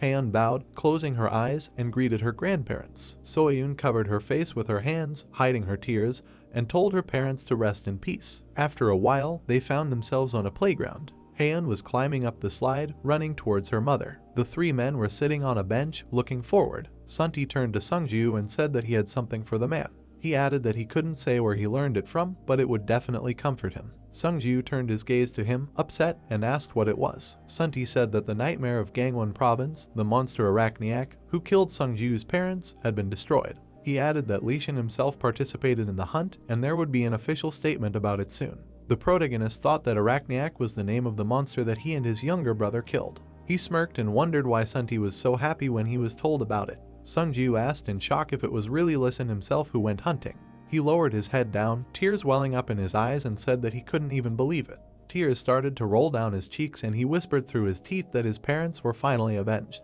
Emru took a sip of soda and Sunti asked his brother-in-law why he was crying. Some time passed. The Alenen's modeling agency was holding a fashion show at the modeling agency. The host spread his hand and exclaimed that it was time to begin. The main character and Sunti were sitting in the audience seats, who was incredibly happy. The children began to walk onto the catwalk one after another. Sunti suddenly jumped up and pointed his finger at his daughter. Haeun, wearing a very beautiful dress, walked elegantly down the catwalk. The man immediately started taking pictures of her, shouting that she was his daughter, adding that he was still amazed at how she turned out so beautiful. The girl looked at her family and smiled warmly. The main character became embarrassed and said in his head that Haeun was very cute. The next day at the kindergarten Rostachok. Inside, surprised cries were heard, asking if Haeun had really become a model. The girl stood in the center of attention, saying that she even felt a little awkward. Suddenly, Jinghoon turned to her embarrassedly. He handed her a paper swan and asked if she would accept a gift from him. Haeun was very happy with such a gift. She took it and asked if he had really made it for her himself. The boy blushed and quietly answered yes. The girl smiled warmly and exclaimed that she would cherish it very much.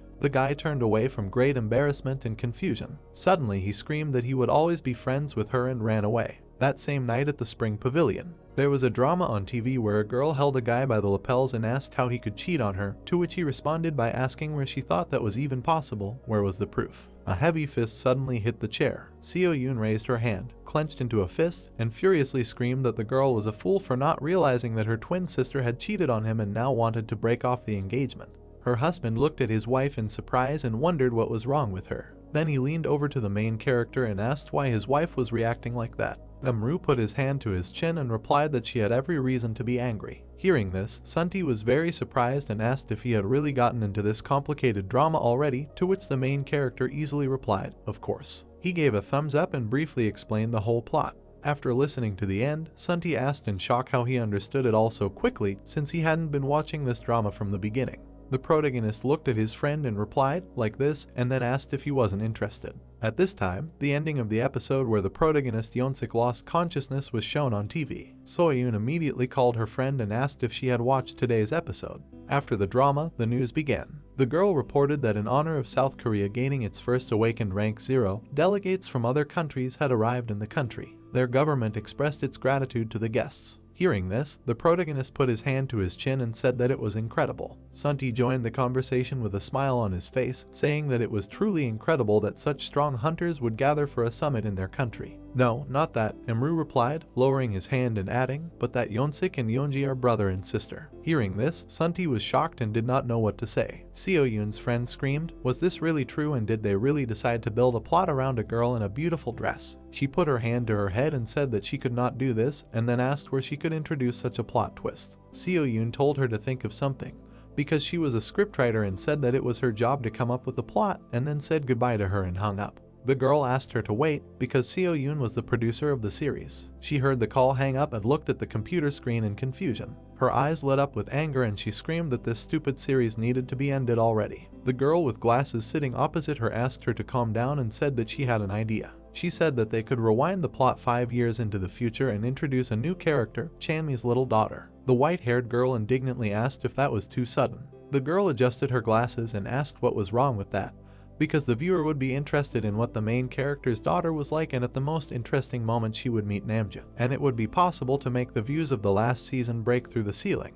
The white-haired girl came closer to Kim and put her hand on her shoulder. She exhaled and said that the girl was simply brilliant, so that's exactly what they would do. The girl hugged Kim and said that now they only had to find a very beautiful actress to play the daughter, after which Kim awkwardly coughed and asked if it wouldn't be better to have lunch first. The girl replied that she would buy whatever Kim wanted today, but she personally wanted jjajangmyeon, to which Kim replied that she did too. After a while, they approached the restaurant. Yoonsi looked at the opening door and greeted the guests. She looked at the white-haired girl and thought that she seemed to have seen her somewhere. The girl sat down at the table and asked for 2 jjajangmyeons. Yoonsi thought that the girl's face was familiar after all, after which she smiled and replied that she would bring their order soon. She turned away from the table and went towards the kitchen. The white-haired girl's phone vibrated and she saw a ringtone. It was a producer from TV channel and she picked up the phone and coldly answered that she was listening. She listened to the producer's words and said that she would also include the cake in the story. After a while, she put the phone on the table and breathed a sigh of relief. Hapchoi smiled and said that this time it was nothing significant.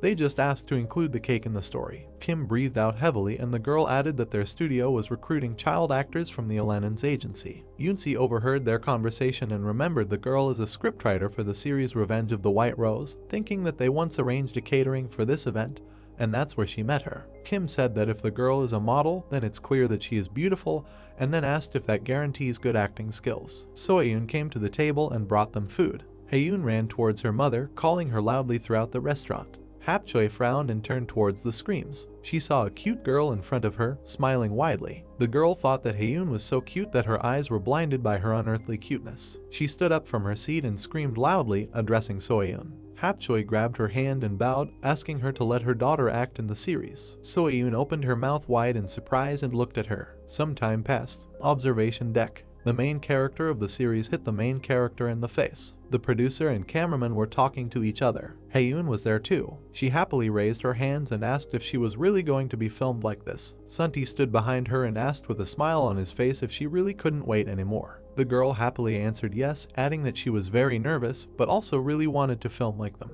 Her father raised his finger and said that if she got tired at some point, she should definitely tell them. Haeun turned around and said that she could handle it. She exclaimed with a wide smile and blush on her cheeks that she was confident.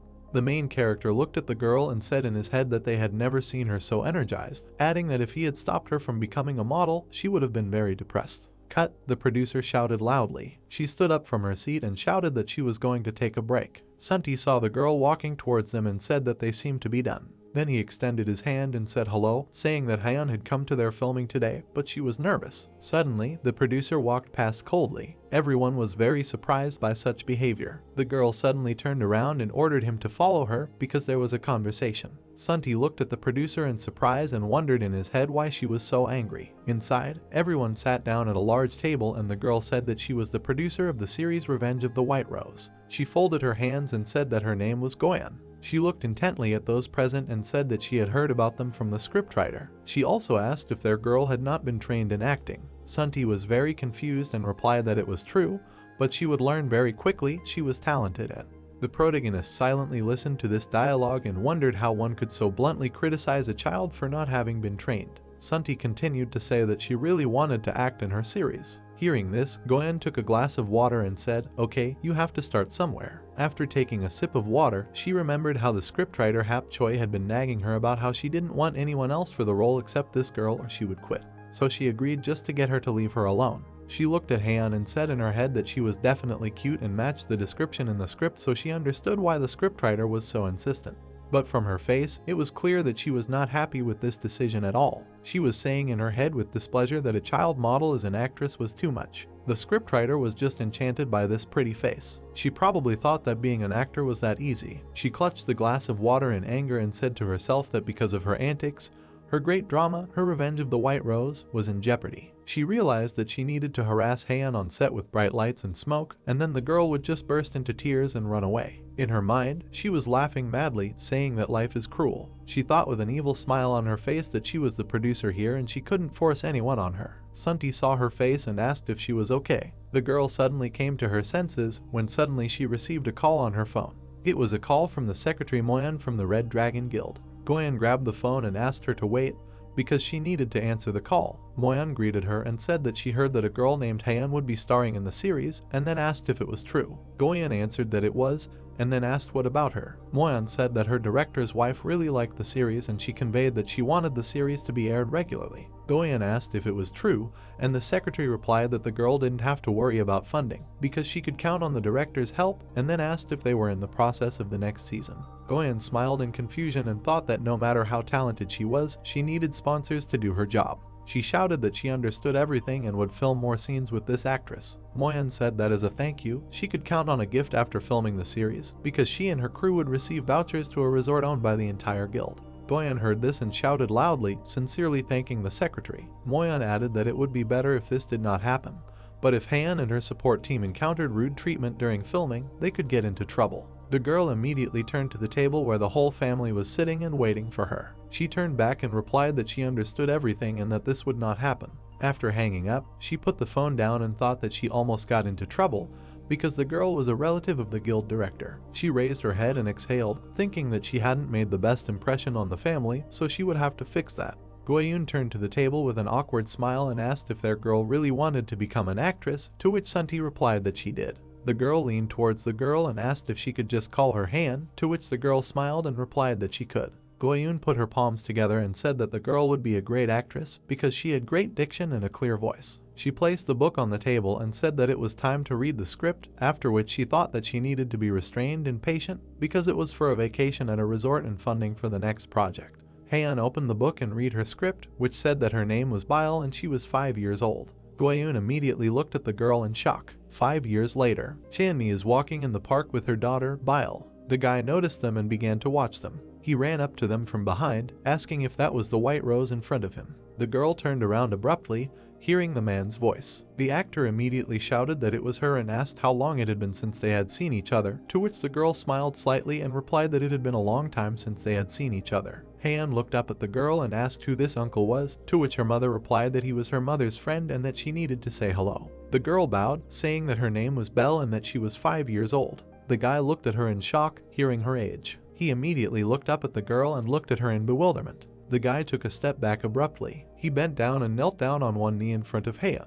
Tears welled up in his eyes and he said that the girl was as beautiful as her mother, to which the girl asked him why he was crying. The guy smiled and said that the girl was very cute. Tears appeared on Haeun's face and she asked the guy not to cry because she felt sorry for him when he cried, and she immediately began to wipe her tears with her hand. She raised her head and cried loudly. Goyeon raised the paper and shouted that it was great. The girl stroked Haeun's head and said that the girl was doing very well, and the guy added that he had tears in his eyes looking at her. The guy standing next to Goyeon asked if the girl had never acted before because it turned out so great, and then asked the producer if this was true. Tears immediately appeared in Goyeon's eyes and the man asked why she was crying. She clenched her fists and shouted with tears in her eyes that she seemed to have finally found her. She looked at Haeun and said that she was the muse of her creativity. Some time passed. It was a bright, fresh day outside. The main character's foot landed on the roof. He moved quickly with his invisibility technique and delivered orders. Emru quickly jumped from roof to roof while other people did not notice. After a few minutes, he landed softly on the ground.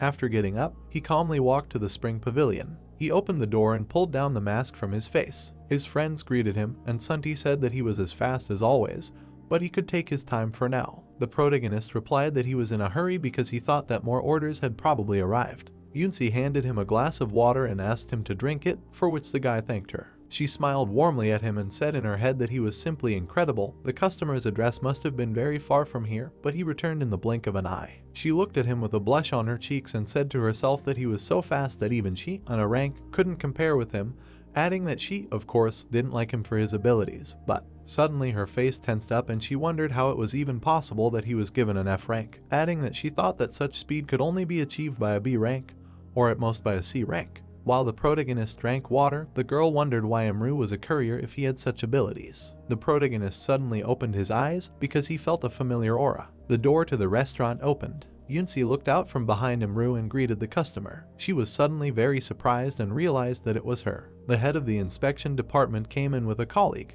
The guy broke the sticks and said that this Flamma was simply killing him. Munhee looked up at her colleague and asked, "Flamma, was he really talking about a new drug?" "Yes," the guy answered, adding that he thought that he was taking the right dose, but it didn't work out very well. The girl said in her head that, just like before the Great Catastrophe, there were medical drugs at that time that were abused. Flamma was called a hallucinogen. It had an analgesic effect, and even a mental one. It made a person forget even mental pain. Flamma helped to forget even the fear of death. Flamma was abused not only by citizens, but also by hunters, whose lives became much more complicated with the appearance of demons, and the number of such abuses grew. The initial effect is good, but then only self-destruction. Munchai looked at her comrade and asked herself, is it really possible that in this terrible time for all of humanity, someone is still selling drugs? This is unforgivable. The main character passed by and heard the conversation of visitors, so he asked himself, what kind of drugs? Turning around, he saw dark energy emanating from the guy, so he asked himself, is it not a drug that is emitting this dark energy from his pocket? He stared at the guy and said to himself that this dark energy was familiar to him. It seemed like he had already felt it the last time he delivered an order. The guy patted his chest pocket and said that there were never-ending emergencies these days, so their team couldn't even sleep properly. But Munchai forgot to take this piece of evidence to submit it for examination, so he took it with him. Munchai looked at him worriedly and asked if he had just taken the drugs and left, to which the guy replied that when they went back, he would submit them for examination because he had been running around so much. The girl indignantly replied that everyone was busy now, and the protagonist thought that he had known that the drugs were related to crimes. Sunt looked into Emru's and shouted that there was an order. The guy pulled a mask over his face and thought that this was good. He left the kitchen and Munchai immediately glanced at him. The guy accidentally looked at her and the girl became suspicious. She put her hand to her chin and thought that she had seen the guy somewhere before. She immediately opened her mouth and remembered that she had seen him on the roof of the modeling agency. She jumped up from her chair, then turned towards the door where the main character was no longer, and her partner asked what happened. Munhai immediately started putting on her jacket and told the guy to eat without her because she would be coming soon. She immediately ran out of the restaurant and shouted loudly after Emru. The guy turned back and the girl asked him if they had met before. She remembered that he was the man she had met on the roof of the Elenon's agency building. The main character pulled off his mask and grinned sarcastically. He replied that he knew he couldn't hide from the girl. He asked if she had any business for him, to which Munhai nodded her head. She began to say that the Hunter Support Agency no longer had the strength or resources to fully combat the growing crime, but with Emru's abilities, he would have slept for many lives. The girl bowed and added that it was not only associations, but the townspeople also needed his help, but if the guy was worried about anonymity, then she could arrange it for him, but let him help them. The protagonist thoughtfully lowered his gaze, looking at her. He closed his eyes and replied that he would help them. He picked up a notebook and pencil and said that Manhwa had clearly found it difficult to keep their meeting a secret, and he thought that he owed her, so he agreed to help if she kept his name a secret. Yunsi leaned against the glass, watching as Imru handed Manhwa a piece of paper with his phone number, and she immediately began to thank him. Yunsi frowned and thought that she couldn't believe that her Imru was talking to the employees of the association with such a serious face. She blushed and thought that if the main character was a secret agent of the Silver Tower. Imru said that he heard Manhwa talking to her colleague at lunch and he thought he knew where to look for the dealers of this drug. The girl opened her eyes wide in surprise and asked if it was true. Some time later, it was a dark evening outside. The angry monsters in the cages were barking very loudly. The leader of the gang was sitting in a chair and a guy was kneeling in front of him, shaking with fear. The man banged on the cage in which the rabbit was sitting with tears in his eyes and screamed loudly, asking if the guy was joking. The leader looked at him and asked if the police had broken in and taken all the goods, to which the guy replied that he had no conscience. The guy's face was bruised and he was screaming, begging for a chance because he would honestly return everything, to which the leader listened to him and mockingly asked why he should believe him. The guy standing behind the leader began to whisper something in his ear and he replied that he understood everything. He replied that he would give the guy one job, for which the guy exhaled and began to thank him. A few seconds later, the leader added that the guy's job was to feed his dogs. The guy opened his eyes wide in fear, looking forward. The man immediately snapped his fingers. Enraged dogs came out of the cages, growling loudly. The main character stood with the order in his hands and said that he understood that they were looking for dealers. He knew where they were. Hearing this, Manhwa was very surprised and asked how he was. Then Imru smiled and replied that her employee had that very drug in his pocket, didn't he? Then he told me that he had just made a delivery and the place where he was delivering the food was radiating a lot of this energy. He had immediately suspected something was wrong, but now, after their conversation, he was finally convinced. That night, he would pay them a visit and destroy their lair. Night had fallen, a construction site.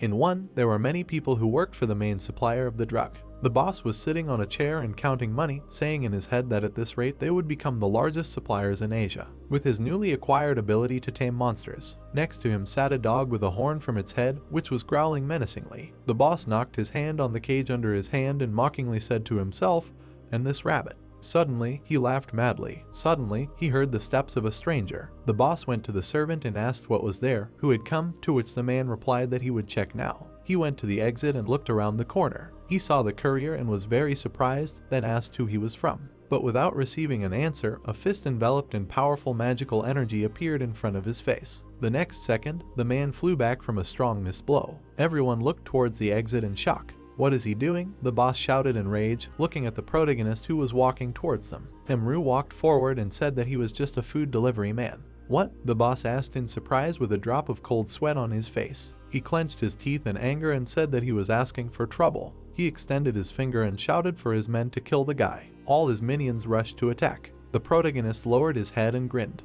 He waved his hand when a guy with an iron pipe jumped on him. Everyone was seized with horror. The guy looked at his weapon and asked if he really cut the iron pipe with his hand. The protagonist stood above him and swung. Then he delivered a powerful blow to the enemy's neck. The man fell to the ground unconscious, and his colleagues screamed in shock, asking who he was and if he was even a human. They decided to attack him all at once. Then the protagonist struck each opponent at high speed. All the boss's servants fell unconscious to the floor. Imru walked towards the frightened boss, who retreated back and screamed, asking if he was an agent of the Silver Tower. The protagonist looked at the man with contempt in his eyes and replied that he had already said that he was a simple courier from an oriental restaurant. Hearing this, beads of cold sweat poured down the boss's face, and he screamed that there was no need to play with him. Having said this, he snapped his fingers. Monster dogs came out from behind him. The boss looked at the protagonist and said that he had abilities, but he was in vain not afraid to come alone. Imru looked at the dogs with horns without a drop of fear in his eyes. A powerful magical energy enveloped him, and he said in his head that his opponent was an awakened tamer. The man looked at the protagonist from under his brows and shouted that no matter how strong he was, he definitely couldn't handle a pack of monsters, because these monsters were B rank, and in a pack they would tear apart even an S rank hunter. He immediately looked forward in confusion. The protagonist stroked the dog's stomachs, saying how good they were. The man immediately shouted loudly, asking what was going on. Imru continued to stroke the dog and said that monsters instinctively recognize someone who is too strong for them and obey. He came closer to the frightened man and said that even his ability couldn't do anything about their instincts. The man fell to the ground, covering himself with his hand, and shouted that he gave up, after which he asked what the guy wanted.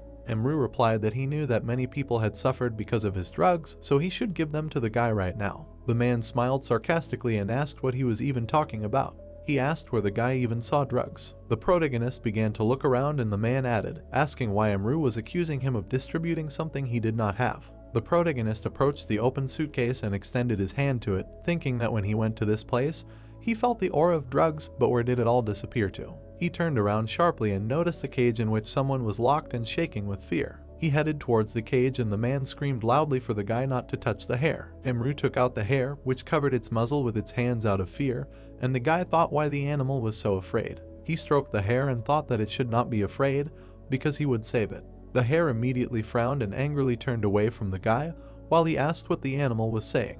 The protagonist opened his eyes wide, understanding what the animal was worried about. The hare and Emru turned to look at the man and the man said that the hare was complaining about him a lot. The man backed away and asked in horror how he was complaining. Emru came closer to him and asked if he really had the ability to control animals, but he treated them rudely, like things. The hare's eyes immediately lit up red and a pink portal appeared in front of him. White bags immediately rained down on the man's head. He fell to the ground and tried to cover his face with his hands to protect it and screamed loudly. Soyun leaned her head on her hands and exhaled heavily. She asked if Emru could stop bringing them animals home because it was too much. The guy lowered his head and apologized to her. Soyun said that Han would really like the hare, but they did not need more animals, to which the main character awkwardly scratched the back of his head, laughing, and replied that next time he would not be so careless. He looked away and thought that he brought the rabbit because it might come in handy. Heian picked it up with a smile and happily shouted that she would name it Pompom, and the guy thought that the girl liked it so much that she would have to take it for herself. After some time, there were police cars near the gang's base. The guy from the Silver Tower called the boss and proudly said that they had arrived at the specified location and were making an arrest and found the criminals already thoroughly neutralized. He said that their leader, Gapsik, was found buried under a mountain of flamma. The guy asked Manhwa how she managed to do this to them, to which the girl laughed and replied that she preferred to keep her secrets. She smiled, looking out the window, and thought that she was indebted to Emru again. Some time passed. Many people were standing near the Spring Pavilion restaurant. Sunti, with Heian in his arms, thanked everyone for congratulating his daughter on the premiere of the series. The girl with blush on her cheeks said that she would try hard for everyone. People started clapping and Yunsi shouted that she was cute. Li Shin looked at his watch and shouted to the owner that the drama was starting. Hearing this, Sunti opened the doors to the restaurant and asked everyone to come in and sit down. He shouted that they had a lot of dishes here, so no one should be shy about trying everything. Yunsi looked at the protagonist and called him, and Emru agreed. When suddenly, he felt something very strange. He turned around abruptly, which surprised Li Shin a lot. He stared at the sky and said in his head that he felt someone very powerful in the sky. An airplane was flying in the sky. Strong magical energy emanated from it. The protagonist did not take his eyes off it, trying to figure out who this power belonged to. Inside, a guy with blonde hair was sitting. Could this really be a level 0 awakened one? The guy was sitting and quickly fiddling with his fingers. A girl was sitting opposite him, very unhappy with such actions. She looked at him and ordered him to take a break, and then asked if he was really having withdrawal symptoms for this console. Joseph looked at his hands and turned to Celia. Tears appeared in his eyes, and he remembered how the director told him that if he touched the console even once more, he would make sure that this series would be removed from sale forever. He slammed his fist on the table and said that he did not want to fly here, and then asked what kind of joint exercises could there be between South Korea and the United States.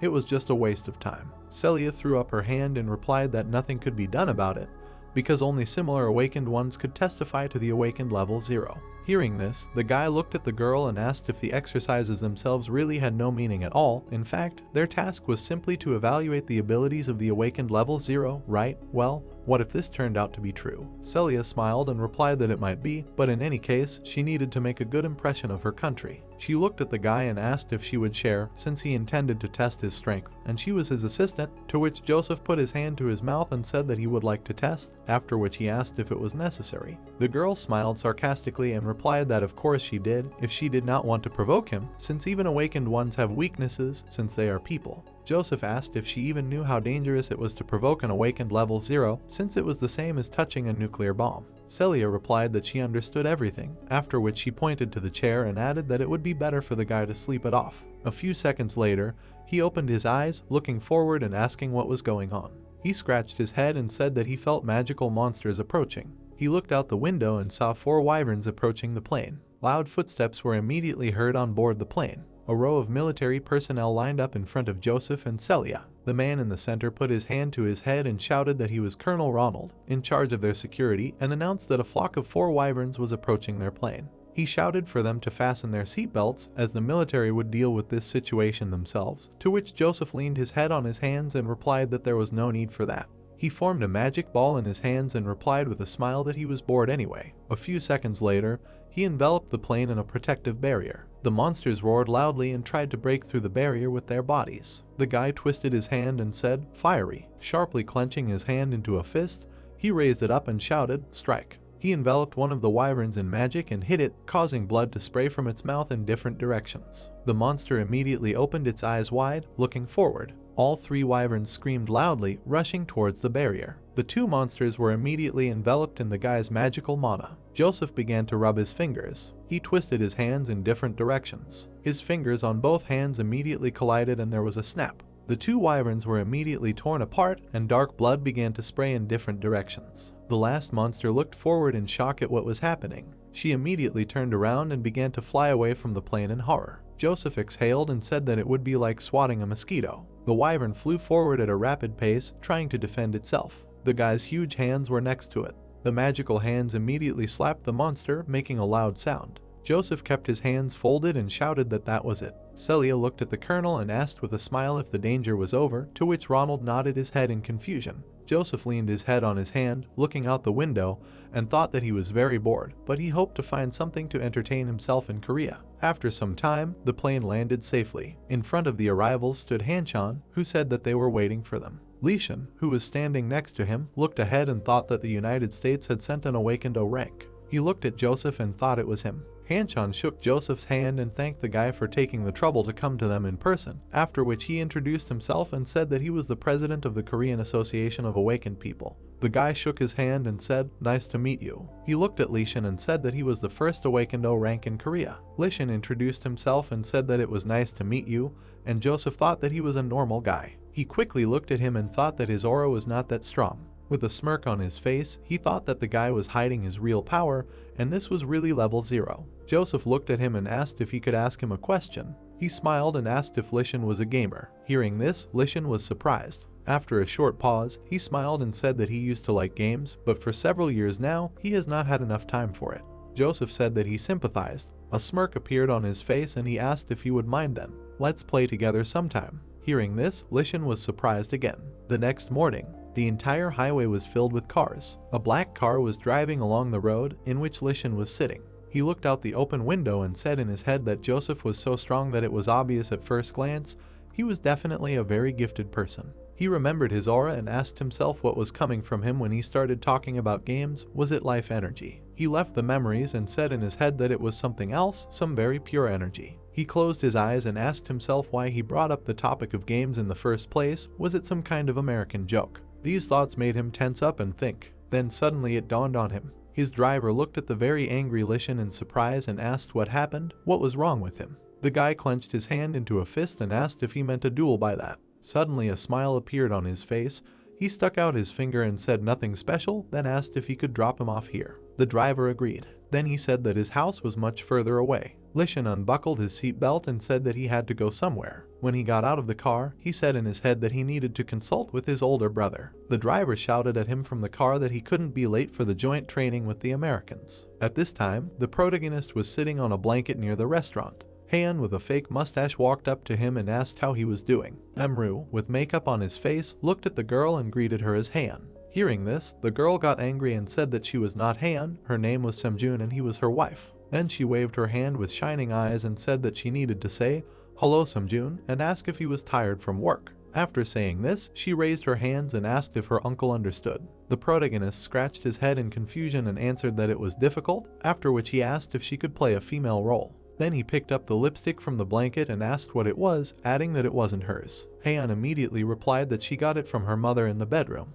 She raised her finger and explained that she simply ran out of red crayons. Hearing this, Emru wondered if she had really used up all the red crayons on makeup. Then he confusedly told the girl that she couldn't do that. Suddenly, a loud scream was heard calling the protagonist. Emru got up and saw Lishan, after which he asked how he was doing. He saw his friend shaking and blushing and asked why he was looking at him like that, to which he replied, nothing special. After calming down, he said that he came on a very important matter. Today, he met an awakened level 0 from the United States at the airport. It seems that he is challenging him to a fight. Hearing this, the protagonist was surprised and asked, level 0. He turned to Haeun and told her to go play in the restaurant. The girl took off her mustache and replied that she understood everything. She quickly got ready and went to the spring pavilion, leaving the guys alone. When the girl left, the main protagonist exhaled and said, so, level 0. Emru looked into the distance and asked if this was by any chance the guy behind Lishan, the ZP pole. Lishan's face immediately changed and he turned around sharply. He saw Joseph, who half appeared in the air. He grinned and said that he hid his presence with the help of an artifact and how they were able to notice him.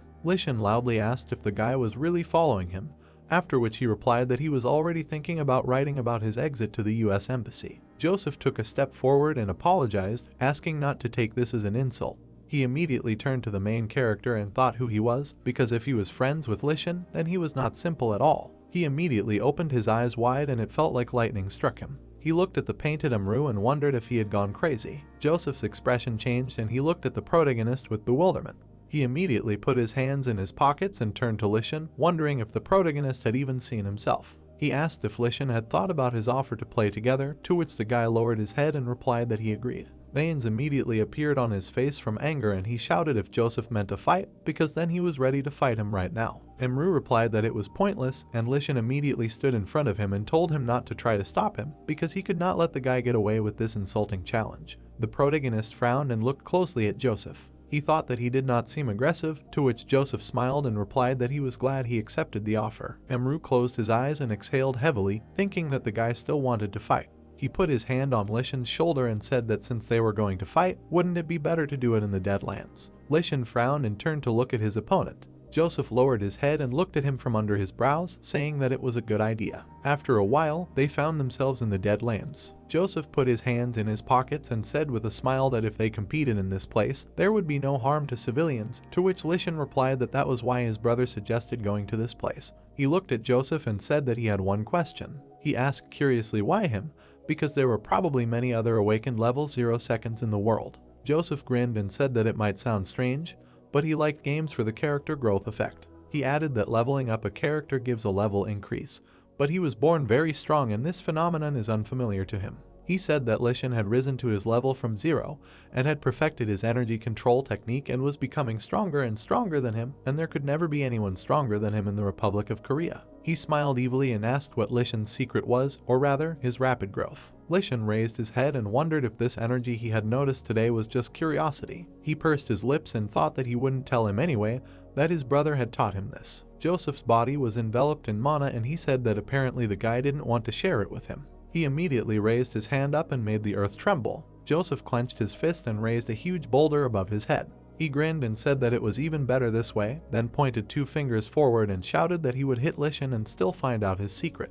Lilin raised his head up and saw that same huge boulder falling on him. Lishan raised his hands and looked at the boulder flying at him. There was no fear or doubt in his eyes. Many very fast and strong blows whistled through the air. The guy cut the block into many pieces with his sword. Joseph watched this with a smile on his face. Lishan flew at the enemy, swinging his sword. He threw a blow, but Joseph raised his hand and created a barrier. This made Lishan surprised. He pressed the sword on the protective field and said in his head that it was very powerful. Joseph clenched his hand into a fist and asked if this was all his power. Lishan was enveloped in the magical power of the enemy, which immediately lifted him into the air. Joseph clenched his hand with all his might. His terrifying power squeezed his opponent, who, gritting his teeth, said in his head that for the first time in his life he felt such pressure of the aura. He understood that a little more, and his opponent would crush him. Then he clenched his jaws in rage, and veins appeared on his face. He spread his arms, releasing all his magical power. Joseph's protective field shattered, and he himself asked himself in shock if he had broken his telekinetic shield with willpower alone.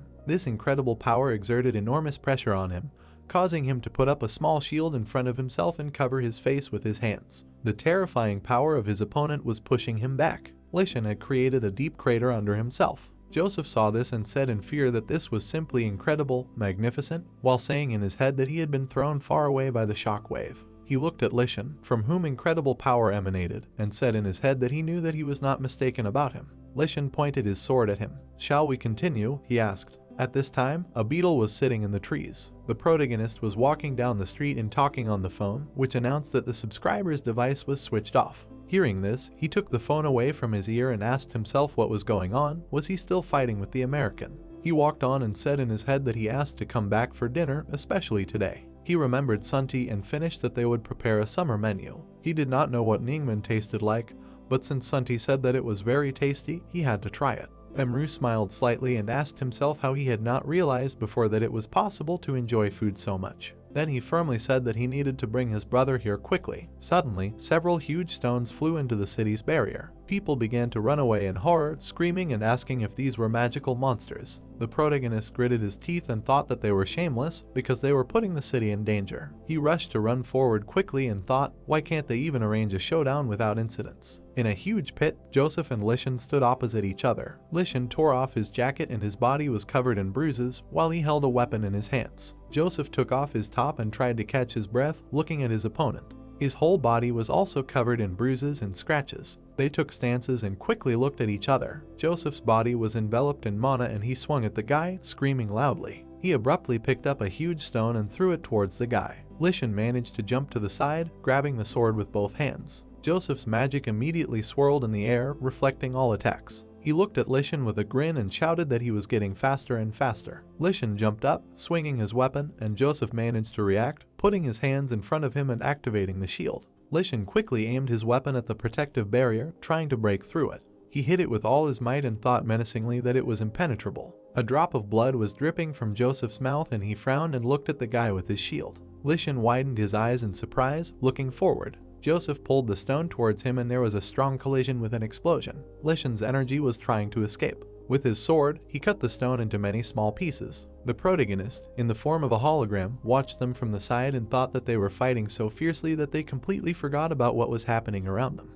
He frowned and thought that he could, of course, knock them both out to put an end to all this. Lishan grabbed the weapon and jumped with loud screams at his opponent. A strong blow of mana immediately hit his neck. He began to quickly fall to the ground and Joseph looked at him in fear. Behind him, he saw a silhouette of the protagonist swinging at him. Joseph gritted his teeth and tried to turn around abruptly. After a while, his eyes widened. He jumped out of bed and screamed loudly, while Celia replied that he had finally woken up. The guy pointed at himself and asked what happened and how he ended up in the hospital. The girl looked at him worriedly and replied that she would like to know that too. She got angry and screamed loudly that she found him lying on the threshold in blood, after which she furiously asked where he had been and what he had been doing.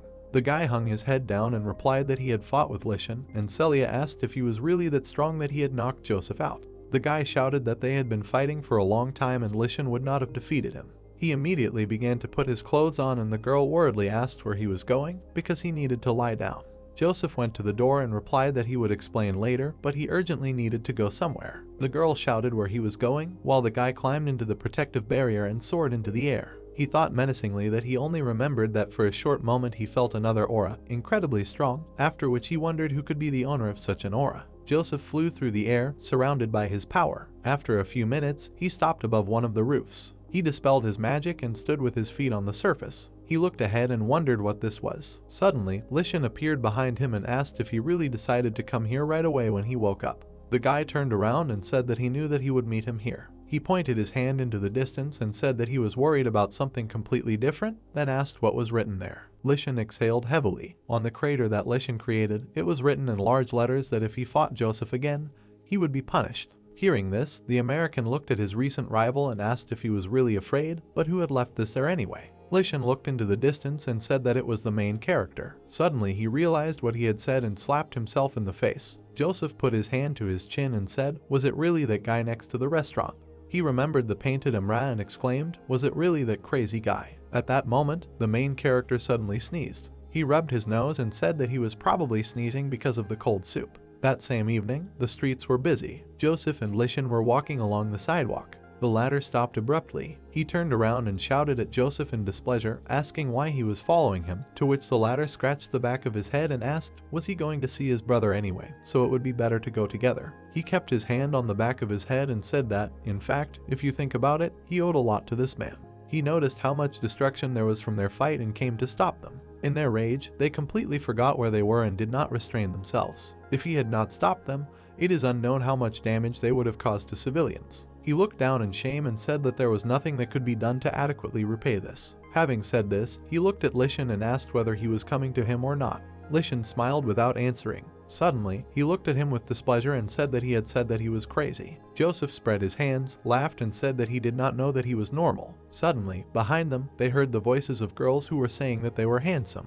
Hearing this, Lishan was surprised. Two girls were standing behind and one of them was asking why this foreigner was wearing house slippers, to which the second answered that it made no difference because he was just handsome. A guy appeared behind them, pointed at the boys and shouted that he knew who they were because he had seen them on TV. He pointed at Lishan and shouted that he was the only rank 0 hunter in Korea. He then pointed at Joseph and shouted that he was a rank 0 hunter from America. Hearing this, all the girls in the area started crowding around them, shouting that they were their fans and wanted an autograph. The boys stood with their backs to each other, realizing that they seemed to be in trouble. Joseph immediately whispered that he had a solution. He clenched his hand into a fist and immediately lifted Lishan into the air with magic. After that, he himself was in a protective ball and they flew up into the air. People watched them and started shouting that the guy's telekinesis was really cool. Joseph looked at Lishan and said that he hoped that they did not disappoint the people. Lishan folded his arms across his chest and shouted menacingly that he would ask the guy only one thing, that he not tell anyone about Murim.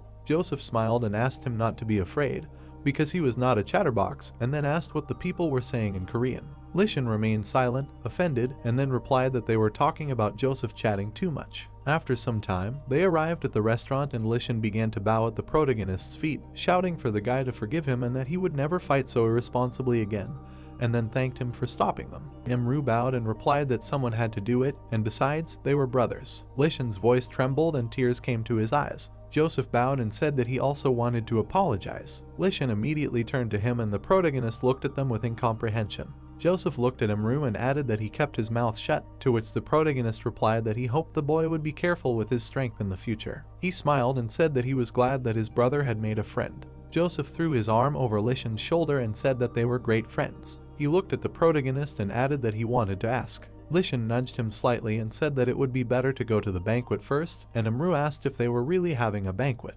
Lishan nodded and said that the entire US and Korean delegation would be there. He looked at Joseph and said that it would be very bad if one of the representatives of the strongest country in the world did not come to the banquet, so he had a great responsibility. Joseph was very upset and replied that he wanted to talk to Murim. The protagonist smiled and suggested that they meet in the park near the restaurant after the banquet. Joseph immediately perked up and shouted that he would come as soon as he could. Some time later at the banquet, Celia picked up a glass of wine and took a sip. She stood up straight and smiled sweetly, looking forward. She put the glass on the table and thought that the wine was quite good. She folded her arms across her chest and began to look around, wondering why Joseph and Lishan were still not there. She immediately looked forward. On the stairs, she saw Lishan, who was walking up. She shouted that today was a great event and then asked why he was at the banquet without a partner. The guy turned around and said that he had no time for that, and then asked if she was Celia and if she had any business with him. The girl smiled and asked him to accept her sincere congratulations on reaching level 0. She walked forward and asked if Lishan was cramped in such a small country. The guy frowned, turned to her and asked what the point of this question was. Celia replied that she would not beat around the bush, because their association would pay the guy 5 times more, after which, with a sly grin, she suggested that he move to them.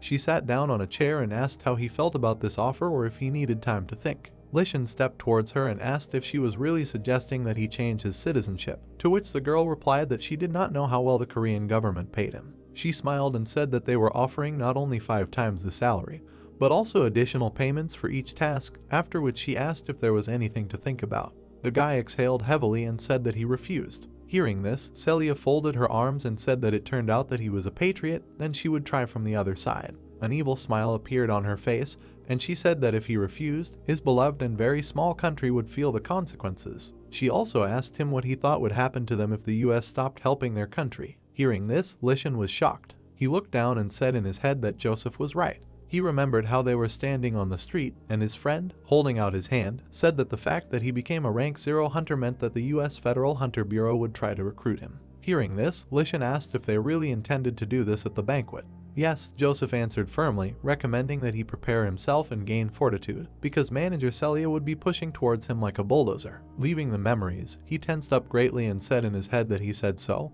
but he did not expect that they would threaten their country so openly. Suddenly, footsteps were heard in Joseph's loud shout, which addressed Celia. The girl looked to the side and was very surprised. Joseph was walking towards her and asking displeasedly, "Is that really what she calls being tactful?" He walked up to her and asked her what she was doing. Celia folded her arms and replied that she was trying to bring a new talent to their team. Joseph stared at the girl and firmly said that Leisha's level 0 hunter was from another country, so she had no right to dictate terms to him, because that was not why he had come here. The girl looked at her comrade and said that he probably forgot that they had come here for exactly that reason, and he had to confirm to them that he was indeed a level 0 awakened, and do everything possible to ensure that they could lure him away. Joseph closed his eyes and said that he didn't quite understand. He stepped towards her and asked why she assumed that he would help them with this. Celia was confused and replied that he was an American hunter. Hearing this, the guy bowed his head and said that it was just the country where he was born. He didn't choose whether to be born in America or in another country. He had no choice. Then he slightly bowed his head and added that if the government continued to try to recruit Lishan through threats and blackmail, he would change his citizenship to South Korean and no longer deal with the United States. Hearing this, the girl asked in shock if the guy was in his right mind. She looked at Joseph with a drop of cold sweat on her face and said in her head that she was given the task of bringing Lishan from Korea, so she cannot lose both him and Joseph here. "What a stubborn one," she said to herself discontentedly. The guy asked her why she was silent. Suddenly, the girl raised her hands and shouted that such jokes were completely inappropriate. Did he really think that Korea would give him more than America? Joseph chuckled and asked why she thought he cared about money or the standard of living, adding that Korea was the mecca of the gaming industry. Celia started waving her hands and saying that she had no words, it was a small country. Joseph smiled and mockingly asked why he cared about her size. He looked at the girl with no respect in his eyes and said that Lishan was much stronger than him, which meant that if they continued to pressure him, he would be able to drown the entire continent of North America along with the United States. Joseph looked at the shocked Celia and asked how she felt about that. She looked at Lishan and wondered if he was really that much stronger than Joseph. Joseph replied that since they had started, he would say one more thing. He said that he had always followed the orders of the government only because he did not like it when people caused him problems. He frowned and added that Celia thought that he was loyal to this government and ordered them around like a boy, and suggested that it was time for them to change their relationship. The girl looked down and her voice trembled. Joseph closed his eyes and replied that if she understood everything, it would be better for her to leave, because many people at this banquet were looking for her. Celia lowered her head in disappointment and slowly walked past him. Joseph turned to Lishan with a smile and said that he would not be disturbed anymore. Lishan said that the banquet would be over soon, after which he asked with a smile if they would go to the park, since his brother was waiting for a guy. After some time, they all met in the park. Lishan told everything and added that if it were not for Joseph, he would have had more trouble. The protagonist looked at the guy and thanked him for his help. Joseph smiled awkwardly and said that friends should help each other. Emru said that he turned out to be a good guy, but this is such a reward, but he wants to teach him something. He folded his arms across his chest and replied that since he is now a friend of his brother Lishan, he will teach him O-rank secret techniques, to which Joseph clenched his fists and happily shouted that he really wants to learn them. The guy's body was enveloped in magic and he said that it was very cool. He extended his hand to the protagonist, calling him brother, and said that he would never forget his kindness. He said with bright eyes that he now definitely wants to become a hunter in Korea, and Lishan exhaled heavily and said that it was not that easy. He said that his brother wanted a quiet and peaceful life, and he did not need public attention, and if Joseph moved to their city, the attention of the whole world would be focused on him and sooner or later it would give the protagonist away. Joseph exhaled and realized that this was indeed the case, and Emru added that they would be very grateful if the guy protected Korea from his government. Joseph lit up and shouted that he would do everything for this. After some time, the protagonist returned to the restaurant and told Sunti that he was back. Sunti looked at the guy and said that he wanted to take a vacation and go somewhere with his family. He said it would be from next Monday until the end of the week, and then asked if the guy could fill in, to which Emru asked where they were going. Sunti said that Han and the entire crew of the series were given trips to a private resort, and they too, since they were her parents. The protagonist replied that private in their world probably meant an expensive establishment, and then asked if he could go too. Sunti smiled and said that the Red Dragon Guild was very generous with trips to relatives as well, so the guy would go with them. Emru smiled and said that he would be very happy about that. Meanwhile, at the Red Dragon Guild office, Heechul slammed the table with all his might and asked why the pictures were ruined. He shouted that he rented an entire private resort just to talk to the delivery guy. Moyen nodded her head and replied that it was exactly like that.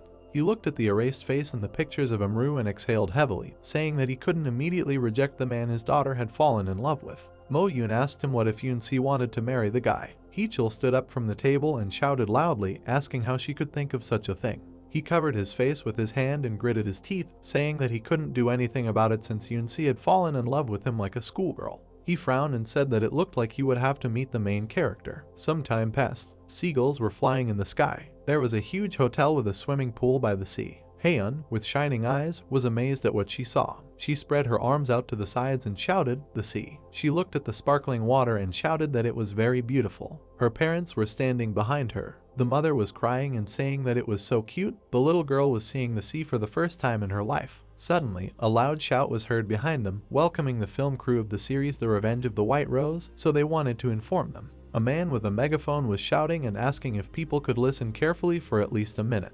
He started saying that the resort was divided into 2 zones. Their zone was D. Then, with a sinister smile on his face, he said that although it was unlikely, he was warning everyone not to go beyond Zone D under any circumstances. One of the guys raised his hand and asked how to understand where Zone D ended. The informant replied that where they saw an electrified fence and security, that was definitely the end of the safe Zone D. All visitors began to put a bracelet on their hand, and the informant asked everyone not to touch the electrified fence and not to talk to the security, and if the security addressed them, they should show the bracelet they were given and follow the instructions. The bracelet is a proof that a person is a resort guest. There are no other restrictions. The protagonist looked at the bracelet on his hand while someone approached him. The informant shouted, handing them all over to the hostess. "Thank you," the protagonist said, raising his head and surprised. Heechul was standing in front of him with a wide smile on his face. "Have a nice holiday," the informant wished everyone. The whole family followed Heechul along the sidewalk. On the surface, he was smiling, but inside, he was closely watching Imru. He remembered how he had recently said with displeasure that he would meet him himself.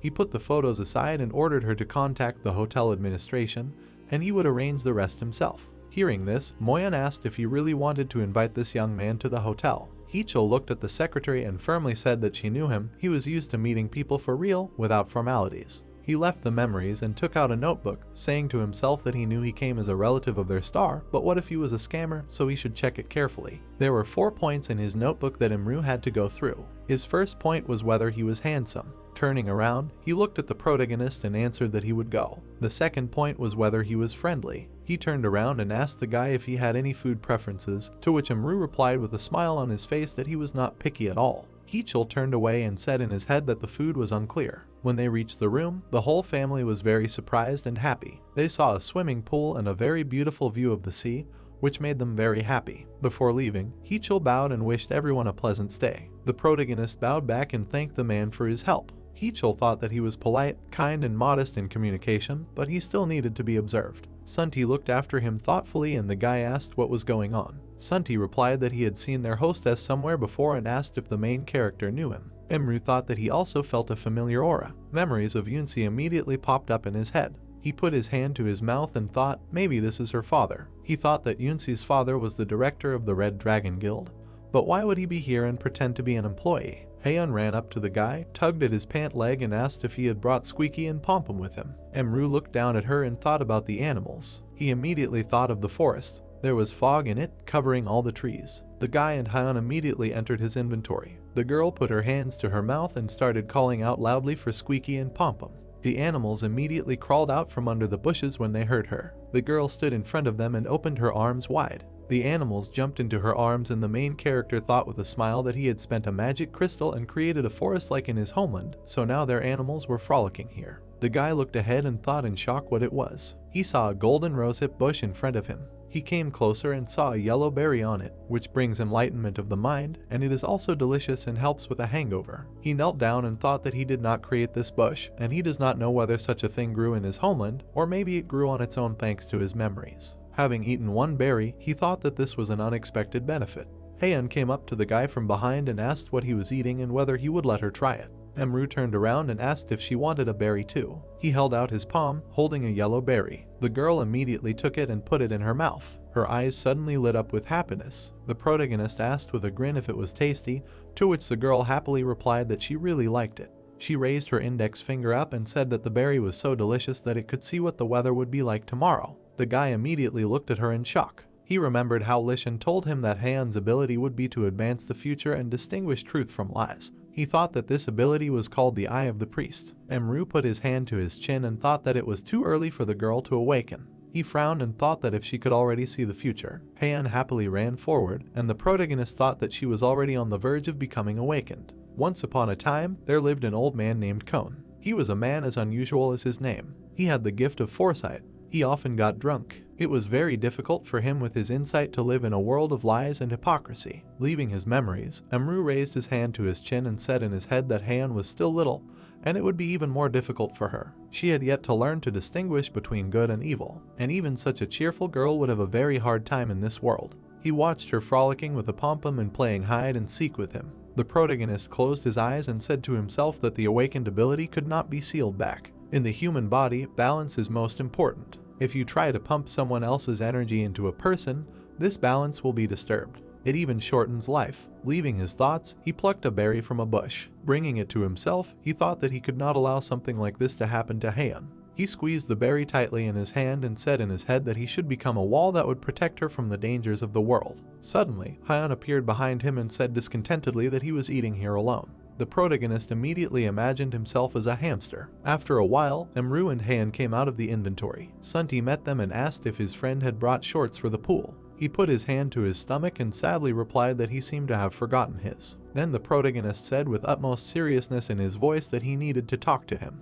Hearing this, Sunti looked at him and asked, "Did something really happen?" since he was so serious. The protagonist told about his daughter. As soon as he finished the story, Sunti shouted in shock that this was impossible. What was he talking about? He grabbed his head and asked if his daughter was really an awakened one, possessing the ability of a fortune teller and even an S-rank one. Yes, the protagonist firmly answered. He also said that this ability was innate, she just experienced an awakening. Sunti held his head and sighed heavily. He lowered his head in disappointment and said that he wanted Haeun to live an ordinary life and be happy, but she was awakened, and at such a young age. With a gift, and such a rare one at that, she would have to devote her life to a dangerous profession. He extended his hand and asked the protagonist if there was anything he could do to seal her awakening.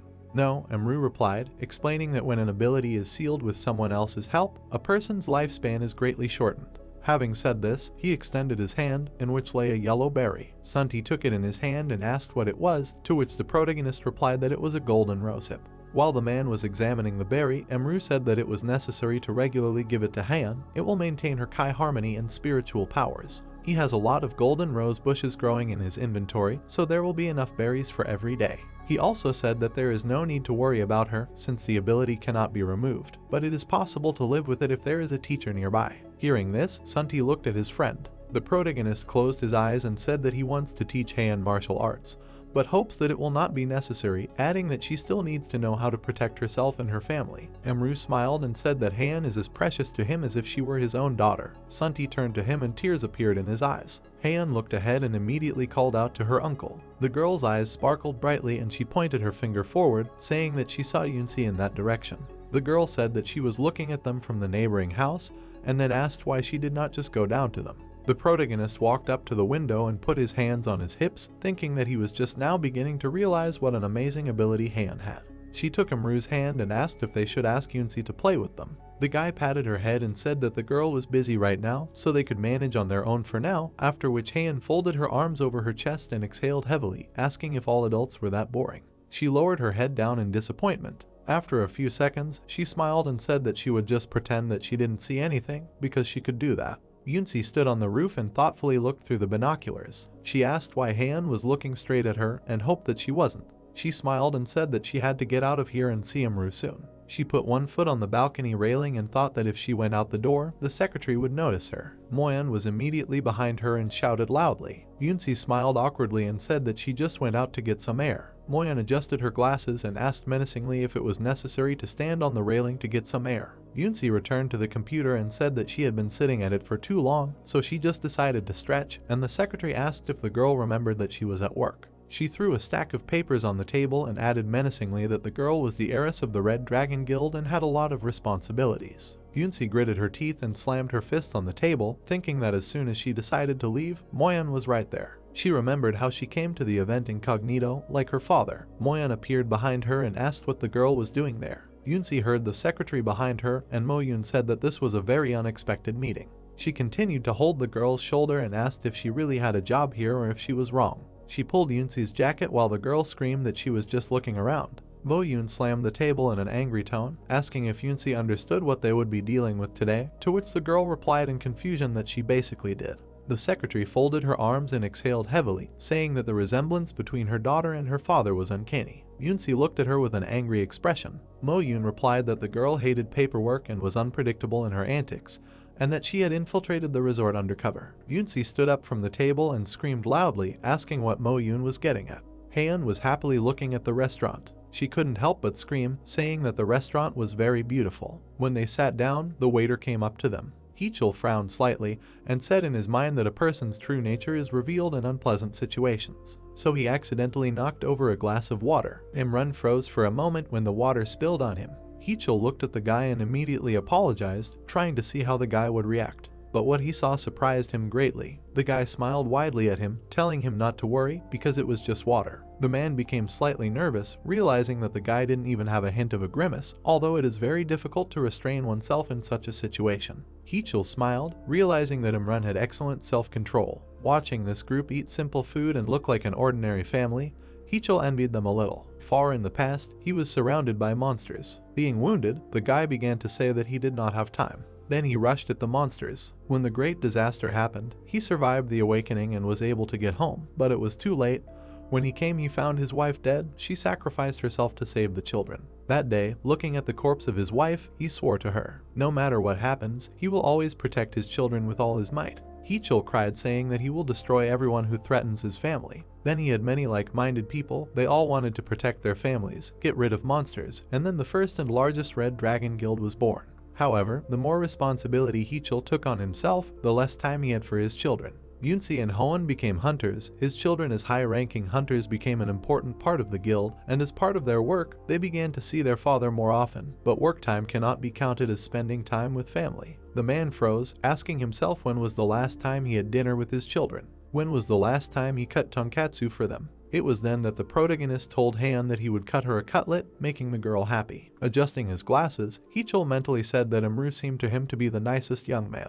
The protagonist enveloped the knife in aura and directed his aura at the plate. And while Haeun admired the quick cutting, Heechul was shocked. The man became nervous, not understanding how the guy cut the cutlet. Did he really wield a table knife as if it were a sword? The cut was so smooth, as if it was cut with a scalpel, and even other awakened ones cannot do such a thing. Looking at Imru, Heechul tried to understand who he really was. Taking the plate, Heechul realized that Imru cut the cutlet not with a knife but with aura. There was not a single scratch on the plate, but with the energy required for such a cut, the plate would have suffered too. Looking at the plate, the man realized that even in his guild there was no one capable of this. However, he heard that the guy was only an F rank, an ordinary courier from an ordinary Chinese restaurant. Was it possible that he was a secret agent of the Silver Tower? Heechul thought, in that case, the management could not help but notice how talented the guy was, and he understood it too. Suddenly, his daughter's hand grabbed his shoulder. She, being in a terrible mood, asked her father to go away with her. Barely containing her anger, she said that they would have a serious talk. Soon they left through the back exit.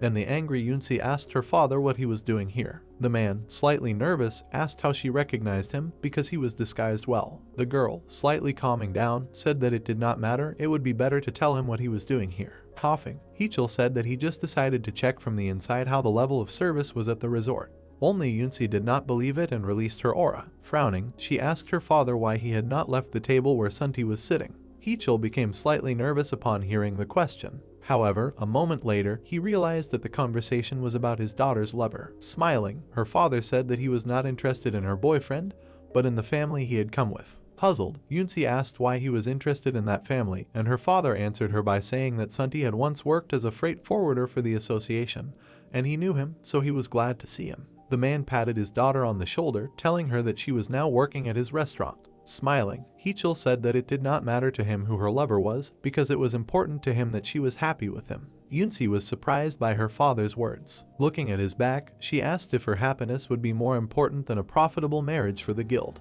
Heechul closed his eyes and said that he raised her to be independent, so she doesn't need a boyfriend to lead the guild. The man stopped abruptly as he touched the door handle. He then opened the door and told his daughter to take some of her time to see him and Hoan, since he hadn't had dinner with them in a long time. The father looked at his daughter and said that this time there would be no talk about business, only family conversations. The girl smiled sweetly at her father and agreed. The protagonist and the Sunti family's short vacation ended without incident.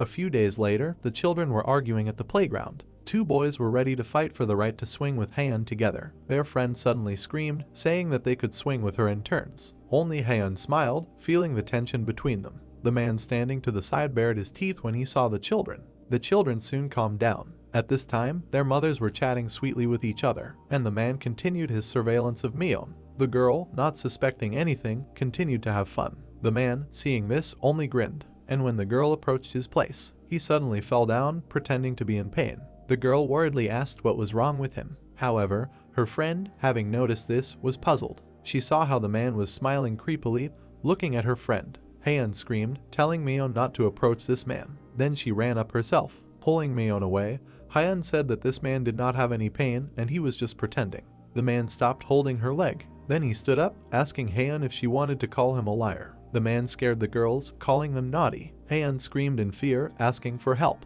Then a light flashed from her hood, and Kei Korongi knocked the man down with one jerk. Then the frightened mothers ran up to the children. Haeun pointed at the man and said that this man was lying to them. Having grabbed Kei Korongi, the man realized that it was time for him to leave. So he ran quickly, pushing everyone along the way. As he ran away, he cursed, realizing that the mouse had ruined everything for him. He gritted his teeth in anger, remembering what happened. Suddenly, someone screamed and ordered him to stand, after which the young guy pounced on him, because of which they both fell to the ground. Things from the criminal's backpack fell to the ground. Getting up, he could barely stand the pain. Having stood up, the criminal told the guy that he could not stop him. However, being stubborn, he grabbed his leg, after which he smiled cheekily. Looking at the criminal, the guy said that now he would not leave. This greatly angered the man. He began to kick the guy, demanding that he let him go. However, he endured the pain, not intending to let go of the criminal. Suddenly, he grabbed him by the hair and concentrated the aura in his hand, saying that he would have to use the aura. Being furious, the criminal demanded to let him go if he did not want to die. However, the guy showed courage and did not let him go, because of which his blood splashed on the wall.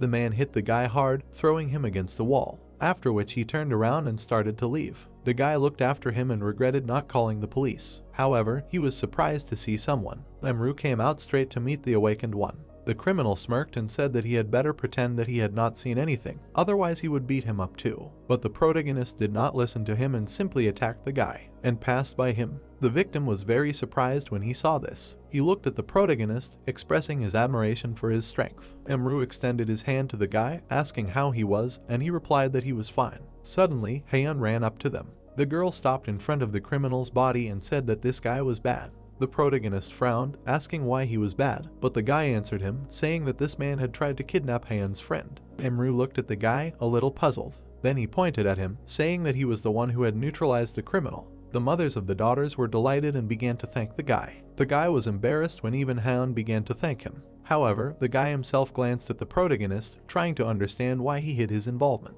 Taking a closer look at Emru, he realized that he had seen him before, and then it seemed to him that he was very strong physically. Haeun's mother happily offered the guy to have dinner at her restaurant as thanks. Emru watched as, under everyone's persuasion, the guy sadly agreed to go. However, a moment later, he surprised him by saying that he needed to tell him something about Haeun. The protagonist was taken aback, not understanding how this guy knew Haeun. Soon Sunti brought the guests their dish. He smiled, saying that although the selection was not large, everything was delicious. T-Bok bowed his head and said that he had recently moved to this city. Clenching his fist, he asked for forgiveness. Then he looked at Sunti and asked if they had noticed any suspicious individuals in the vicinity of the restaurant.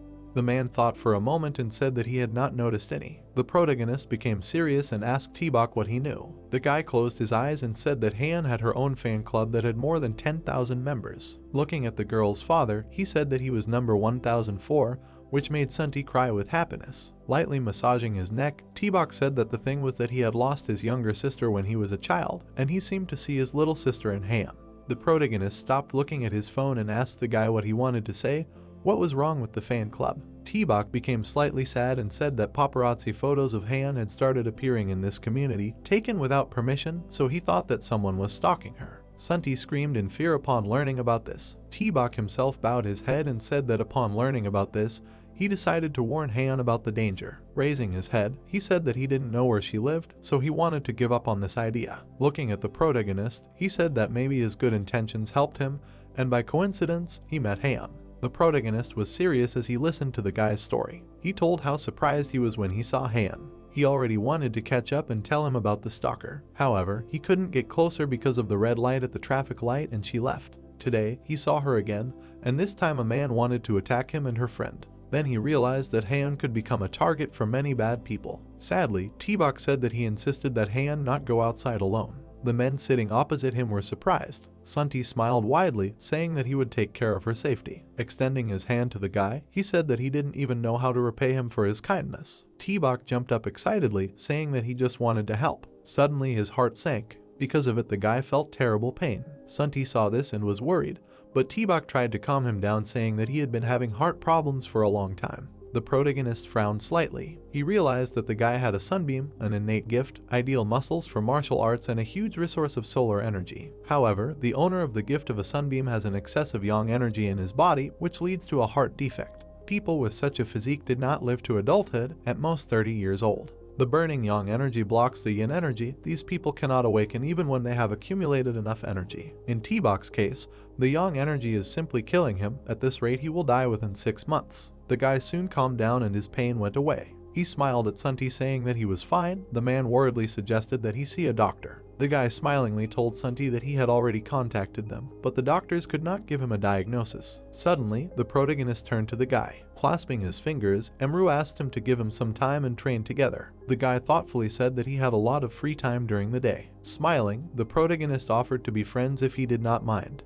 The guy raised his hands, saying that he was only glad about it. A little surprised, the guy said that training really would not hurt him. Soon the door of the restaurant opened. The protagonist and Sunti said goodbye to T-Bok. They both smiled as they watched the guy go. Sunti looked at Emru and asked him if he wanted to make a fighter out of the guy. Then he closed his eyes and asked if he did everything because of his health. But a moment later, the man thought about trying to figure out how to solve the problem with the pursuers. Emru, seeing this, told him not to worry. Smiling, he said that he would deal with them himself. Early in the morning, the protagonist came to Murim Park. Soon, T-Bok came to him and said hello. Looking around, he asked the protagonist why he wanted to meet here, because demons sometimes appear here. Sash, hearing his words, smiled and told him not to worry. After that, he told him that there are conscious awakened citizens in this park, and they regularly clean it. Unexpectedly, Hayek, who was running with his friend, greeted the protagonist. Emru smiled back at him, telling T-Bok that they were participants in a health marathon.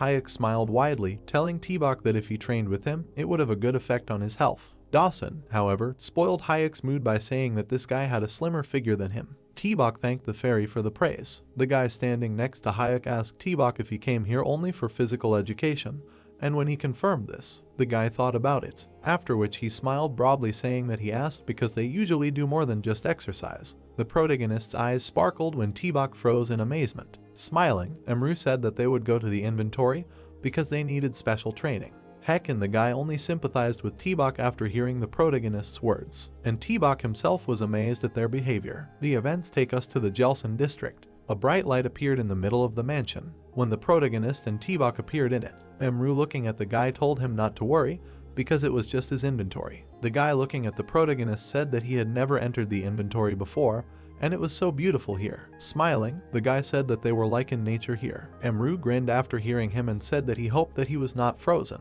The guy clenched his fist and said that he tolerated the cold very well. Afterwards, he pointed at himself and said that even his heart did not bother him in the cold. The protagonist frowned. He understood that due to the excessive yang energy, T-Bok almost did not feel the cold. Raising his hand, T-Bok asked if he was really brought here only for training. Emru grinned when he heard his words. Holding out a candle, he told the guy that he would soon find out everything himself. Soon the candle lit. The protagonist stood behind the guy, carefully monitoring the entire process. Afterwards, he lit the candle and gave it to T-Bok. The guy himself, perplexed, asked why this practice was needed. The protagonist asked him to simply trust him and concentrate. Emru, looking at the guy, realized that he, possessing superpowers, could not understand this until he demonstrated it. Therefore, he released his aura. The protagonist lowered his hand, intending to help the guy feel everything himself. Several projections of his hands formed behind the guy. After that, the protagonist pressed the mana between his palms. He concentrated the yin energy, intending to break the blockage of T-Bok's body. Therefore, he abruptly touched his back and poured in the yin energy. The guy's heart began to beat faster. Her energy flow was disrupted, turning into lightning. And then T-Bok opened his eyes. The flame on the candle suddenly flared up. This flow of flame greatly shocked T-Bok. Out of fear, he released his back and fell on his back. Soon the candle went out, falling to the ground. However, the guy himself landed painfully. Looking at the protagonist in fear, he asked what it was. Emru, sitting down next to the guy, said that this candle shows the level of strength. It is made so that its flame burns in the hands of the holder according to his energy potential. Looking at the candle, Tebok said that it was impossible. Tebok frowned, saying that he couldn't have such an aura since he wasn't even awakened. The protagonist stood up and told the guy that he was specially designed. Emru became serious, saying that his energy system was uniquely designed. An excessive yang energy caused his meridians to become blocked, and that was why the association's check on the equipment didn't recognize his strength. The protagonist explained to the guy that he had recently cleared his meridians, and that should be enough for a while. Tebok was very surprised to realize that he had been cured. He suddenly froze in shock. A moment later, he began to cough up blood. Emru frowned slightly, saying that he had simply cleared his meridians, and that would not be enough for long, and that it should not be done often since it would cause serious side effects. Approaching the guy, the protagonist said that everything would soon pass, but that was not the problem. He explained to Tebok that everything alive retains its form, but its yang energy is constantly looking for an outlet somewhere, because of which the heart beats wildly and muscle mass grows by itself without effort. All this was the result of the body's struggle with an internal threat. Emru closed his eyes and said that yang energy cannot be locked up, and his condition was a consequence of the blockage of yang energy. Inside him burned such a flame that he saw on the candle, and one day this flame could break out, burning him. Tebok froze in shock upon hearing his words. The protagonist, being serious, said that he had no more than 6 months left, and all because of the flame that was blocked inside his heart. Tebok, frightened, asked if there was really no way to prolong his life. The protagonist answered him saying that it could be done, that's why he brought him here. The guy worriedly asked if he needed to practice in this icy place to recover. The protagonist, calmly, said that although the cold made him feel better, it would not help against the disease, so he had to find a safe outlet for his yang energy. Looking at the candle, he told Tebok that for the next 15 days, he would train him using a special method, and as a bonus, he would learn martial arts, and his immediate goal would be to light this candle with his own efforts. Having calmed down a little, Tebok asked if he was giving him enough time. The protagonist answered by saying that he had an ability called the Sunbeam, so he could do it. After that, Emru opened his eyes and said that the training would be grueling. If he was not ready, he could refuse. Remembering how the protagonist knocked out the criminal, Tebok realized that he had no reason to lie to him, and if his life was in danger, then nothing would stop him. The protagonist frowned slightly when the guy agreed to the training. He said with a smile on his face that he had nothing to lose anyway. Emru put his hand on the boy's shoulder, saying that he had made the right choice, although it was as if the boy had a choice. The protagonist suddenly picked the boy up and threw him into the sky. Grinning, the protagonist began his lesson. Tebok himself screamed and cried, saying that it was too unexpected. Thus began Tebok's training under the tyrant's guidance. He ran through the territory of the icy mountains and tried with all his might to light a candle. After 15 days, the protagonist watched the boy's training. A weak smile appeared on his face. The boy finally managed to reach the foot of the cliff. Looking at his silhouette, Emru said that now he could prepare to go out. The matured Tebok asked if it was true. The man's lips stretched into a smile. At this time, deep under the water, the monster opened his eyes. Tebok was meditating, trying to light a candle. He was unusually calm during this meditation. Suddenly, the candle lit up. A moment later, the flame flared up. Tebok, having achieved the result, smiled. The protagonist, appearing behind him, said that now he could control even the size of the fire. The man stood up, saying that it was all thanks to him. Emru grinned and said that he did not expect such a result. The student, embarrassed, said that he could not compare with his fire, and he was far from his level of strength. The protagonist, being pleased, said that he should not worry about this, because that time he simply released the accumulated energy, but now that all the meridians were cleared, the condition became stable. Tebok became nervous with joy when the protagonist asked him if he felt pain in his heart. The student admitted that he did not even remember the last time his heart hurt. Smiling, Emru said that the size of the fire can be increased with constant exercise. The size of his fire will be an indicator of his strength, and the stronger the fire, the stronger he is. Tebok was glad to learn about this. Standing in a stance, Emru said that the final test would be the competition here. Tebok, however, bared his teeth instead of being scared. He greeted his teacher, saying that he had been waiting for this. After that, he stood in a stance. The protagonist only smiled, looking at the guy, who was tense. A moment later, he rushed to attack. The protagonist easily blocked his fist. Even the next attack was easily repelled. Tebok began to furiously strike, but the protagonist easily dodged. He gritted his teeth, realizing that even having become much faster, he could not touch the teacher. The protagonist frowned and abruptly stomped on the ground. Because of his strength, Tebok's body was thrown up. The guy was not worried and only tensed up. He abruptly released his aura, intending to use the opposite aura. Using a shard, the man rushed to attack. He began to move around the teacher at great speed, trying to confuse him. And when he found himself behind his back, he abruptly struck. His energy flow hit the protagonist directly. Due to the power of the blow, Emru was carried back several meters. T-Bok looked in surprise at the hand from which the flame had just burst out. Surprisingly, there was not a scratch left on the protagonist. He rejoiced, saying that this blow was excellent, now he can use energy for the blow. Approaching the student, the teacher said that now he can go down the mountain. He, being happy, told the teacher that it was all thanks to him. The protagonist, smiling, offered to take a second test in the Silver Tower. T-Bok, becoming serious, asked the teacher if he meant the test for the rank of Awakened. The protagonist, being in an excellent mood, said that this is exactly what he wanted to say. The next day at the Awakened Association,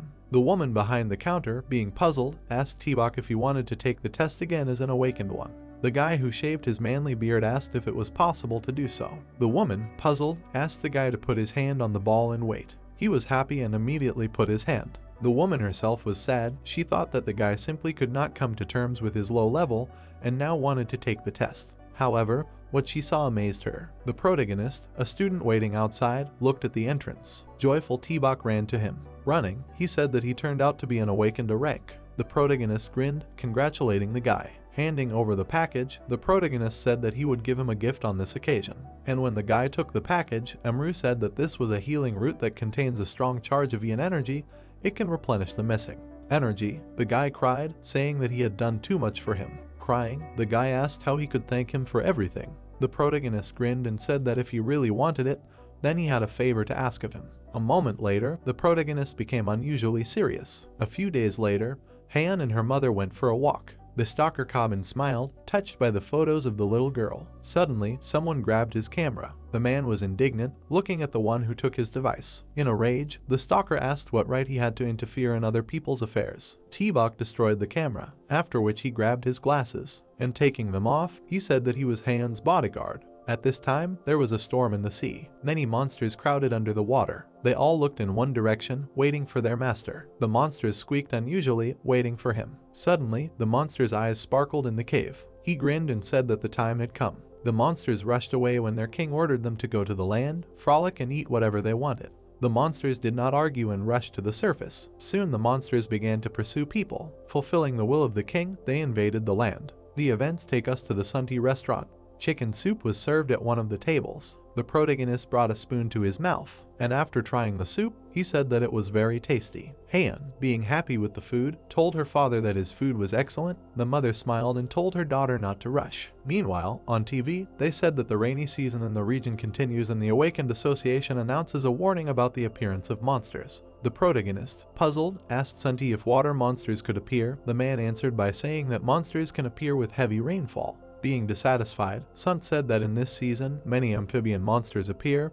They appear in huge numbers and the water strengthens them. The protagonist frowned, realizing that at this time of year, water monsters cause problems. The guy involuntarily looked at the door. Dawson was knocking on the door asking for help. When the protagonist approached, the fairy asked to help her friends. The girl, having calmed down a little, said that the water fairies were in trouble because of the water monsters. Sunt, becoming serious, said that in such weather it would be dangerous to go to the water and it would be better to just wait for people from the Awakened Associations. Dawson cried when she heard the man's words. Seeing her condition, Snoot doubted. The protagonist, who was standing next to him, told the man to worry because he himself would go and figure it out, especially since he could not refuse his friend when she asked for help. Smiling, the protagonist told Dawson to lead him. The fairy barely held onto the protagonist's clothes, who was rushing towards the shore at high speed. Frowning, he asked the fairy to explain the situation to him in more detail. The girl screamed, saying that at first there were as many monsters as usual in this season, but suddenly there were so many that the fairies were forced to seek shelter. The protagonist thought about it after hearing this. Rushing at full speed, he realized that this type of monsters multiplies quickly. Soon the guy stopped, creating a gust of wind. Looking into the distance, the protagonist thought about the unusual situation. Perhaps the reason was that a portal had opened somewhere. Pointing to the side, the fairy said that it was there. Dawson screamed, calling her friends. The water fairies swam out of the water, asking Dawson why she came when they asked her to run. She happily pointed at the protagonist, saying that she brought a person who could help them. The water fairies sadly said that this was impossible because there were too many sea monsters, and the monsters would definitely kill a person. The protagonist crossed his arms and asked if the monsters were that strong. The fairies answered him saying that it was a matter of numbers. There were too many of them. One of the fairies asked the guy how he could understand what they were saying. Then Dawson pointed at him and said that he was very strong and magical. Raising her finger, Dawson said that this man was even stronger than their flower queen. Sighing, the water fairy said that for a human, this was impossible because humans are not the best swimmers and especially cannot breathe underwater. The protagonist inhaled air, telling them not to worry about it. Then he walked to the edge of the bridge and jumped into the water. The water fairies followed him. One of the fairies was surprised that the protagonist did not need air. The protagonist frowned ahead. He used the technique of holding his breath. For this, he slows his heartbeat to the limit. With this technique, the need for air is reduced so much that he can be several hours without air. The side effects were numbness of the limbs and hypothermia. However, the protagonist enveloped his body in an aura and completely neutralized the side effects. Soon his foot touched the bottom.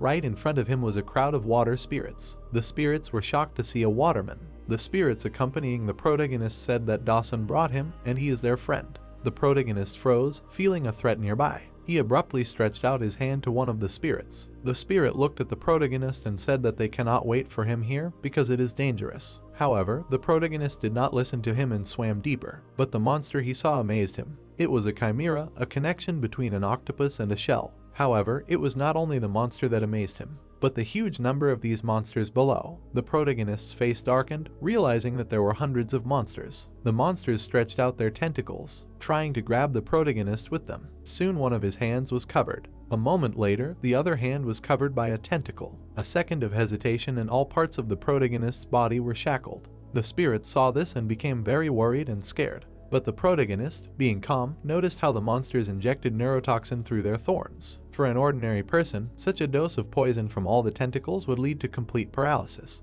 Looking at the monster, the protagonist understood why the spirits ran away so quickly. His lips stretched into a smile. He did not stop grinning, even when the poison continued to be injected into him. A moment later, the monsters cried out in pain. The protagonist enveloped himself in an aura. A master like him is not affected by poison. His body easily resisted the poison. A moment later, he completely tore the tentacles apart. Looking at the demons below, Emru decided that they were guarding something. He couldn't help but smile, trying to figure out what they were guarding. Spirits were watching all of this. The monsters were screaming in pain when the protagonist was tearing them apart. He was moving at great speed, killing everyone nearby. But the monsters did not give up, continuing to attack. Emru easily tore the tentacles apart, rushing towards the monsters. With one blow, he killed several monsters. His blow pierced the monster's shell through and through. Suddenly, a huge chimera appeared in front of Sasha. It attacked him, but the protagonist jumped up, dodging the attack. With one blow, he cut the creature into two parts. The chimera's body began to split in two. The protagonist, looking through the gap, frowned. A moment later, he rushed towards the other monsters. The spirits watching this screamed in disbelief. They did not understand how a person could be so strong. The protagonist soon stopped. Looking at the monsters in front of him, he realized that they came from somewhere, because even after killing many, their number did not decrease. He became serious, realizing that there were even more chimeras. A second later, he noticed a strange aura from one of the caves. Sighing, he decided to break the portal, otherwise these monsters will continue to arrive and arrive. Looking at the body of the killed monster, the protagonist tried to figure out how to destroy the portal without harming the House of the Water Spirits. The guy waved his hands, forming a flow of mana. The silhouettes of his hands began to appear. He slightly bent his fingers, realizing that without using force, he could not do anything. Mana began to swirl around the guy. The flow of mana began to swirl like a whirlwind. A moment later, a real water tornado formed. Emru stood in a stance, preparing to direct the tornado to the cave. He rushed forward, tearing apart the monster in his path. The chimeras screamed, starting to attack the guy. However, it rushed through them at great speed. Soon the protagonist found himself in front of the entrance to the cave.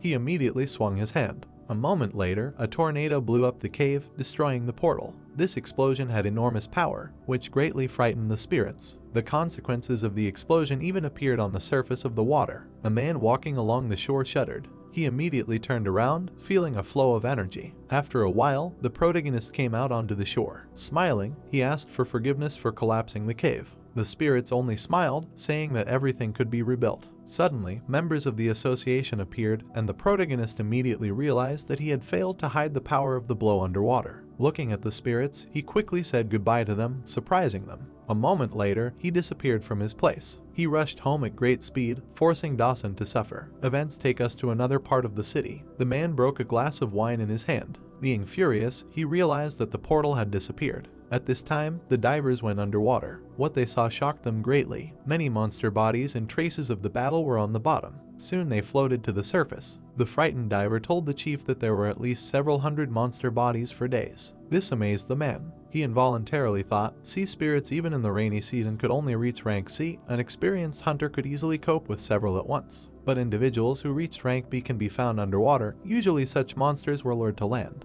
And understanding all this, the guy tried to understand how it was possible to destroy so many monsters underwater. He knew that only Lishan could do this, but he was now in another place on a mission. Frowning, the guy realized that this time the same person with level 0 intervened. Suddenly, a subordinate guy arrived and called him. He said worriedly that they were ordered to stop the investigation, and this order was given personally by the chairman. This greatly surprised the guy. Soon he entered the association building. Walking down the corridor, he tried to understand why the investigation had suddenly stopped unexpectedly, whether it was possible that that level 0 hunter had reached the authorities. However, he knew that that hunter had the power to destroy this world. Frowning, the guy remembered that Munchai had seen that hunter. Looking at the girl, he tried to understand why she hadn't said anything. Munchai herself was working at that time, not noticing the guy. She was deep in thought, pondering the situation with the sea monsters. She understood that this time Amru had intervened. Taking the box in her hands, the girl frowned. Closing her eyes, she thought that she was still not strong enough, even after mastering the technique. Opening the box, she decided to use the weapon inside it. Holy Weapon, Uriel's Dagger, an S-rank artifact that increased damage to dark attributes by 50%, it also increased speed and health by 30%.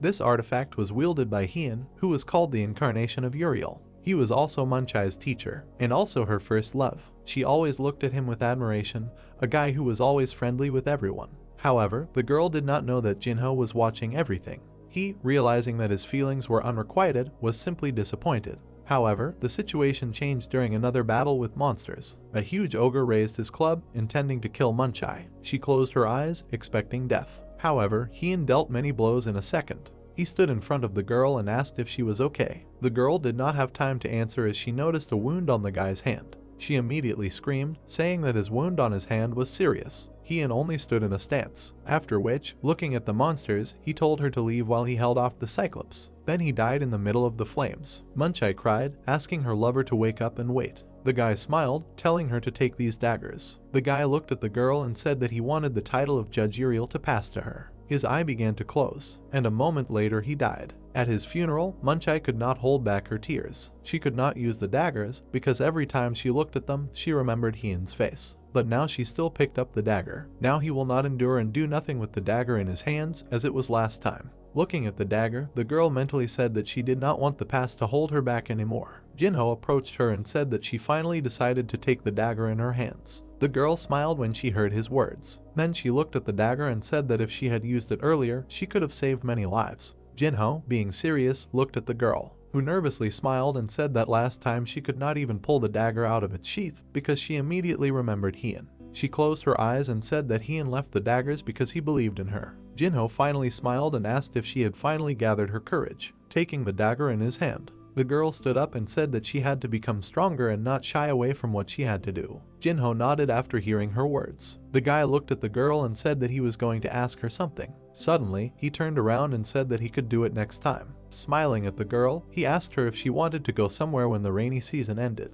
Munchai smiled widely, after which she embarrassed the guy by saying that Jinho was asking her out on a date, but the guy began to deny it. However, his excuses did not work. Soon he left the office and stood behind the door. Smiling, he decided to wait a little and trust Munch, because even if not right away, she would be the first to talk about that level 0 hunter. And judging by the events he participated in, he always came to the rescue, which means he was not a bad person. The guy involuntarily frowned, remembering the past. Then he and Hien were standing on the roof. Hien looked at the sky and asked Jinho if he knew what he really was. Looking at Jinho, he said that being normal in appearance, he thirsts for battle and blood. Then he asked the guy if he would mind if he took Munhai away from him. Smiling, he said that of course a proper guy like him would suit her, so he must protect her. Smiling, Jinho told the dead guy not to worry, because he is not like him. Continuing to walk, Jinho mentally said that he will not allow Munhai to cry again. The events take us to Sunti's restaurant.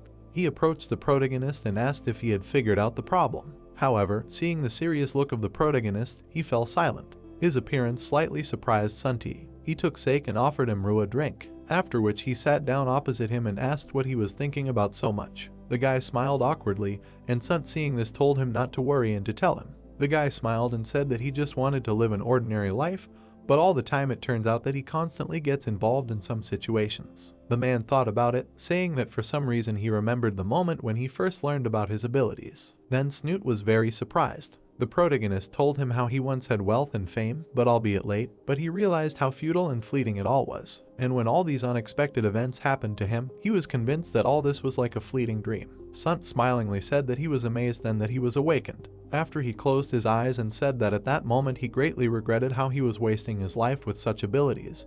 But he could not interfere. It seemed to him that he had reasons. Emrua smiled, saying that he had no reason, because in that place he had great power and almost did not live an ordinary life. But now, living as an ordinary person, he constantly gets into trouble. Sunt, pouring sake, said that he did not know that it bothered him so much. Pouring sake to Emru, he said that he could not always understand him.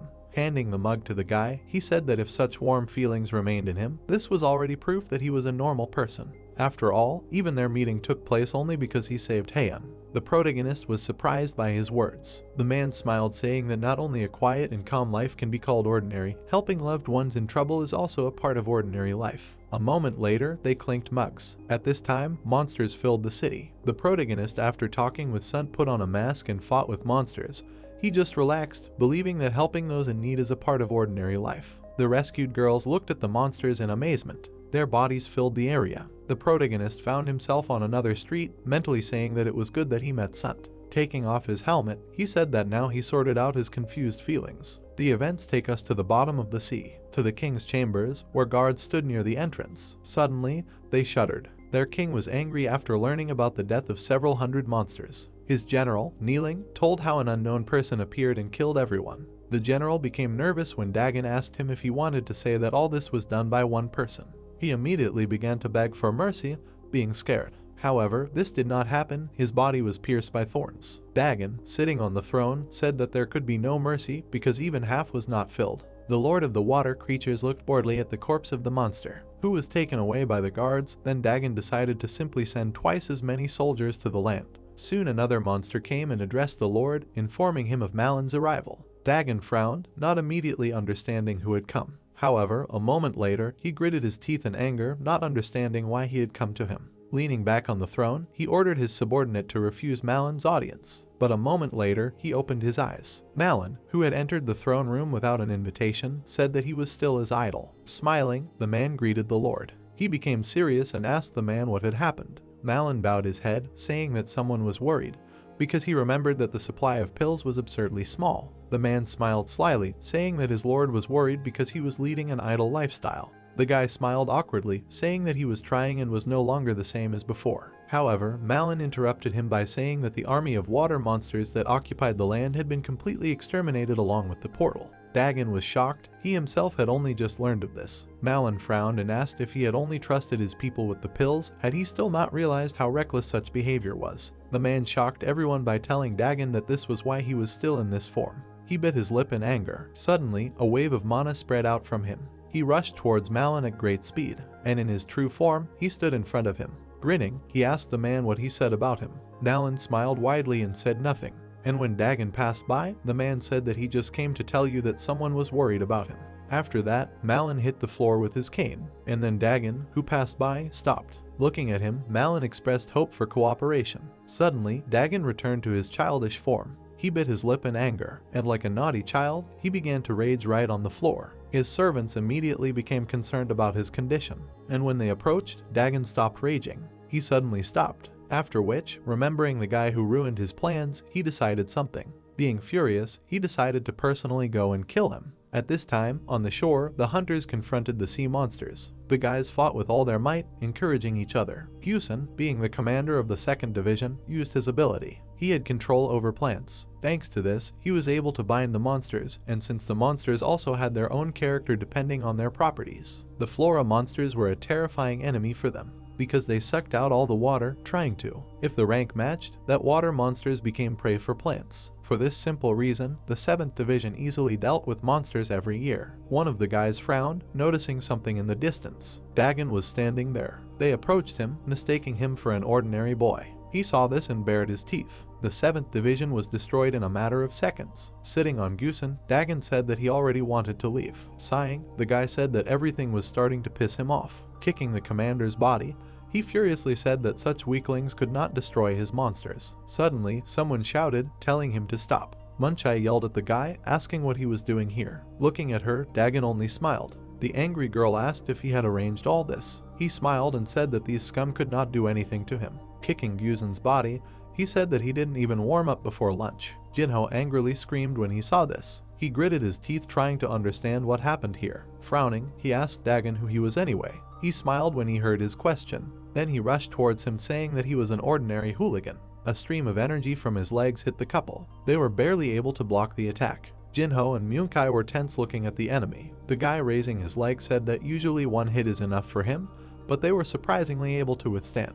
Angrily, Myunkai said that she had already met this dirty aura before. Jinho noticed that the dagger was glowing. Hitting himself in the face, Dagon realized that Kabul had already told everything about them. The king's eye flashed when he asked the couple if they wanted to fight him, knowing everything. The guy concentrated mana in his hand. Then he threw his mana ball at the opponents. Jinho parried the blow while Munch rushed at the enemy. The girl was approaching Dagon at full speed, and when the dagger was near his neck, he was slightly surprised. However, he easily dodged all the blows, praising the girl for her beautiful movements. A moment later, he kicked the blade away, after which he enveloped his leg in aura, telling Munchie that she was still a nobody. Surprisingly, his blow was parried by the appearing Jinho. The girl, taking advantage of the moment, immediately attacked, taking the enemy by surprise. Munchie, screaming, put all her strength into the blow, but the king of the sea monsters simply jumped back. Soon he landed in a rage. Looking at the couple, he realized that they made up for each other's shortcomings and moved as one. But the most dangerous thing was the dagger. Grinning, Dagon laughed, feeling hatred for his race. Suddenly, the guy smiled widely, deciding that it was these two who interfered with his task. Munchie, wary, said she didn't know what he was talking about, but her dagger definitely worked. Suddenly, the pair separated. Dagon watched Jinho closely, and at the same time, he also managed to look at Munchie. He stood motionless, angry. With one hand, he stopped Jinho's attack, and with the other, he grabbed the girl's dagger. Smiling, he asked them if they thought they could handle him by simply attacking from both sides. Suddenly, the dagger glowed brightly. The girl took out a second dagger, saying that she had another one. She sharply stretched out her hand, getting ready to attack. Dagon screamed in fear when the blade approached his neck. The guy was shocked and terrified. Suddenly, an explosion occurred on the battlefield. Jinho flew back. So did Munchie. The guy became wary and stared at Dagon in shock. Munchie could not hold back a surprised cry. Right in front of them stood Dagon, having taken his true form. The demon grabbed his head, saying that it was funny. Grinning, he suggested starting the second round. After that, he enveloped his body in an aura. Jinho became worried, realizing that not only the appearance of the enemy had changed, but also that he had more energy. Munchai frowned. For her, the enemy was already difficult, and now he had become even stronger. Afterwards, the girl noticed that the wound on the cheek, which she had inflicted with such difficulty, had healed. She involuntarily remembered how Kabul took his true form. Rushing to attack, Munchai decided to simply rely on his dagger. Stretching out his hand, the demon formed water spheres and directed them at Munchai. The girl dodged them with difficulty. She gritted her teeth, realizing that a hit from one sphere could kill her. Suddenly, Jinho attacked the monster with a scream. Dagon hit the guy in the stomach with his tail. His strength was enough to throw the guy aside. Dagon sighed. He was just starting to have fun when this guy showed up and ruined everything. Suddenly, Munchai appeared behind him, surprising him. The girl attacked sharply, dealing several blows. She smiled, thinking that this time she had successfully attacked. However, Dagon only laughed terribly, restoring his body. Munchai turned around in shock, watching as her severed body was completely restored. Dagon grinned, saying that he was the master of water and he could not be killed by a weapon that had not even fully awakened. Munchai frowned and asked what his words meant. Suddenly, Dagon approached, telling the girl that she was quite pretty. The girl attacked sharply,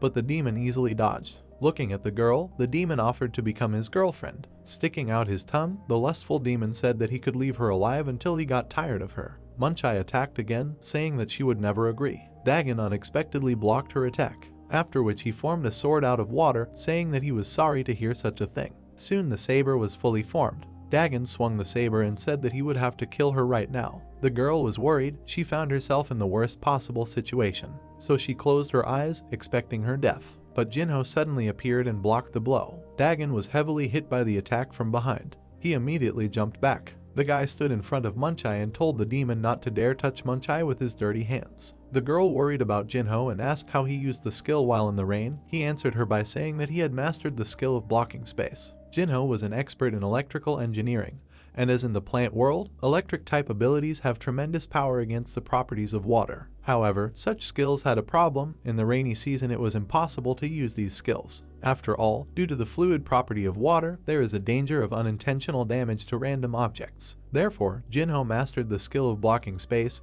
This simple technique allowed him to isolate the target space from external influences. Looking at the demon, Jinho said that judging by its slow recovery, the skill worked, and perhaps if they used the most powerful blow, they would have a chance to win. However, the guy had a limited skill for blocking space, and in order to deliver a fatal blow, it was necessary to pierce the monster with a sword. Frowning, Jinho said that the problem was that it was impossible to get that close to Dagon. Smiling widely, Muni said that she would distract the enemy, and he would act according to the situation. Looking at the enemy again, the guy said that it was too dangerous. Dagon formed water spheres and asked the couple what they were whispering right in front of him.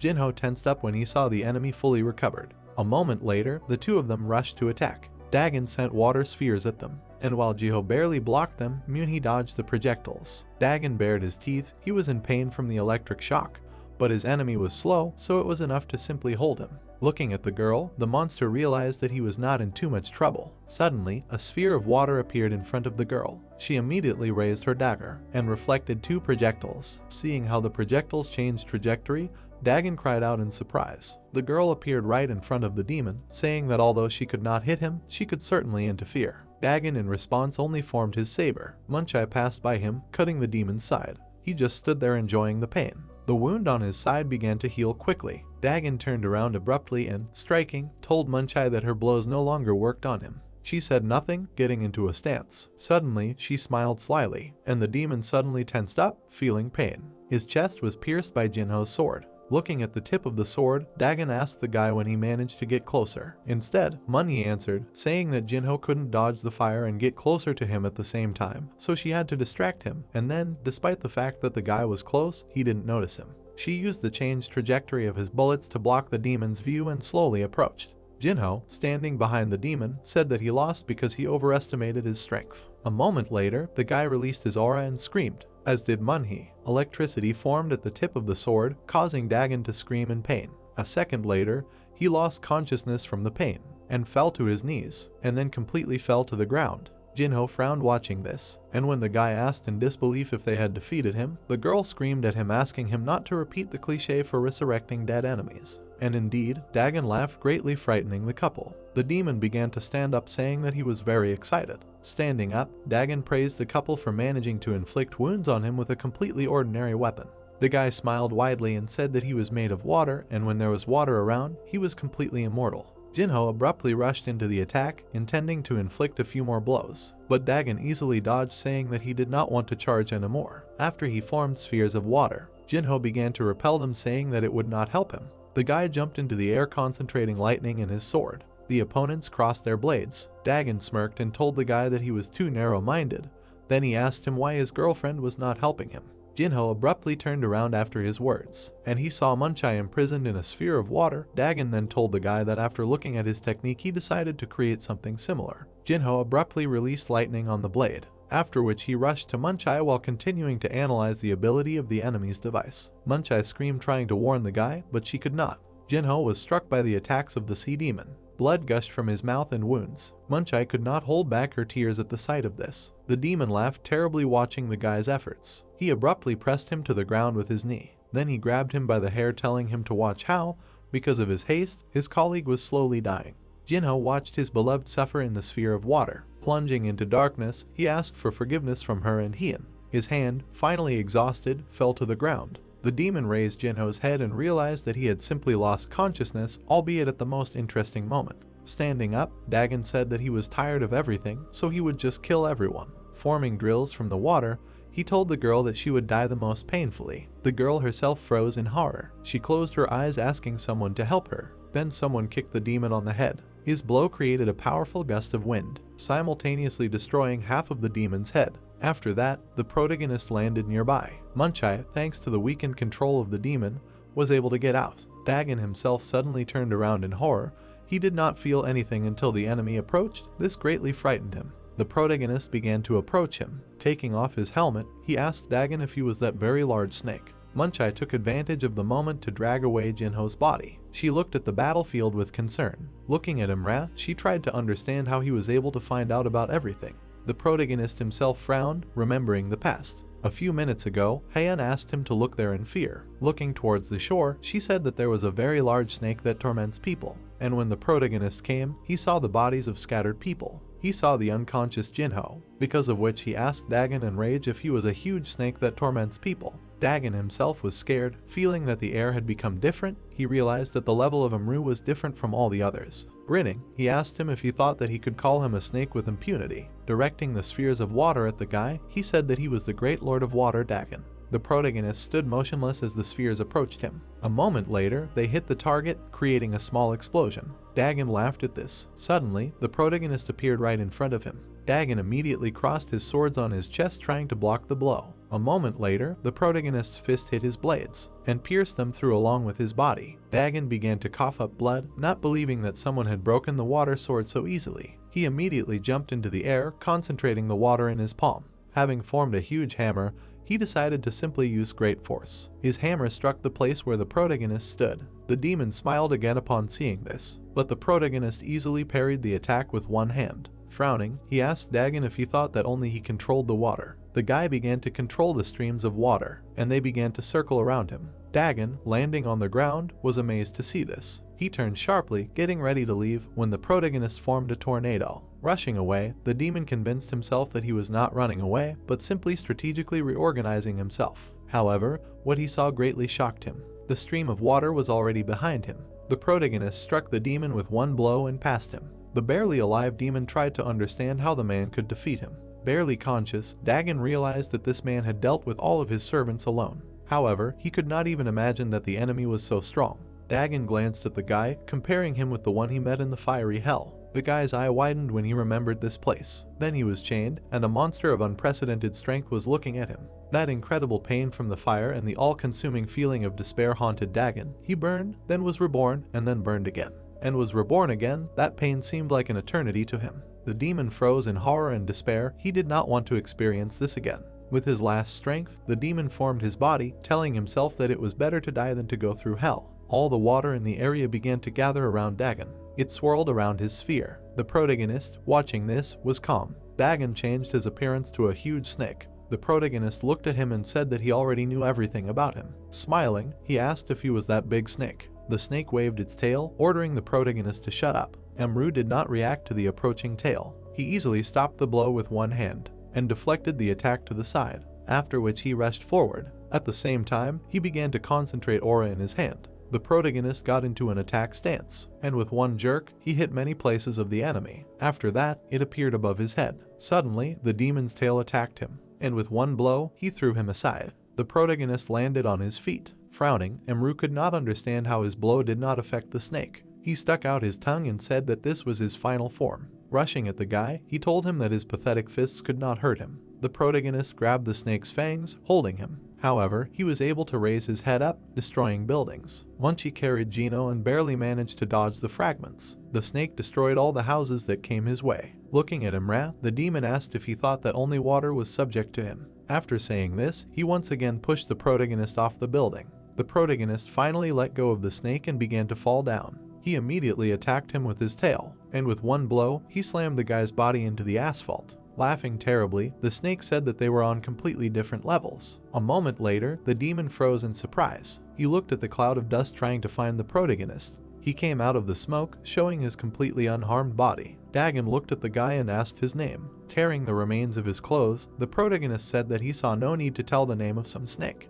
Looking at the demon, he told him that he had taken the form of an amugi, which turns into a dragon, and he had seen many like him. The protagonist, being furious, told Dagon that he was not a dragon, but a creature that was even worse than a worm. Dagon was angered by his words. He immediately formed his water kappas and sent them to attack, telling the protagonist that he could not be forgiven. Emru stood in a stance concentrating his aura. He stamped his foot hard, because of which the asphalt fragments flew apart, destroying the water snakes. The protagonist himself stood in a stance to attack Dagon himself. Swinging to strike, he told him that he was definitely stupid. The protagonist hit Dagon in the jaw, throwing his head up. However, the flow of energy lifted his head even higher, and soon it completely lifted him and his body into the sky. A second later, he and the protagonist were high in the sky. The protagonist concentrated mana in his hand and formed ice claws on his hands. The silhouette of a dragon appeared behind Emru, and then the true dragon came out against the fake one. The protagonist grabbed the monster by the eye, and then the huge dragon bit the snake's neck. Emru spun around with the eye, completely depriving it of functionality. The huge dragon carried the Emugi between the clouds. The clouds parted due to the power and speed of their fall. A moment later, a powerful explosion occurred. This explosion filled the entire street. The defeated Dagon lay in the middle of the road. He took on his original form of a hooligan. The protagonist stood nearby. A few days later, the news reported the end of the rainy season. Jinho, lying on the bed, heard the reporter say that there were fewer victims this time than last time. Jinho could barely open his eye. Suddenly, a vase broke in his room. Manhwa, barely holding back her tears, was glad to see Jinho open his eye. She immediately approached and hugged him. The Chens of the Sunti restaurant were happy when the news started talking about a man in a helmet who helped the residents and then simply disappeared. At that time, Han was playing in the park and T-Bok was carefully watching her, and the protagonist himself was running along the rooftops. He, being a courier, was running at a tremendous speed, and like a Spider-Man, he was moving around the entire city. There was a lot of traffic on the city road. The main character was moving along the rooftops, holding a suitcase with food being delivered. The guy tucked his legs and jumped into the air, thinking that someone was following him, but he had carefully camouflaged himself. The hero frowned, thinking that the pursuer was able to recognize the presence and hide their tracks. He assumed that this was a new magical race. Emru continued to run forward, thinking that the aura was different. He did not understand who and why was following him, and also hiding. The hero pushed off the wall, saying that he could not do anything about it. The guy jumped into the air, leaving a bright trail behind him. The bird spread its wings, rising into the air. The white bird landed on the ground, leaving a stream of green energy behind it. It turned into a young man. He had a black headdress on his head. The guy turned his head to the side, saying that he had missed him. A hand reached out to his body. Emru opened his eyes wide and grabbed him by the head, asking how the hero dared to follow him. Wasn't it too impudent? The guy opened his eyes wide and screamed. The protagonist frowned, looking at him. The unknown person evaporated, leaving streams of dust in the air. The black headdress remained in the guy's hand. He looked at the cat running away, thinking that the young man used unusual abilities. Emru pursued the fleeing animal, thinking that the hero would not succeed. The guy braked with his foot, grabbing the cat by the head and lifting it up. The protagonist frowned, asking why he followed him, and even transformed. He advised him to tell everything honestly. The cat convulsively folded his paws. Emru smiled slyly, saying that during his studies he also studied torture methods. He listed several options. The cat opened his eyes wide and screamed. Han closed her eyes and screamed at him. The guy holding the cat looked at her in surprise. The girl walked towards him. She hit him with the object in her hand. The hero frowned, looking at her. Han frowned and opened her eyes wide, saying that he couldn't torture the poor goblin. He needed to let the animal go now. The protagonist picked up the cat in surprise, asking why goblin. Sunti stood in front of the table where Emru and Goblin were sitting, saying that it was so. He pointed at the guy in the black hat, saying that they were watching a program on TV called Goblin Rhythm. Emru raised his eyebrows and introduced a group of young people, saying that they were guys who danced to fiery music. Sunt knitted his brows and smiled. He raised his index finger, saying that they were goblins. They looked almost no different from humans, but in fact they were half-spirits, so they were called half-spirits. They were originally not from this world. He imagined a guy. There was a bright flow of energy in his chest. The protagonist raised his eyebrows, asking if this meant that they came here from another world, like himself. Sunt closed his eyes and smiled, saying that it was true. The goblins first appeared during the cataclysms. He asked if the guy remembered when the gates began to appear. The most surprising thing was that their tribe and the entire village moved inside the gate. In other words, the goblins and their village were isolated from their world, like Emru. He imagined a goblin village surrounded by green trees. A group of young guys looked ahead intently. The protagonist thoughtfully rubbed his chin, saying that it was quite unexpected that an entire village moved. The guy asked if he meant the moment when the gates first opened and all of Korea was about to disappear from the face of the earth. He imagined red dragons flying at giant cyclops with bats. Ordinary people were running away from all of these monsters. The hero noted that it was true. A lot of people suffered then. Sunti said that at that time, the awakened ones fought against the monsters, and it was the goblins who helped them. The guys with bats attacked the giant cyclops. Goblins do not awaken, but they use goblin clubs as weapons, and they also have various types of magic. He imagined a club surrounded by bright streams of energy and a white bird. There are not many goblins, but they are recognized in the Awakened Association for their great contribution to the restoration of South Korea along with the hunters. The goblin shook hands with the man in front of a tall building with large windows. The protagonist frowned, understanding why they are treated well. Sunti folded his arms, saying that it was true, but goblins were very beautiful. The guy in the black headdress widened his green eyes, looking at the hero. The boy smiled widely, saying that he was on very good terms with the guys from Goblin Rhythm. If they wanted, he could get autographs. Emru's expression darkened. He folded his hands and looked at the boy with displeasure. The hero dropped the food from his chopsticks. The protagonist frowned, asking why the boy was following him. He placed his chopsticks on the table. Yun lowered his head and introduced himself, saying that he was a member of the Wind Clan. The boy looked at the floor, saying that he wanted to ask him a favor, so he dared to track him down. Emru raised his eyebrows, asking what kind of favor it was. Yun stood up from his seat. He fell to his knees in front of the protagonist, asking him to save their elder, addressing the hero as Mr. Kim. The boy frowned, asking why he was asking for this so suddenly. The hero noticed that his name was wrong. Sunti put his hand to his mouth and leaned down, saying that goblins called people Mr. Kim or son-in-law Kim. Emru raised his eyebrows, asking why. Yun looked down at the floor, saying that their elder was attacked by people from the Black Brotherhood. He is still between life and death. Healers are caring for him day and night, trying to heal him, but they have not been able to achieve any improvement or find out the cause of this condition. Yun took off his hat, looking at the two healers sitting in front of the elder. The boy was trying to find regenerative herbs and accidentally met the protagonist. The energy of herbs emanated from him. Emru frowned, looking at the bird behind him. The white bird spread its wings, chasing the hero. Yun frowned, saying that regenerative herbs are very rare plants that can stop even death. If only he had them, perhaps they could save the elder. The boy frowned, asking if the master had those herbs. Emru raised his eyebrows, saying that it was the first time he heard of such a thing. It was a pity, but he thought the boy was mistaken. Yun raised his eyebrows and widened his eyes, asking how so. He furrowed his brows, saying that it couldn't be, because he definitely felt it. Goblins have a very keen sense of smell. The protagonist folded his arms, asking if the elder had fallen into such a state after the attack of the Black Brotherhood. The boy stood in front of the boy, asking if he could personally take a look at the elder. Yun widened his eyes, asking what he was talking about. Emru smiled, asking Sunti if he could leave him alone. The man closed his eyes and smiled, asking not to worry about it. The protagonist stood up, asking the goblin to listen to him. The youth widened his eyes, looking at him. Emru raised his eyebrows and smiled, saying that he would try to cure the elder. Yun raised his eyebrows and smiled, asking if he could really cure him. The protagonist closed his eyes, saying that he could not say anything for sure, but if this was the work of the Black Brotherhood, perhaps he could help. The door to the establishment opened, the bell rang. Lishan smiled, wishing everyone a good morning. He closed his eyes, saying that Chinese food is the best for breakfast. Lishan froze in place in surprise, looking at Yun kneeling in front of the protagonist. The tip of the sword touched his neck. Lishan widened his eyes, asking who he was and what he had done. He was rude to the Black Brotherhood. Yun widened his eyes and screamed. Emru hit himself on the forehead. He hit Lishan's head with his hand. The guy closed his eyes, asking him not to torture the poor goblin.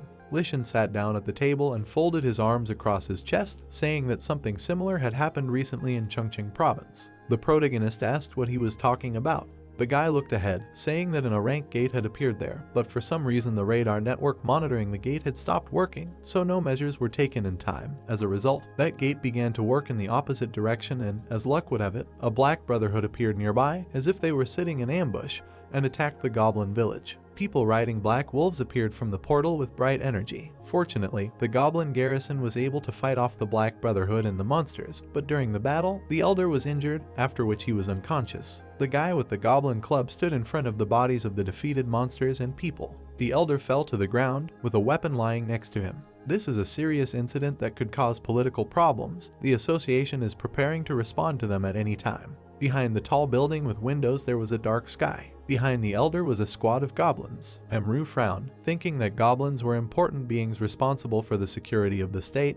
Their problems could easily lead to a national crisis, which would also be a threat to the Sun family. The boy turned his head, saying that in that case, they could not waste any more time. He asked how far it was from here to where the elder was. Yun furrowed his brows and smiled, saying that there was no need to worry about that. Behind him was a goblin club. The boy smiled and held it out in front of him. Yun smiled, commanding the weapon to open the door. A wooden gate appeared in front of him. Imru raised his eyebrows and opened his eyes wide, wondering if this was their magic. Yun closed his eyes and smiled, saying that this was the traditional goblin magic, the Goblin Gate. Through this door you can directly enter their village. The protagonist frowned, thinking that this was a gate that moved through space. The boys stood in front of the gate villages, around which there were streams of bright energy. Yun smiled and opened the doors. Imru raised his eyebrows and opened his eyes wide. The heroes found themselves on a stone cliff, surrounded by tall trees with green tops. Yun smiled and pointed his hand at the buildings in the distance, saying that this was the village of the Wind Clan.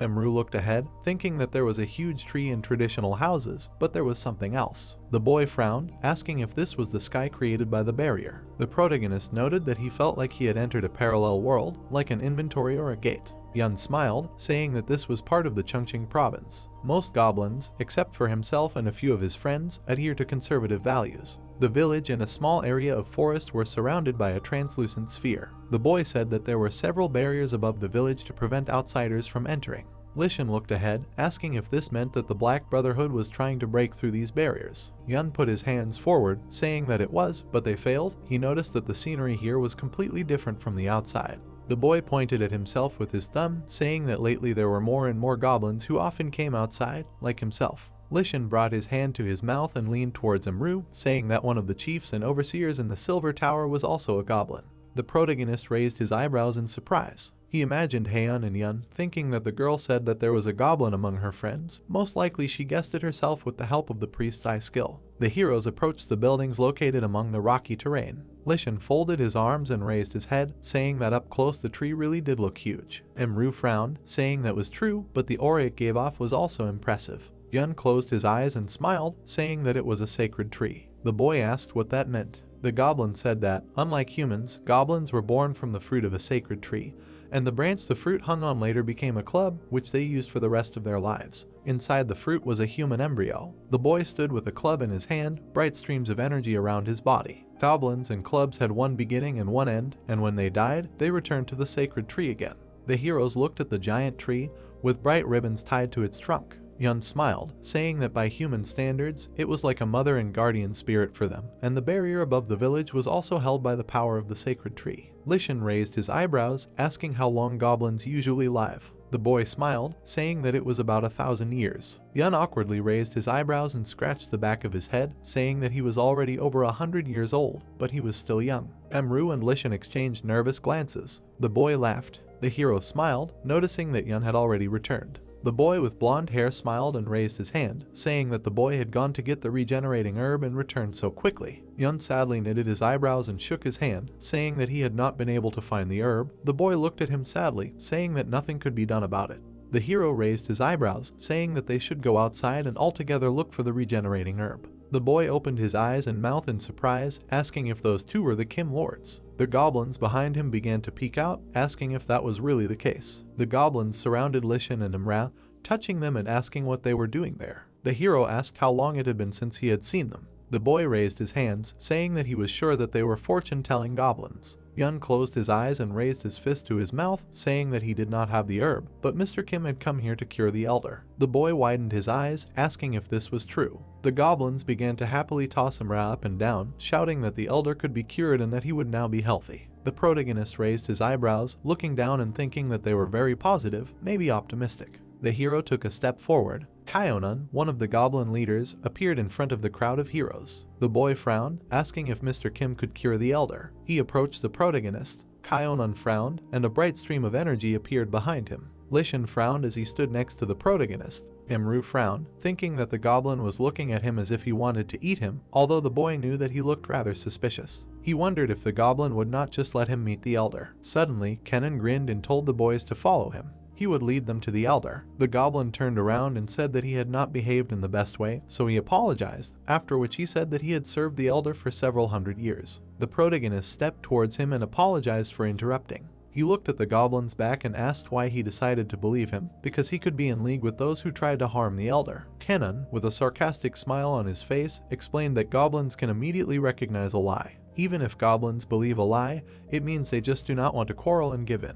He turned to the guys and said that there was not a drop of lies in their words. Hearing this, Imru smiled and thanked them for their trust. Kenan turned away again and said that the problem here is not whether he believes or not, he just recognized him. The protagonist looked at the goblin and wondered if he had something like Heian's ability, adding that goblins are still a very unusual people. They approached a small building and Kenan said that it was here. Then he went inside, inviting the guests to follow him. Emru followed him and said in his head that this place was similar to where he lived before. Did the goblins really come from a world similar to his? In the courtyard, they were met by a man with a smoking pipe. Kenan stopped and asked him how the elder was feeling. The goblin sadly lowered his head and quietly replied that they were doing everything in their power, but Kenan, hearing this, became very tense and quietly replied that he thought so. He walked on, saying that it was not his fault, so let him rest for a while. After saying this, he began to climb the stairs, telling the elder that it was him coming. He went inside and invited the protagonist to go inside. Emru took off his shoes and apologized for disturbing him.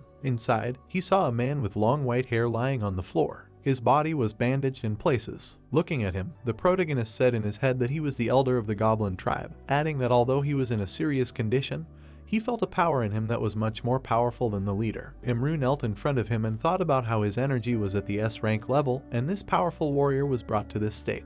He put 2 fingers on it, enveloped in his magical energy, and remembered in his head the words of the goblins that no medicine works on him, and they can't even figure out the cause. This is definitely not a disease, there is something else. Suddenly, he was very surprised by what he felt. He turned sharply to Lishan and asked him to stand outside and guard the elder's room. The guy was very surprised, but replied that he understood. When Lishan left, the protagonist smiled and said that it was time to start the treatment. He put both hands on the elder. He felt the powerful energy of the goblin, saying in his head that their core is in their chest, the goblin fire, and in the elder's chest, the demon energy is faintly felt. He imagined the goblin core and thought that he did not know how it entered the body, but it absorbs the goblin fire, which means that someone found out about the goblin's weak spot and was even able to deceive their keen senses. He closed his eyes and frowned, wondering if this was a spell, answering himself, no, it was more like a curse. All in all, the opponent had acted wisely. With his power, he created his spiritual form and said in his head that the demonic power had enveloped the goblin's fire, adding that it would be too dangerous to just take it out and pull it out, so there was only one way. His spiritual form leaned towards the elder while he said in his head that this demonic energy that was spreading like poison. He found himself in a black place. Then he suddenly opened his eyes and said, first, it was necessary to weaken. His spiritual form walked forward, thinking that for this he would need to penetrate inside. He stood in front of the huge goblin core, which was almost completely destroyed by a huge eye. The sinister eye was closed. After a few seconds, it opened, staring forward with a mad gaze. He looked at the protagonist in front of him with confusion. His body was covered in broken crystals and green smoke was coming out of his head. The monster looked up, watching the mana coming out of it. Emru frowned and looked forward in confusion. Angry snakes with dog heads rushed from the monster's head towards the guy, and the guy thought that he needed to destroy the monster. Emru lowered his head down and grinned maliciously. He extended his hand with mana forward and shouted for the monster to attack. The dogs opened their mouths wide, screaming loudly and rushing towards the guy. The protagonist slapped the monster with a sharp movement of his hand. He immediately jumped up and kicked the dog in the head. The monster's heads wrapped around the guy and growled angrily. Emru jumped up and kicked the monster's heads, driving them into the ground. The monster's face changed color, and the protagonist spread his arms out to the sides, wrapped in mana. The guy's and the monster's fists immediately collided. A loud explosion was heard in the air, after which the mana began to dissipate. Emru decapitated the monsters and they screamed loudly in pain. He smirked and said that he came to destroy the bacteria, then turned his gaze to the monster and asked if he was the bacteria. Black veins appeared on the monster's eye and he screamed with all his might. He looked at the heads of the dogs that were cut off. A few seconds later, the heads appeared in place and opened their mouths, angry at the guy. Emru looked ahead and thought that the monster was using the power of the goblin's fire to regenerate, and if he dragged out time any longer, the elder's energy would run out, and that was dangerous. His body was covered in magic and he spread his arms out to the sides, running towards the dog's open mouth. He immediately moved from his place, jumping up. In a quick movement, he rushed past the heads, hitting each one. The monster rolled his eye up and screamed in pain, while the protagonist landed on the ground, kneeling. The monster's eye was completely hidden and Emru thought that he would have to deal with it in one blow. He came closer to the monster and said that now it was time to finish slowly. He immediately extended his hand towards the eye. Upon touching it, purple mana from the monster began to emanate towards him. The protagonist began to squeeze his hand, sucking all the mana into his palm. After some time, he opened one eye. He held the mana in his hand and thought that he had succeeded and had completely separated the demon. The elder stirred and Emru excitedly asked if he had come to his senses. The elder was able to open his eyes immediately. Joyful cries were heard, indicating that the elder had woken up. The goblin came out of his house and was met by his friends and comrades. He hugged the crying Yun and said that he had brought a precious person here. The protagonist and Lishan stood behind. The second one looked at the elder and said that they used magic that slowly extinguished the goblin fire inside him, and then asked if Amru had completely freed him from that magic. How did he do it? The protagonist smiled broadly and replied that he had simply removed the magic that was inside. Lishan thought for a moment and asked what had happened to it. Amru looked at his friend and asked if he was really asking about that. He closed his eyes and answered with ease in his voice that he had absorbed and purified it. Lishan was shocked to hear this. He stretched out his hand and asked if it was possible to do it so easily. But before the protagonist could answer, a voice was heard from the side, addressing him. The elder was looking straight at him and said that his name was HWI and that he was the elder of the Wind tribe. He bowed his head slightly and said that he owed him his life, so he did not even know how he could thank him. He tried to get to his feet, but felt a lot of pain. Amru approached him and told him to sit down first, because he had removed the source of the disease, but he had lost a lot of strength, so he should not exert himself too much. Having said this, he put his hand in his pocket. From there he took out the medicinal herb Imencho and explained that it would help him recover his strength faster. Seeing this, the elder was very surprised. Yun came out from behind the protagonist and said that he was right, after which he explained that they called it the healing herb Hisencho. The protagonist put his hand on his hip and said that now he understood what he was talking about last time. HWI laughed and said that it was just different names. Then he told them with a smile on his face that he raised Yun as his own son.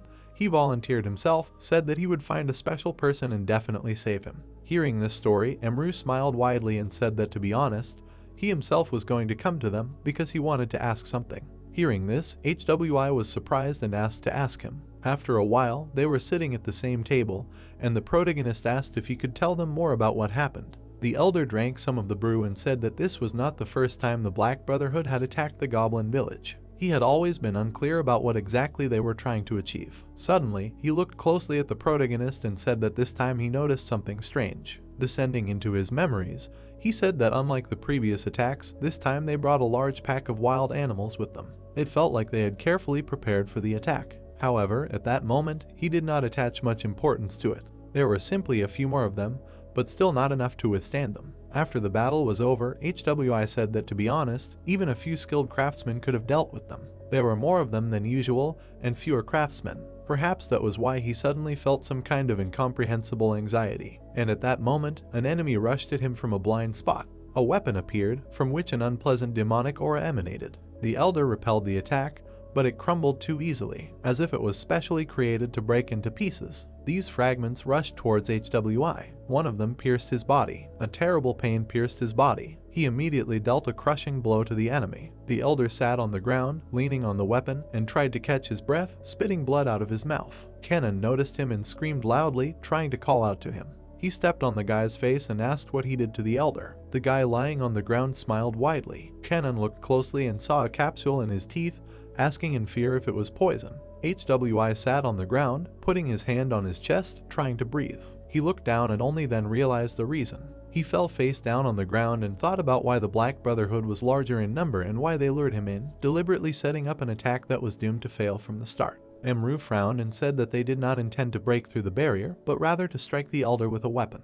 HWI nodded and said that this was exactly the case, but he only survived thanks to the protagonist. The boy asked what happened to the remains of that weapon, to which HWI replied that the rest of the sword had completely evaporated and the surviving members of the Black Brotherhood had committed suicide. Amru exhaled and said that if at least the weapon had remained, it would have helped the investigation. HWI said that while the boy was healing him, he was conscious, although he could not move. He added that he felt an enormous power that he had never encountered before in this world, so he allowed himself to ask. He looked up at Amru and asked if he was from another world like the goblins. The protagonist smiled and replied that he was also a stranger. He added that he came from a country called Oke, but he couldn't find a way to return, so he decided to stay and live here. He looked around and said that the goblin village was very similar to his homeland, and then asked if they were from the same world. The elder thoughtfully lowered his head and replied that they were from the country of choosing, and he had never heard of Oke. Amru asked sadly if that was true. HWI said that they came from different places, but were in the same situation, so it would be better to try to find a way to return to their lands together. He extended his hand and said that if they joined forces, something would work out.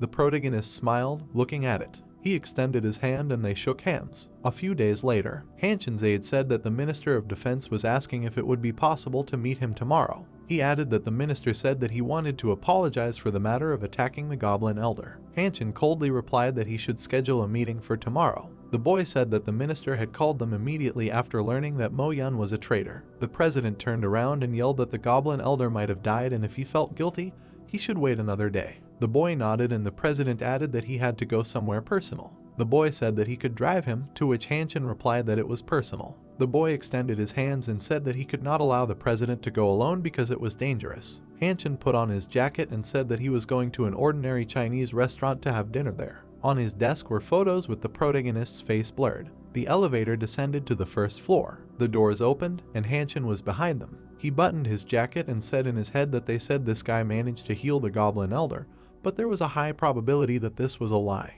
He walked to the exit and said to himself that he was unlikely to have managed to find the cause of the Elder's illness, adding that even their best healers could not find any way to cure him. And he suddenly achieved a full recovery in one day. Hanshin continued to walk to the exit, thinking that, naturally, he was very happy about the Elder's recovery, but there were many things that were unclear. He remembered Lishan and said in his head that he managed to reach level 0 with his technique, but it was hard to believe that he had been doing it alone lately. He remembered talking to him and saying to himself that, in addition, he had a poor memory of how exactly he acted, and his alibis did not match and even contradicted each other. And no one would have been able to cope with the bunyips if they had been in his place. And Munchai's report was suspicious. The same thing happened with Koval. And with the purge of the Flammer organization, you distributing a new type of drug. And even with the one who is now in a special prison in the association, half-demon Dagon, who was captured alive. The report wrote about the intervention of a stranger in a mask. Hanshin approached the exit and thought that he probably helped achieve rank 0, and Munchai should be aware of it.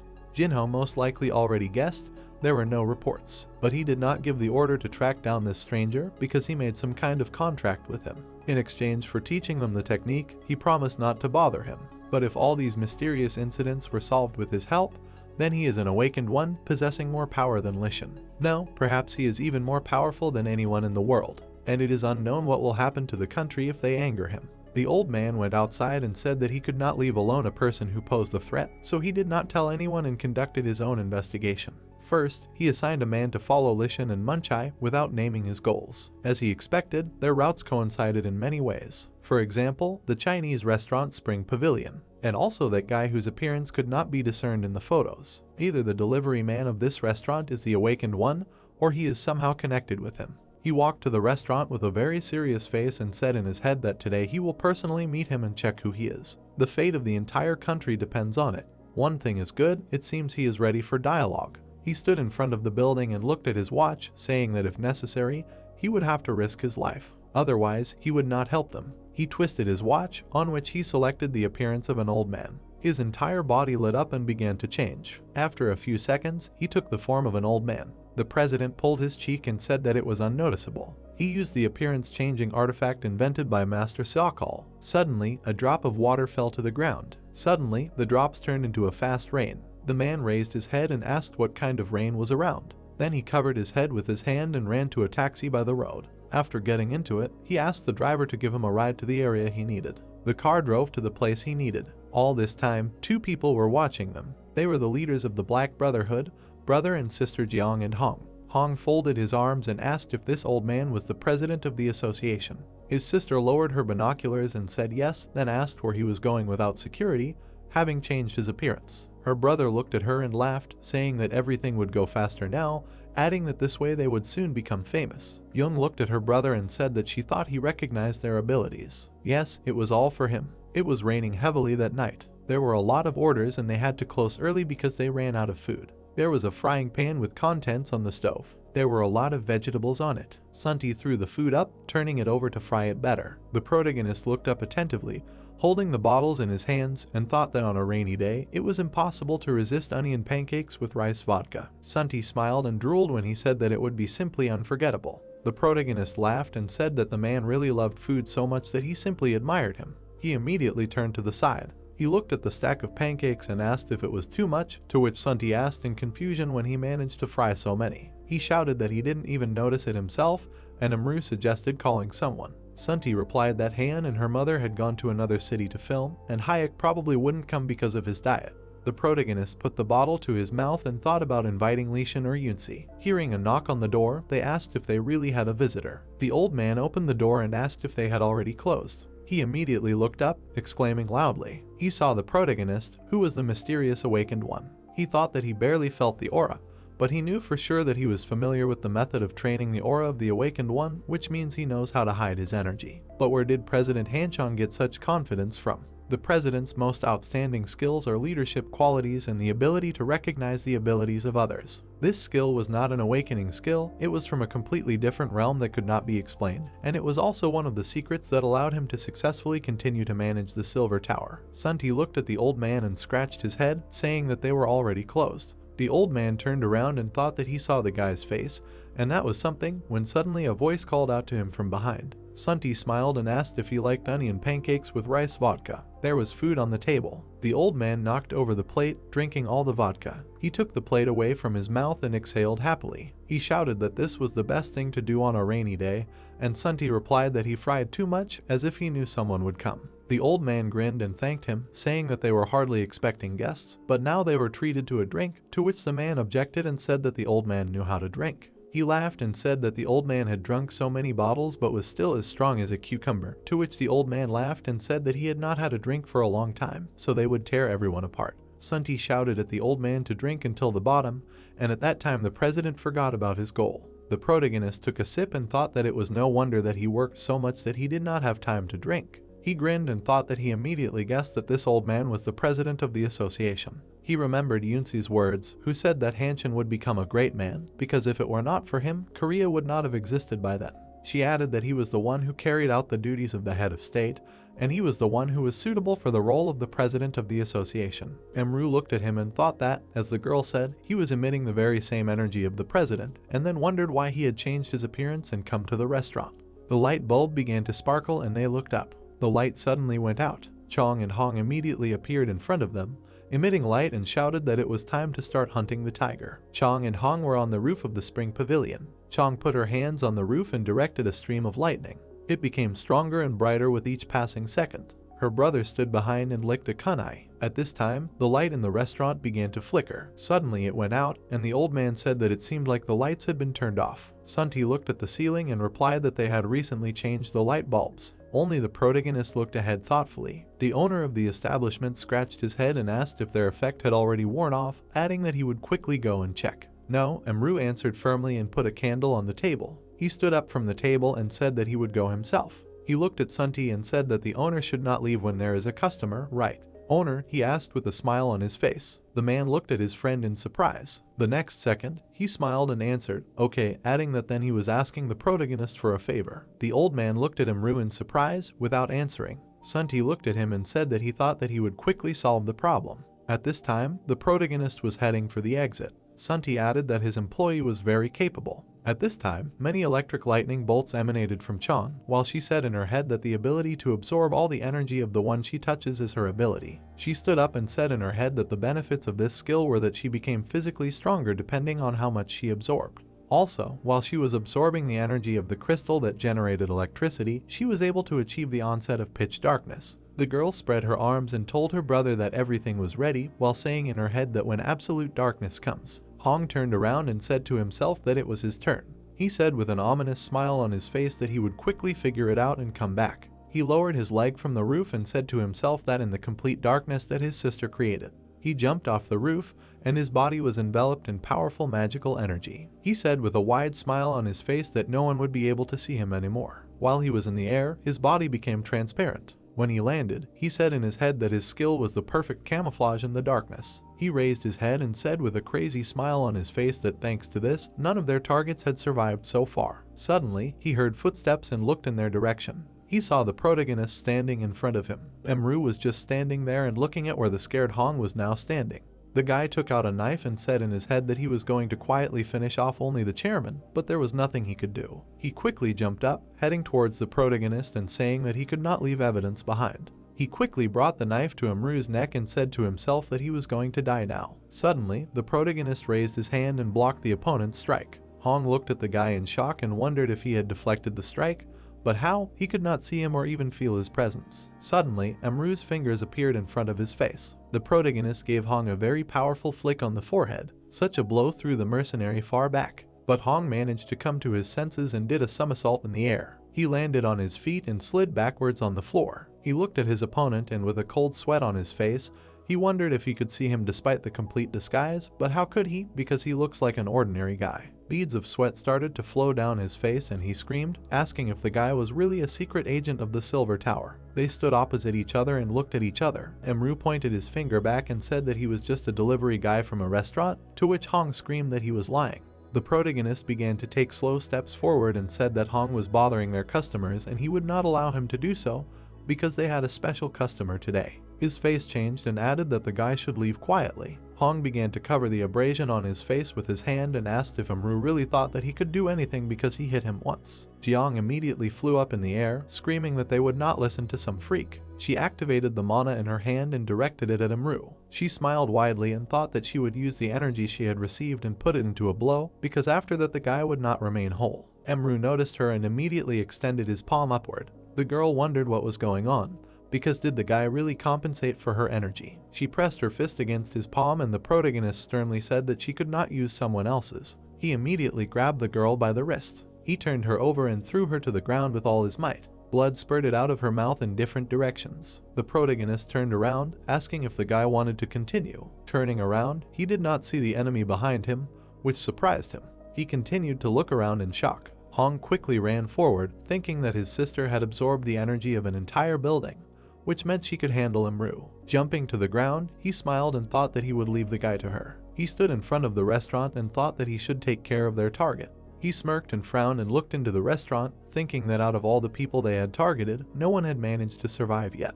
His body was enveloped in mana and he brought the knife to his face, thinking that they would kill Chairman Hanchong. But unexpectedly for him, he hit something hard. It was something that threw him back. Hong fell to the ground, and a magical barrier appeared in front of the restaurant doors. The guy looked up in shock and looked at what was blocking him from entering. Seeing the barrier, he screamed, asking what it was. The protagonist came out to him and said that he knew that uninvited guests would appear here, so he set up the barrier in advance. He looked at Hong with disdain in his eyes and said that no one dares to touch the customers of their restaurant. At this time, an old man in the restaurant was saying that this young guy makes a good impression. He asked with a smile on his face if Sunti could tell him more about him. At the same time, he was saying to himself that he needed to find out everything he was thinking. The owner of the establishment smiled broadly and asked if he was talking about Emru, if he liked him too. He slightly lowered his head and said that before opening this restaurant, he worked as a porter for 10 years. Then he opened his eyes and added that at that time he had met many different people, and among them were strong ones. Suddenly, his face changed, and he said, however, at this time, the brother and sister were circling around the protagonist on the street, while Sunti was saying that their strength only made him even more worried, but Emru was also strong, but he did not give off anxiety. Both mercenaries simultaneously rushed to attack from different sides. Sunti continued to say that the most important thing was that he could be called the most correct person of all those he had met. The fist and knife of the opponents were right in front of the protagonist's face, which was smiling. He sharply raised his hands and parried the blows of his opponents. He repelled each attack of the mercenaries, saying in his head that their technique was not bad.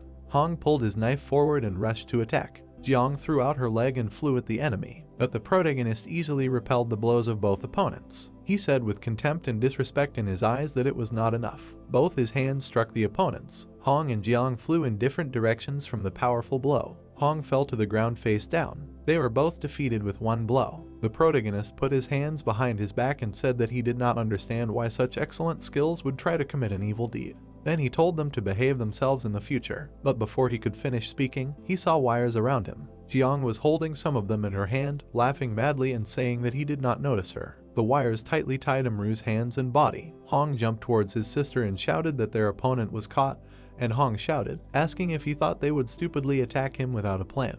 With madness in her eyes, she looked at the opponent and shouted that they were just waiting for the moment to tie him up with these special wires. They both pulled them, and Hong shouted that whoever got in their way would get their way, so now he would pay them for getting in their way. Hong happily shouted that he did not advise the guy to try to break this wire, and Jiang added that it was compressed arachne web, so it was especially strong.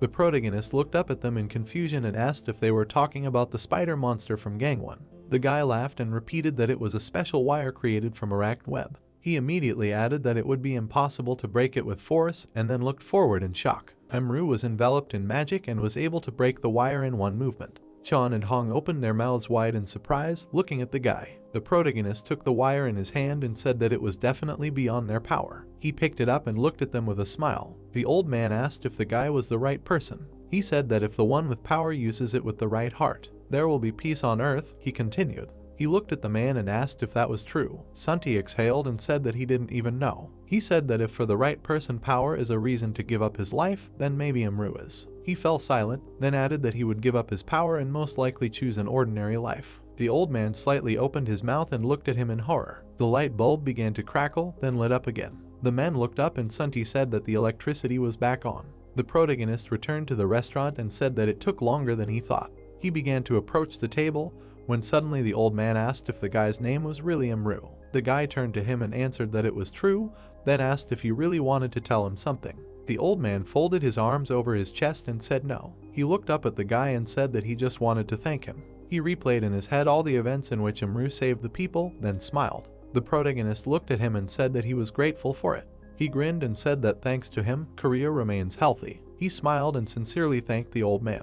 The chairman looked up at him in shock and wondered if the guy had really known who he was from the start. The old man bowed and said that he thanked the guy for that too. Standing outside, the old man bowed and said that today had been a lot of fun, to which Sunti bowed back and said that they hadn't even noticed how time had flown by. The old man turned around and the man asked him to be careful. The man closed his eyes and walked forward with a smile on his face. He immediately opened his eyes and looked forward in surprise. He saw Young and Hong tied to a pole with wire and asked who they were. He walked closer to them, realizing who they were, and asked what they were doing there. He immediately saw a piece of paper and picked it up. Opening it, he read that they were hunting him, so he needed to be careful. The old man read this and smiled. He put his hands behind his back and continued walking forward. Some time passed. At the water park, people were frolicking and splashing around. Haeun's entire family was there, shouting that it was so much fun. Her parents took many happy photos of their daughter. A girl with an inflatable bunny ring was happily waving at the camera. She was swimming with her friends and having fun. Her parents and uncle were standing behind and happily watching this. The protagonist came with the Sunti family to the water park. Soyun was hugging her husband and happily saying that it seemed like their Haeun was having a lot of fun. T-Bok was not there as a bodyguard this time, but as a member of the Haeun Chocolate Bun fan club. Imru was watching the girl and simply enjoying his vacation. But it didn't last long until he encountered a serious problem. He looked to the side and was shocked. Through his glasses, he saw many beautiful girls in swimsuits, namely, the two naked bodies of those around him. Imru blushed with embarrassment and wondered if they were wearing too little. Out of desperation, he closed his eyes because he did not know where to put them. It was a crisis moment in the life of the main character. At this time, 3 rescuers were looking around carefully. One of them saw his 2 partners fooling around and asked what they were doing. Then the guys looked at him and answered that they were looking for the boss of Munchai. The guy with gray hair raised his hand, clenched into a fist, and said that the water park is a gathering of wolves on a hunt. And the guy with orange hair extended his hand and added that they came here to protect the boss from men full of bad intentions. This is their calling. Hearing this, the guy with dark hair said in surprise that he came here as a volunteer. He pointed to the inscription on his back and added to monitor the safety of citizens and order, this is their calling. Suddenly a hand fell on his shoulder. The guy with gray hair lowered his head and told their boss to be honest with them. Then he smiled broadly and asked if he understood correctly that the boss knew that Munchie's boss would be here today, so they applied to volunteer, even giving up their vacation. Hearing this, the guy was confused and shouted that this was not true at all. With beads of cold sweat on his face, he asked why they were here then, why didn't they go on vacation? They both put their hands on his shoulders and answered that they did the same. The guy with orange hair raised his head and said that everyone in their department knew that the boss liked Munchie's boss. The guy with gray hair also raised his head and said that if he hesitated, they might beat him to it, because Munchie's boss was popular in other departments too. After these words, they pretended to be cupids and said that there was no need to worry, because they just needed to trust them. The boss lowered his head and quietly addressed the guys. His hands started to twitch as he said that they were asking for trouble, and then asked if they were trying to play a prank on their boss. He suddenly lunged at them, grabbing them by the neck and shouting that he would show them who was boss. Suddenly, a soft female voice was heard from behind, calling Jinho. The boys turned around and were shocked. Munghai fixed her hair and said that she heard that Jinho would be here too, and then asked if he had brought workers with him. The guy blushed and opened his mouth, wondering if the girl had always been so beautiful. Munghai looked at him and asked why he suddenly blushed or if he had heat stroke. She put her hand to his forehead and offered to check. She immediately looked into his eyes. Beads of sweat appeared on Jinho's face from embarrassment, and the girl said that he did not seem to have a fever. He immediately pushed her hand away and said that he was fine. The girl frowned, shouting that she was actually worried about him. Her expression changed and she looked after him with regret. Munchai said that the guy had just recently regained his strength, so he shouldn't overexert himself. She waved her hand at the guys, saying that she would be in another zone and they would see each other later, after which the guys shouted at her to be careful. Jinho watched her go and thought that she seemed worried about him. He immediately smirked. He turned away from Munchai and walked forward with a smile on his face. From behind, he suddenly heard a girl being called a beauty. A guy with tattoos was walking towards Munchai and asked if she wanted to chat with him. He scratched the back of his head and said that he was the head of the 4th section of the legendary guild, after which he asked if she had time, maybe they could have some fun. The girl exhaled and said that she came to work as a volunteer and did not have time for fun. The guy grabbed her wrist and said that there were already a lot of volunteers here, so he thought that he didn't need to work alone. Myung-hee looked at him and thought indignantly that he was being too clingy. Jinho immediately grabbed the hand of the unfamiliar guy. He shouted that the girl told him no. The guy pulled his hand away and asked in confusion who Jinho was. He looked at the scared guy and asked if Myung-hee was his girlfriend. Jinho lowered his head and started whispering something under his breath. He wondered who he was to Myung-hee. He remembered when he fought with Dagon and couldn't protect the girl. He also didn't keep the promise he made to Sunbi. He thought that he didn't even bother to clean up his wounds so as not to forget that shame, so he was still too weak to protect the girl. He thought that was the only reason he didn't dare to make the first move. Jinho immediately clenched his teeth and wanted to scream loudly. A loud childish scream was heard behind him and he opened his eyes wide in surprise. Haeun spread her arms and ran forward, looking for her mother. Haeun ran up to the girl, who was very surprised. Manhwa looked at her and asked what she was doing. Suddenly, Haeun whispered for her to quickly play along. The girl saw the girl wink at her. Then she immediately understood everything. She squatted down next to her and asked when her daughter managed to come. This caused shock and horror in both boys. Jinho looked at her with sadness in his eyes and asked when she managed to come. Suddenly, she ran up to him and hit him in the side with her elbow. The boy fell, and Manhwa asked if her dear was okay, adding that her hand accidentally slipped. People began to gather around and ask who this man was pestering a married woman. Someone even shouted out that he was from a legendary guild. The boy was very scared, bowed and ran away screaming apologies. When the boy disappeared, Manhwa leaned over to Haeun and thanked her, then asked why she decided to help her. The girl looked at the girl and answered that her uncle said that you need to help those in a difficult situation. Having said this, she waved her hand and said goodbye. Manhwa looked up and was very surprised. She saw Haeun run up to the main character. He picked her up in his arms and, together with the baby, gave the girl a thumbs up. Then a boy with orange hair approached Manhwa and asked if he remembered correctly that this man was a delivery man from the Spring Pavilion restaurant. Then he raised his finger and asked if they really knew each other because she recognized him last time. Manhwa was very confused and answered that he just helped her a few times. Helped? The voice of one of the rescuers was heard from the side. The gray-haired guy put his hand to his chin and said that the delivery guy from the Chinese restaurant was a rather inconspicuous figure that no one would suspect, which meant. He threw the guy at the girl and shouted, "He is an ant." The members of the Silver Tower called the informants ants because they looked like ants that foraged for food and brought it to the anthill. Munchai spread her hand to the side and answered that it was something like that. And her colleague with orange hair said that he thought that he was her secret lover because he was so cute. The gray-haired guy turned to his boss and asked how he thought of his guess. But Jinho stood with his back to them and thought about Munchai. His comrades looked at him and tried to shout, but Jinho did not hear what was said around him. After a while, a message was broadcast over all the loudspeakers to all the guests of the water park. The man with the chains and sides said loudly that the long-awaited event called. He waved his hand and shouted, "Obstacle course." All the guests of the water park were very happy about it. The protagonist stood behind and asked Sunti what it was. The man replied that everyone said that it was the most interesting thing in this water park. He looked at his friend with a smile on his face and said that it was necessary to overcome obstacles and get to the goal as quickly as possible. Emru looked at the stage and quietly said, "It means to overcome obstacles." Hearing this, Sunti asked if he was really interested in it.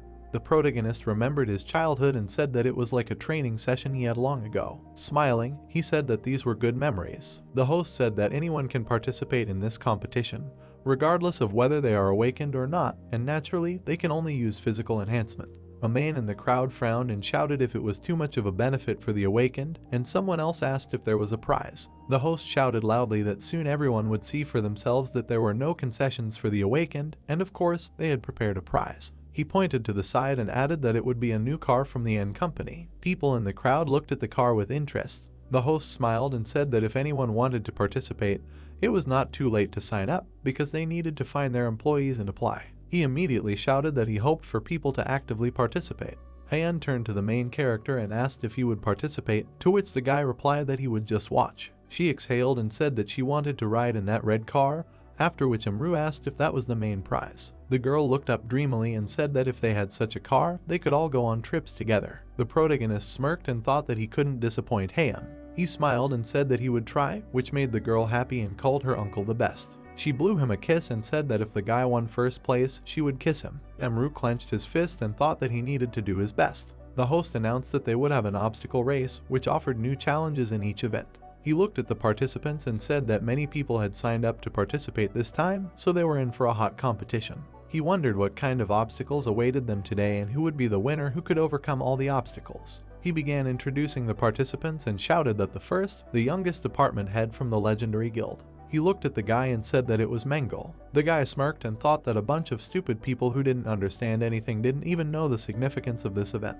He thought that this was not just a child's game, but a competition organized by the best guild in the country. He turned to the side and thought that the prize for the winner was just a distraction, and the real goal was to select real professionals from among the amateurs and invite them to their guild. He looked around and saw that their HR agents were hidden among the ordinary citizens. His body was enveloped in mana and he thought that even though he belonged to a legendary guild, he wanted to play among the big fish since he had such a chance. The host shouted that as soon as he heard the signal, he could safely set off. Mangle quickly ran forward and thought that this time he would demonstrate his skills and transfer to the Red Dragon Guild. He pushed off the obstacle, thinking that it was worth showing off the colossal difference in level in this way. He pointed his hands in different directions and laughed loudly. He immediately opened his eyes wide in surprise. Pushing off the obstacle, he lost his balance. He immediately fell into the water and the host said that he failed at the first obstacle. The protagonist thought that there was no benefit for the awakened, and did they really mean that? Looking back, he thought that these obstacles looked ordinary on the outside, but when pressing on certain areas, these installations reflected the blow received. He frowned and thought that it was worth considering the elasticity that he could withstand, but without experience, it was difficult to control his strength. Turning around sharply, he thought that he could handle it easily, and then thought how many people could bypass this trap. His attention was immediately drawn to something from the side. He immediately turned around and saw a person in front of him, looking at him carefully. Many loud falls into the water were heard. One of the traps knocked down a participant, and he lost. Another participant was knocked down by another mechanism, and he lost. The third participant could not hold on and was thrown into the water. The presenter was shouting furiously into the microphone that the losers were following one after another. He looked at those falling into the water and asked what was going on. Maybe the obstacles in this competition were too difficult. He pointed to a big red button and said that none of the participants had reached the finish line yet. The main character looked at the obstacle course and said in his head that the obstacles were much more difficult and confusing than they seemed, so it was no wonder that everyone had such a hard time passing them. He looked to the side out of the corner of his eye and said to himself that for him it was a piece of cake, but there was hardly anyone among the participants who could pass these traps. When suddenly he saw him out of the corner of his eye. He was very surprised by him, which made him ask himself if this person was really here. The presenter said loudly that it was time for the next participant to go out. A girl in a white bathing suit was walking towards the start. The main character looked at her and said in his head that there was some special feeling coming from her. She was participant number 78. The girl with a smile on her face and a sly look in her eyes was Sohee. She tied her hair into a ponytail while the host was saying that there was an extraordinary beauty in front of them, but would such a weak girl be able to reach the end? Imru looked at her and said to himself that it felt like she had already gone through various trials. He folded his arms across his chest and added that there wasn't much aura in her, but he was still interested in what she was capable of. So he picked up the pendant on her neck. Opening it, she looked at the photo of her father wearing it. With sadness in her eyes, she asked her father to look. She put her hand to the sand. Taking a stance, she prepared to start. Concentrating, she firmly said in her head that she would definitely avenge him. The signal rang. At that very moment, the girl took off. She stepped onto the obstacle course without a drop of doubt. She easily overcame the first obstacle. The second test was with a rope, which she easily grabbed. She dodged the obstacles on her way with great skill. Then she reached the rotating rings. She jumped over them all in one jump. Then she stopped. Then she saw two monkeys next to her. She felt movement from them and got into a stance. The monkeys raised their hands, ready to fight. The host shouted loudly that Sohee was in front of the pride of their water park, fighting robots with artificial intelligence. The audience screamed with joy. The main character looked at the girl attentively while the host said that these robots collect data and become stronger with each competition. This is an obstacle on which up to 90% of the participants lost. The girl pushed off and the host asked if the participant would be able to overcome it. So he immediately ran forward and the host said that she suddenly broke into a run. The monkeys took a stance, ready to attack, and the man said that he did not think the girl would be able to avoid the brother's attack. The monkey's eyes lit up red. One of them struck and so he managed to dodge. She ran past the barrier and the host said that their athlete was quite agile because she managed to dodge the blows, but there were two monkeys. The second monkey with glowing eyes swung at the girl. The man shouted that so he was between a rock and a hard place. Manhwa, Jinho, and the host watched her with their mouths wide open. The main character frowned and looked at Sohee. The monkeys immediately clashed, starting to beat each other. The girl pushed off them and jumped into the air, doing a somersault. She landed on the ground, bracing herself with her hand. The people in the crowd watched her in admiration. Sohee stood up from the ground, trying to catch her breath, and put her hand to her head. The host was surprised and shouted loudly that it was amazing, because she managed to escape the monkey brothers by performing an incredible jump. The girl immediately moved on to the next obstacle while the man was talking. There was a bridge in front of her and she looked ahead carefully. Sohee slipped and the man shouted that the moving plank suddenly tilted to the side. He noticed the girl lying down and shouted that she couldn't hold on and was this the end. Sohee immediately grabbed the bridge with both hands. The host looked at her and said that she barely managed to grab the edge of the board. The protagonist watched her closely and thought that she had incredible concentration. The girl ran forward and the man shouted that she was almost to the finish line. Sohee jumped on the obstacle, thinking that she couldn't relax until the very end. She immediately jumped, almost to the finish line. Sohee ran up and pressed the red button at the end of the obstacle. The girl started jumping for joy and the host announced that she was the first to reach the finish line. Emru thought that she had exceeded his expectations because without perfectly developed senses, experience and concentration, she would not have passed. He wondered in what conditions she grew up. Sunti smiled and said that it was finally his turn, to which the protagonist folded his arms and asked if the man had signed up too. Sunti replied that he had worked as a loader for 10 years. He looked at Han and added that he would show what he could do. Emru looked at him excitedly and wondered if he could handle it. Sunti stepped forward and said that not only was he the father of a 5-year-old daughter, but he was also a strong man who had survived the gate as a porter. The host introduced him as participant number 92. His wife and daughter were rooting for him. The protagonist watched his friend closely and told him in his head not to let him down. Sunti rushed onto the challenge path. After a few minutes, he said with tears in his eyes that this couldn't be happening. While he was trying to get through the spinning circles, he got stuck in one of them. Emru, Soyun, and Han covered their faces in shame. A rescue team came to his rescue. Sunti was placed on a stretcher where he covered his face and said in his head that if he had known earlier, he would have lost weight. His family immediately ran up to him and asked if everything was okay and if his stomach hurt.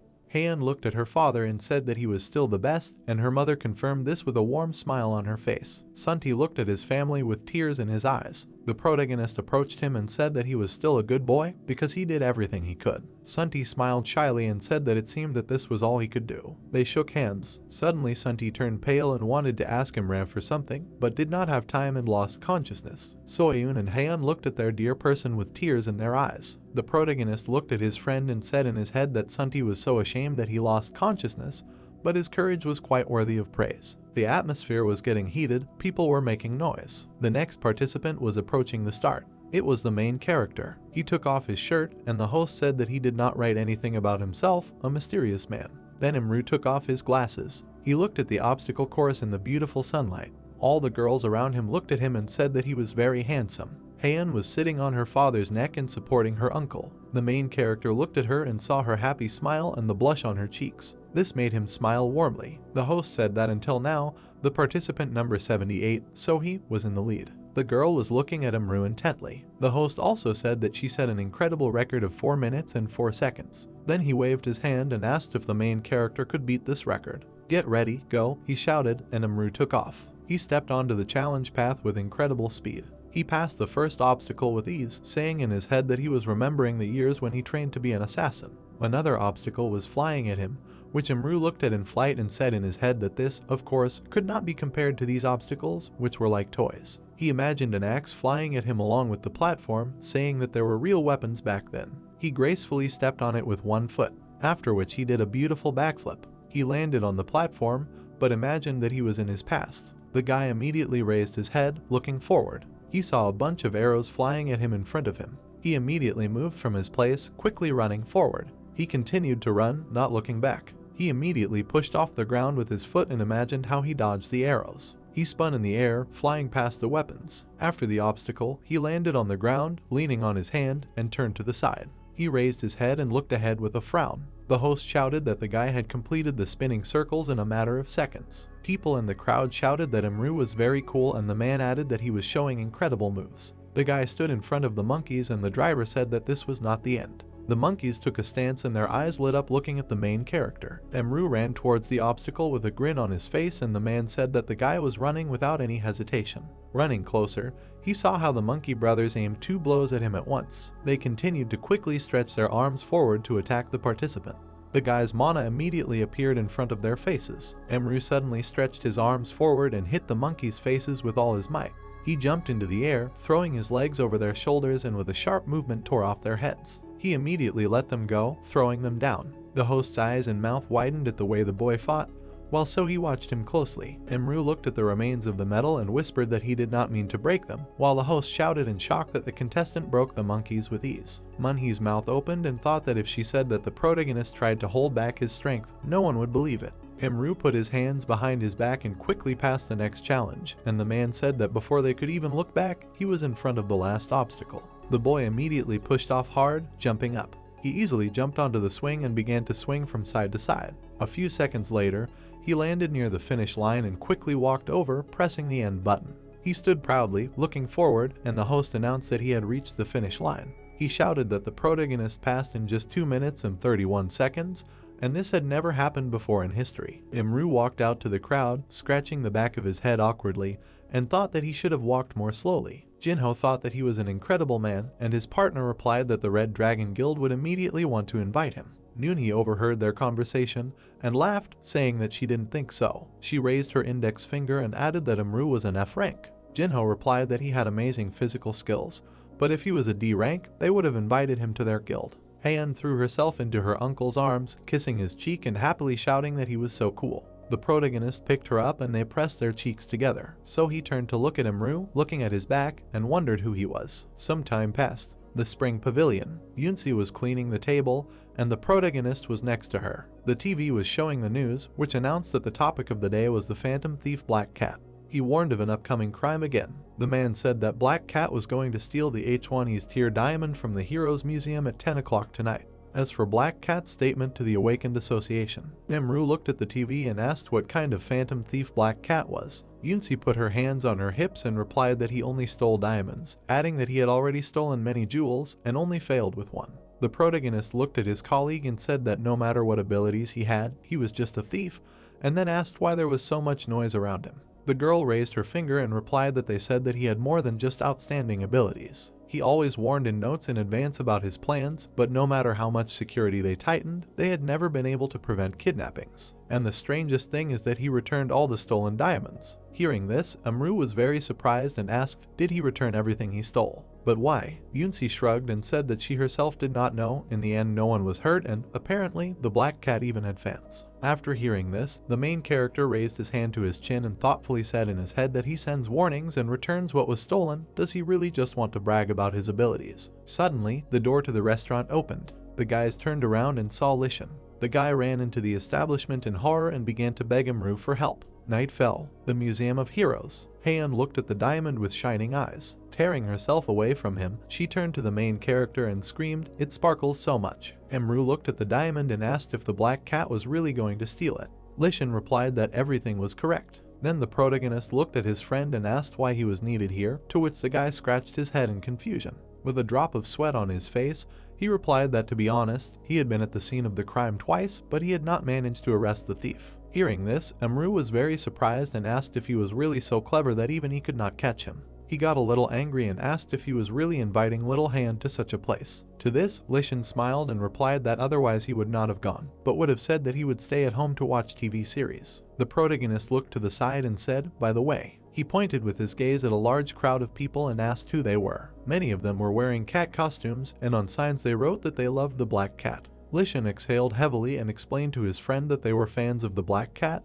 and it seemed that they had gathered to see him. The protagonist looked at them and said that he was interested in what motivated them. A man came up to them from behind and said that it would soon be 10 o'clock at night. As soon as he said this, the lights went out. Everyone looked at the ceiling in surprise. One of the guards screamed in horror that the lights had suddenly gone out. The chief looked at him and screamed back at him not to stand there but to quickly go and turn them on. With that, the lights turned on. All the spotlights were directed at the black cat, who was standing on a glass box with a diamond in his hand. The chief of security screamed in shock that it was the black cat. Lishan looked at the thief in surprise. The protagonist did not take his eyes off him. The black cat smiled, holding the crystal in his hand, and said that he warned him that he would take it. He looked into the crowd of people and blew a kiss. The fans in the crowd screamed for the black cat to take their hearts. The chief pointed his finger at the cat and screamed loudly, ordering the guards to grab him.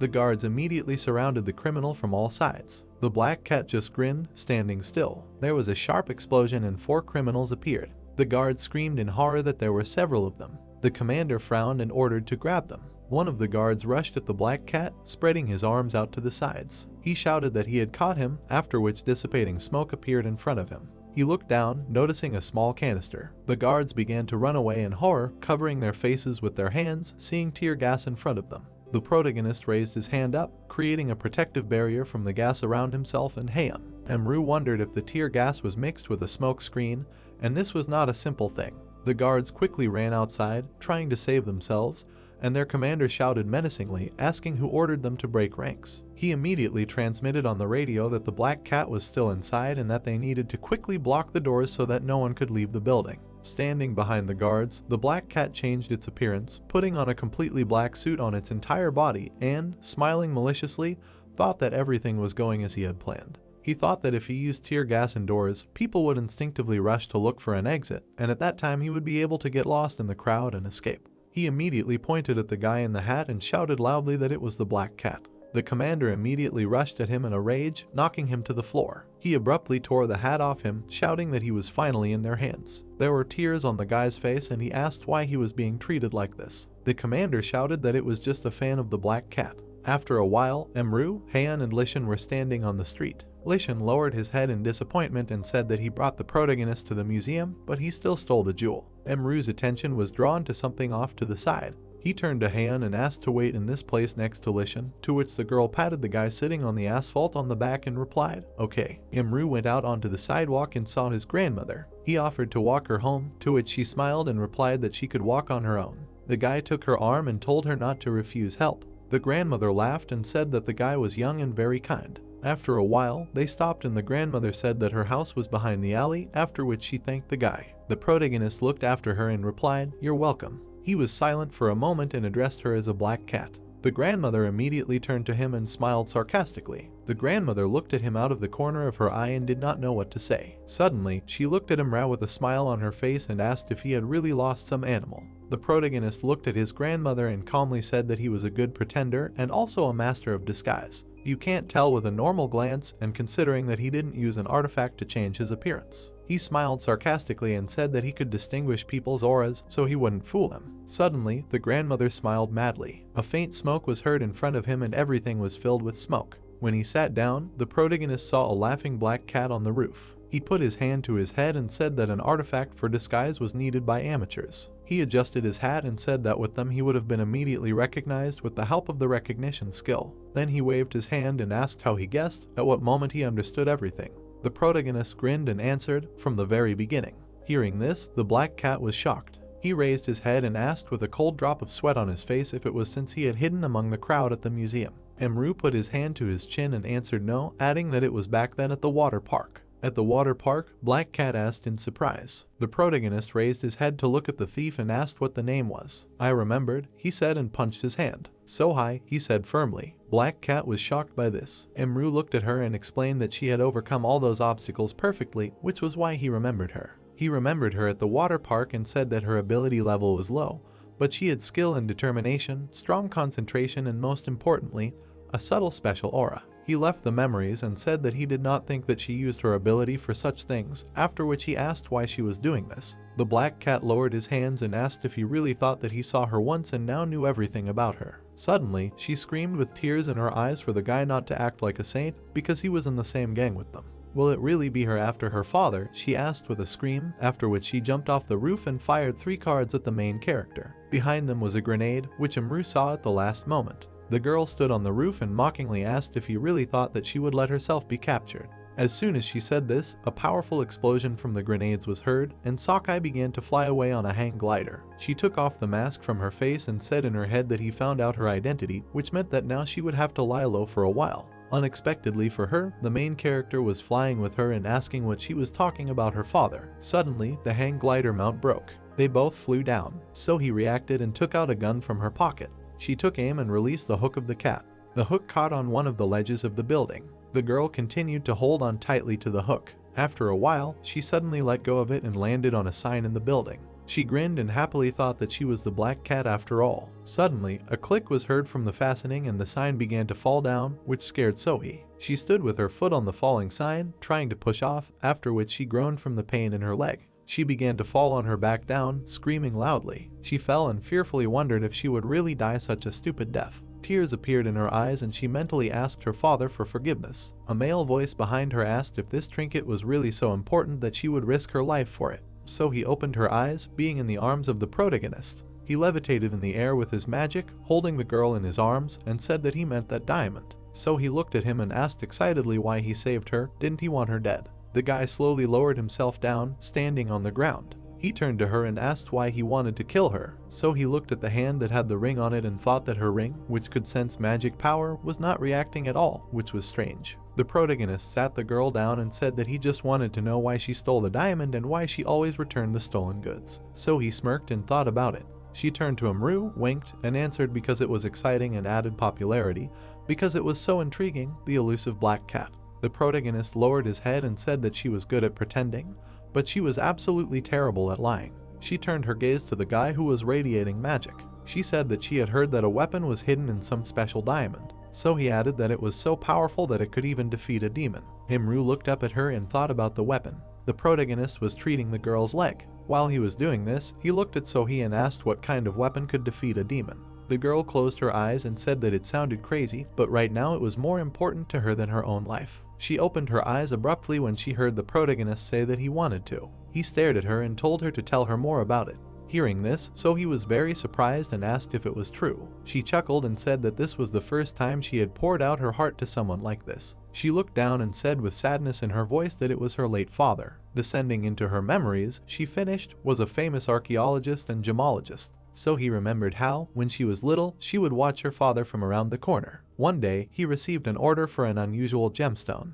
Her father was closely examining the stone under a microscope. Suddenly, shock appeared in his eyes and he exclaimed that this could not be. Her father placed his hand on her shoulder and said, he showed her the stone and said that it was a weapon that could destroy the demon and it was hidden inside this stone. He claimed that they could make the world a better place and then talked for a long time about the power of this stone, but she was little and did not remember all his words. In order to write a dissertation on his discovery, the father began research. But when his work was almost finished, one night, traces of blood appeared on the floor. Those people came for him. 3 men in black cloaks stood in front of the man. He looked away with the last of his strength. On his desk, he saw a photo of his daughter and said in his head that he could not let them get to Sokka. He looked at her with a cold sweat on his face, not knowing what to do. Closing his eyes, he clenched his teeth. Then he clenched his hand tightly into a fist and apologized to his daughter that he could no longer protect her. After these thoughts, he rushed to the attack. 3 people in black stabbed him many times. Blood spurted from his mouth with each blow. Then he fell to the floor dead.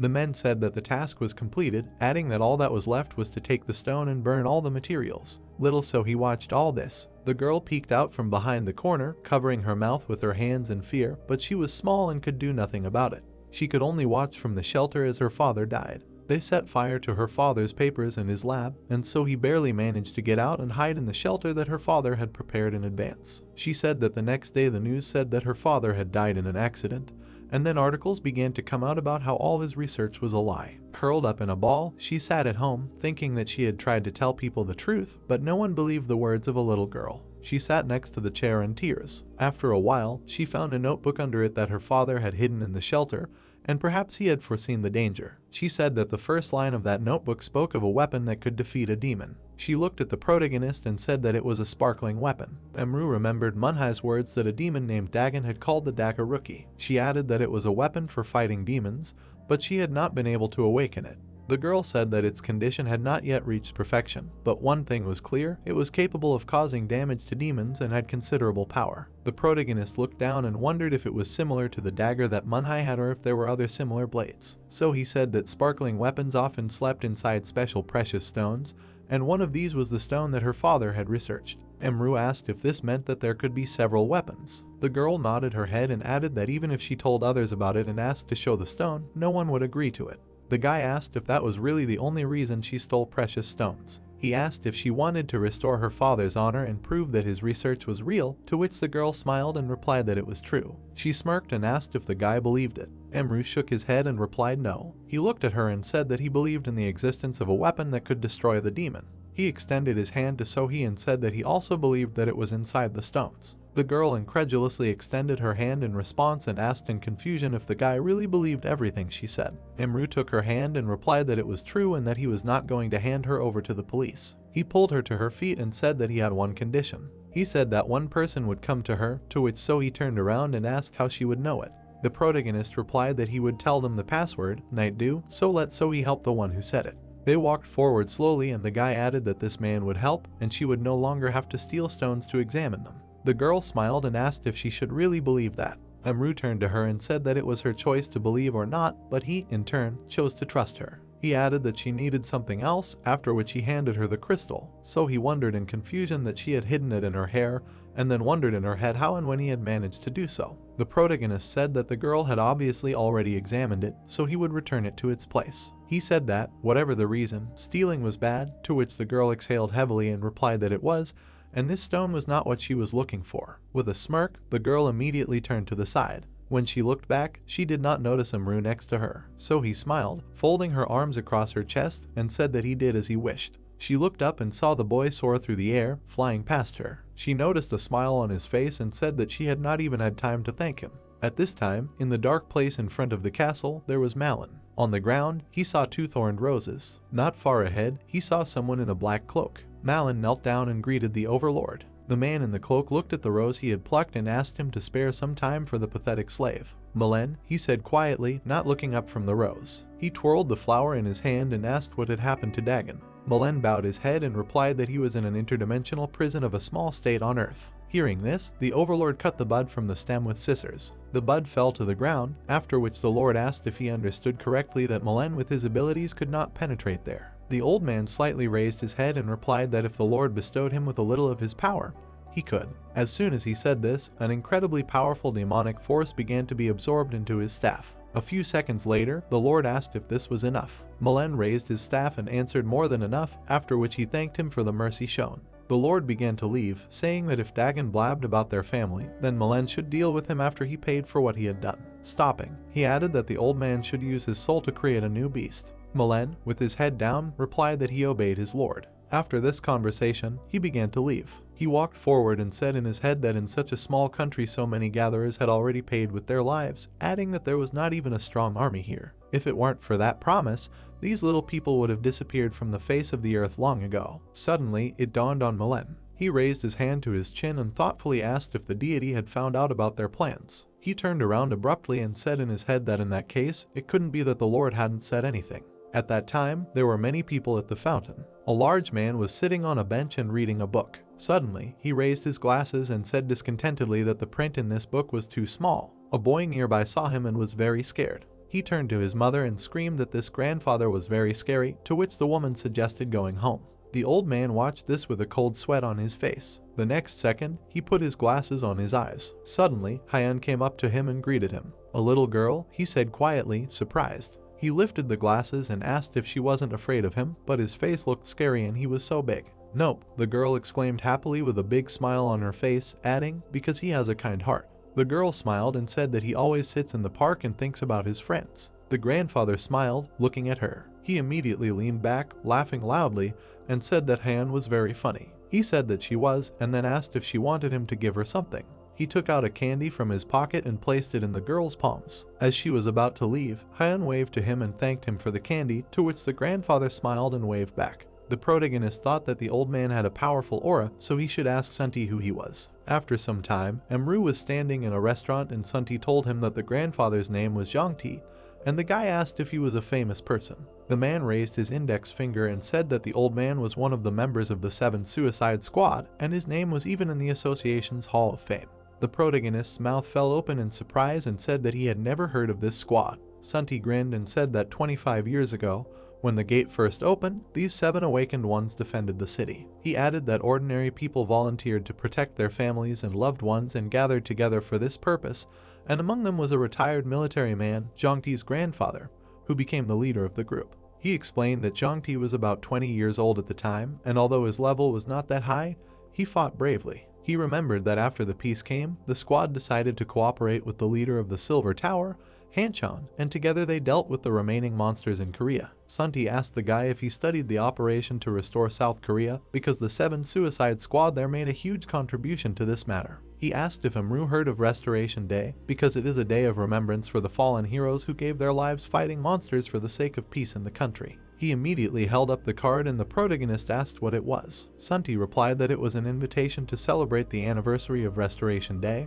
and every year they hold a festival for the residents at the stadium. He smiled and added that this time their family also received an invitation, and Haeun was already preparing for the choir's performance at the concert in the kindergarten. Emru happily thought that the girl would sing in the choir, after which he asked if the restaurant would be closed today. He wished Sunti a good time, but it was a pity that he could not go with them, to which the man became indignant, asking what the guy was talking about. The protagonist replied that Sunti said that only his family was invited. The man smiled and replied that an isolated person is recognized as a member of the guarantor's family until 5 years have passed since the settlement.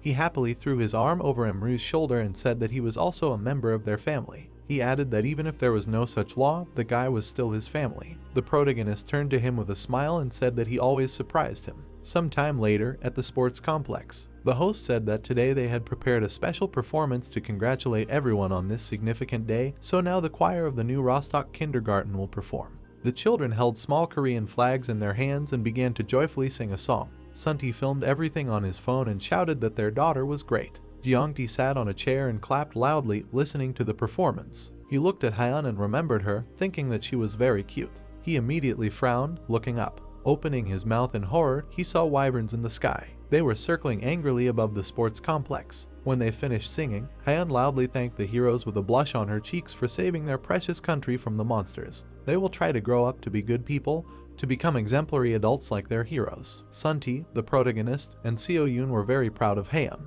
Old man Jeongti loudly clapped his hands. Suddenly, he heard a loud scream from the monsters. Raising his head, he saw wyverns in the sky. The monsters quickly landed on the protective barrier. They raised their heads and roared furiously. After that, they began to furiously hit the protective field, trying to break through it. Everyone immediately jumped up from their seats and ran for cover in terror. The children were crying and screaming in fear. In the control room, the hired awakened killed all the managers. One of them grabbed the mouse and pressed the left mouse button. The next second, the protective barrier disappeared. This made people even more terrified. The protagonist looked at this and was very surprised. The mercenary guy with a crazy smile on his face said that all this, the monsters were flying at the old man Jeongti. As he wanted, the mercenary finished. The monsters began to fly in and attack the people. Many awakened tried to fight back. In this place was the president of the Awakened Association. There was protection around him, but he continued to shout for no one to scatter and for everyone to remain in line. He waved his hand and shouted for the first squad to evacuate the citizens. Then he shouted for the second squad to hold back the flying monsters. After that, he turned to his subordinate and asked how long it would take for Hunter Lishan, to which the boy replied that he was currently outside the city, so he probably wouldn't be here anytime soon.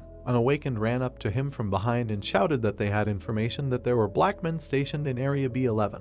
Hearing this, the president shouted in shock, asking what he just said. He gritted his teeth and wondered if this was another mass monster attack. A huge shadow of a monster loomed over them, while Hanchan wondered how there were so many of them, adding that only Lishan could withstand so many monsters. He frowned deeply and said in his head that there was one more person. Suddenly, someone shouted at him that there was a monster behind him. He turned around and saw a giant wyvern about to grab him with its paws. A claw was near his eye and he thought in horror that he didn't notice the monster. Black blood spurted out in all directions. Hanchan squinted, covering his face with his hands in confusion. He opened his eyes and saw a dead wyvern on the ground. He stood up and saw the back of a huge man holding a gun in his hand. Yoonti turned to Hanchan with a smile and said that they hadn't seen each other for a long time. He immediately came to his senses and said that he forgot that he should now be called Mr. Chairman. Hanshin's face immediately changed and he shouted happily, recognizing Yungti. They shook hands and the old man said that they would save the greetings for later this time. He frowned and asked where the nasty creatures were sitting. Sunti was walking and talking on the phone while Imru was next to him. The man worriedly called Seo Yoon and asked if she and Haeun were okay. Seo Yoon hugged her daughter, saying that they were safe since she had taken all the children off the stage. She said that Sora was looking for a way to get to safety. Sunti breathed a sigh of relief and asked to wait for him in that place because he would be coming soon. The protagonist immediately put his hand on his shoulder, asking him to wait. He closed his eyes and turned his head in different directions. He said that if his assumptions were correct, then this attack was not organized by the black men, and if Sunti went there, he would also be in danger. The man turned around in horror and asked what he was suggesting, and the guy asked him to calm down first and listen to him. Imru told the man to stay outside and help people evacuate, and he would bring his wife and Haeun. Sunti lowered his head down in disappointment and said that he might just be in the way there. He grabbed the guy by the shoulders and shouted that he was counting on him. The protagonist frowned and nodded his head. Soyun walked ahead of everyone, leading the children behind her. Haeun pointed her finger forward and warned her mother. Soyun immediately turned around in horror. In front of them stood a man with a knife who had a black mask on his face. He laughed sarcastically and said that they were unlucky. He suddenly rushed forward, shouting that he couldn't leave them alive. Seo-yoon hugged the girl in horror, who stood unwavering. Haeun smirked, directing a menacing gaze at the villain. The stadium was in chaos. People were running in all directions and screaming in terror. The monster was quickly approaching the normal person who was trying to escape. Realizing that he couldn't escape, he covered his head with his hands. Suddenly, many fast strikes whistled through the air. The protagonist cut the monster into many pieces and ran on. The guy saw that the wyvern was dead and asked in shock what happened. Many monsters around were dead. The protagonist ran at high speed to help, saying in his head that he lost a lot of time while evacuating people. His face was very tense and a drop of cold sweat was running down it. He hoped that Haeun and her mother were okay. At this time, the man in black was standing in front of the children with a knife in his hands. He raised the blade, laughed and said that they were unlucky because those who saw them. He rushed to attack and shouted, "They can't leave them alive." Soyun covered her daughter, who, without a drop of fear in her eyes, put her hands on her hips. The man in black appeared in front of them in an instant. Haeun only smiled, looking at him. The man in black was surprised and asked why she was smiling. Suddenly, a hammer flew at his face. Jeongti jumped in front of the children and delivered a powerful blow with the hammer to the man in black. The boy flew into the wall, splashing blood in all directions. He broke through his wall, smearing it with blood. The old man turned to the children and said that it was very good that he was not late. A terrifyingly strong magical energy emanated from the old man. The children stepped back in terror, saying that they were very scared. Then Haeun raised her hands and cried out joyfully. Jeongti smiled joyfully and asked if it was really her. He sat on her knee and asked if she was okay and if she was hurt. Haeun came closer and said no. The boys came up to her and asked if she really knew this old man. The girl turned around and said yes, adding that he was a very good grandfather. He proudly raised her head and said that he only punished bad people, so they should not be afraid of him.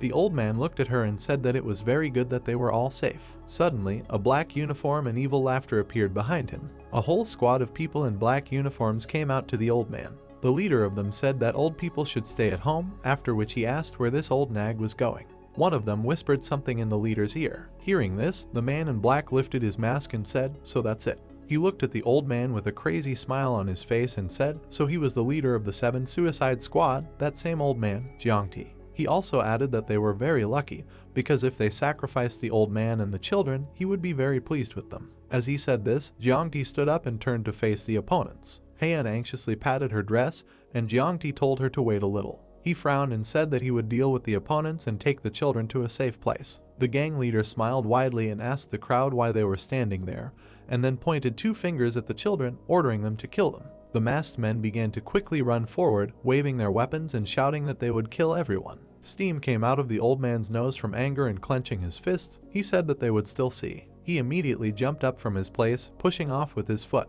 He released red mana, cutting down several opponents at once. The leader frowned in horror, taking a step back. Jeongti immediately appeared in front of his face and jumped up, pointing his legs at him. Immediately there was a strong blow and red mana was everywhere, repelling the entire crowd of people in black at once. The leader landed on his feet, drawing them across the floor and squatting down. He grabbed the spear, holding it in front of him, and clenched his teeth tightly in rage. He looked at the approaching old man, from whom a stream of mana emanated, and thought, asking who he was. He looked ahead and thought that the old man was simply awakened, but he turned out to be a real monster. People in masks appeared from Jeongti's side, wishing him death. The old man immediately swung, pulling his hand back. With a quick blow, he incapacitated 3 opponents at once. Swinging his weapon, he threw the guys aside. Suddenly, opponents flew up above him, trying to attack from behind. Jiang Ti quickly transferred the weapon from one hand to the other. He turned around sharply and hit one of the guys with all his might in the stomach. The leader frowned, looking up at the flying people. He turned around to the rest of the crowd and shouted that this would not do, so let them use the secret weapon. One of the bandits threw a magic ball into his mouth and joyfully shouted that he had been waiting for this moment for a long time. His eye immediately turned bright red and he stared forward. He immediately screamed loudly, and Jiang Ti turned around, hearing the screams. He turned around and saw a huge guy with red eyes and bulging veins all over his body running towards him. His hand was near the old man's face and Jiang Ti wondered what it was. The guy immediately hit the old man, pushing him back. He threw Jiang Ti into the wall with all his might, smashing it into tiny pieces. The old man's eye glowed white and blood spurted out of his mouth. He was barely standing on the floor and his back was covered in blood. A huge man flew out of the smoke and rushed to attack. He ran up to the old man and swung his huge hand. Jiang Ti saw his opponent's hand in front of him and grabbed the hammer tightly. He received a powerful blow that sent him flying backwards. Heian looked at him and screamed in horror. The old man hit the wall but was still standing. A huge man with demonic energy stood above him. Jiang Ti found it very difficult to stand. Suddenly, he wiped the blood from his face and, smiling widely, asked if he really wanted to start a real showdown. The fat man stood above him and growled loudly. The old man took a stance and said in his head that this big guy was quite unusual. Not only was he huge, but he was also seriously aggressive. As soon as he thought this, the fat man rushed at him. He dealt a powerful blow to the floor, but Jiang Ti managed to jump back, thinking that this big man seemed to have lost his mind. The fat man struck the floor again, but the old man dodged again, saying in his head that he had gained incredible strength in doing so. Only, he said to himself. The big man raised both his hands and prepared to attack. He dealt a powerful blow to the ground, raising dust and dirt. Suddenly, surprise appeared in his glowing eyes. There was only a broken floor under his hands, and the old man was gone. He raised his head and began to look around. Jiang Ti appeared behind the fat man, quietly saying that he was wrong to underestimate him. Having said this, he grabbed the big man's body. He used all his physical strength and lifted his opponent above himself. Veins appeared all over his face while he shouted that he was not so old that he would fall from his blows. A huge fat man was flying towards his terrified comrades. The old man threw the fat man towards his comrades. He crushed them with his own weight. The deflection throw was executed perfectly. After letting go of the fat man, the old man straightened up and said that his back was not what it used to be. Suddenly, he felt a strong pain. He fell to his knees and clutched his chest, and blood spurted out of his mouth. Heian saw this and immediately rushed to him. She took his hand with tears in her eyes, and the old man looked at her and said that there was no need to worry, it was just that the years were taking their toll. A boy called out to him from behind, and Jiang Ti turned around. All the children were joyfully shouting at him that he was the best and apologizing for being afraid of him. They thanked him for protecting them all. The old man looked at them in surprise. Embarrassed, he sighed in relief. Jiang Ti sat down surrounded by the children and said that he was very glad that they were okay. The protagonist stood behind the wall, smiling slightly, and thought that the old man had protected the children and Han before he could intervene. He quickly ran forward, thinking that he would never forget his action. He looked up at the wyverns and ran towards them at a fast pace. He ran to the roof and thought that all that was left was to deal with these flying monsters. A helicopter immediately appeared in the air. Lishan pressed his headphones to his ear and began to call him Ra. He held onto the helicopter and shouted loudly that he had just arrived at the scene. He asked if they would start right away, to which the protagonist nodded and said yes. He smirked and told the guy to show what he had achieved, and he would deal with the others in the meantime. Lishan smiled and said that he would do so. He immediately pushed off the side of the helicopter sharply. He spread his arms, quickly heading down. The weapon in his hand immediately activated and he thought with a smile that everyone had managed to evacuate. He grabbed the sword with both hands, thinking that in this case he could use his technique. His body was enveloped in mana and he thought that it would be a secret weapon. Swinging the sword in different directions, he thought that he needed to activate the rainstorm. He flew past the wyverns and attacked them, cutting off their wings. The guards pointed up, saying that the hunter Lishan was in the air. The people shouted that they were saved, and Hanchan smiled and thought that the guy had amazing strength before, and now he was even more powerful. He frowned and watched him carefully. Lishan was surrounded by wyverns and the chairman thought that this was not enough, and it seemed that he could not cope with everyone alone. Standing on the roof, the protagonist opened his arms to the sides, activating the strongest flow of mana in his body. He immediately clapped his hands, causing it to fly apart. He kept his hands together and continued to feed on the magic, absorbing it. Hanchan gritted his teeth, covering his face with his hands, and tried to look away in confusion. Lishan opened his eyes wide in surprise, seeing a bright light beneath him. Immediately, the wyverns' bodies began to disintegrate in the air, disappearing into the mama. Lishan immediately landed on the ground, leaning on his hand, and the remains of the monster's body slowly fell from the sky. He raised his head up, thinking that he had missed many, and the main character had hit everyone with one blow. After all, he was incredible. The guards looked in shock, looked forward, and could not make a sound. They looked at Lishan and joyfully shouted that he was a good boy. He stood in the very center and everyone praised him, shouting loudly. Lishan smiled awkwardly, scratching the back of his head, and replied that he had not done anything special. He looked away with a grin. He looked at Imra, who was standing with his back to him, and thought that he was still the strongest warrior. That's how this video ends. If you have sat through to the end, please don't forget to press the subscribe button and leave feedback. See you in the next video.